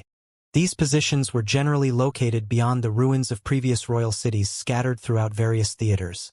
Hence, the distance between these positions and the no-return pass was extremely vast. When Xianxia traveled from Great Evolution Pass to the no-return pass under Old Ancestor Xiao Zhao's orders, it took him more than a year without using space secret techniques. Comparatively, the ruins of previous royal cities were located far beyond each great pass, which would add several more months of travel to a journey. Even if these territory lords could move faster than the Yangkai of the past, they were destined to spend at least half a year to arrive at the no-return pass. That would allow Yangkai to ambush them. Half a day later, Yangkai spotted a cloud of dense black ink strength in the distance. With time being of the essence, Yangkai did not bother to conceal his arrival. In any case, the murderous intent wrapped around him during the chase could not be hidden. At the same time that Yangkai sensed this group of territory lords, the territory lords also discovered his presence. Their divine senses surged as they quickly communicated among themselves. Is that an 8th order human? Yes. It's an 8th order human master. Split up and flee. Why are we fleeing? It's just an 8th order human. But Suremo Nayi ordered us to split up and flee if we encountered a human race master. Suremo Nayi was probably referring to a 9th order open heaven realm master. This guy is just an 8th order. He's already here. How is he so fast? The endlessly surging divine senses froze at that moment as a full moon rose alongside a great sun into the void. At the same time, time and space became chaotic in the local area. The territory lords felt their perceptions becoming completely disrupted as a result. In the next moment, the wounded territory lords were horrified to discover that they could neither speak nor move. Not only did the space around them become extremely warped, but they couldn't even perceive the passage of time properly. Naturally, they were terrified. It was only at this moment that they understood the warning Mo Nayi gave them. If they encountered a human race master, they absolutely should not try to fight. On the contrary, they should immediately split up and escape so that as many of them could flee as possible. This person's methods were strange indeed, far beyond their ability to comprehend. The territory lord who previously looked down on the approaching human for only being in the 8th order open heaven realm was filled with a deep sense of regret. He initially thought that killing an 8th order open heaven realm master when there were so many innate territory lords on their side would be effortless even if they were wounded. However, it only took a single breath for him to become the fish on the chopping block instead.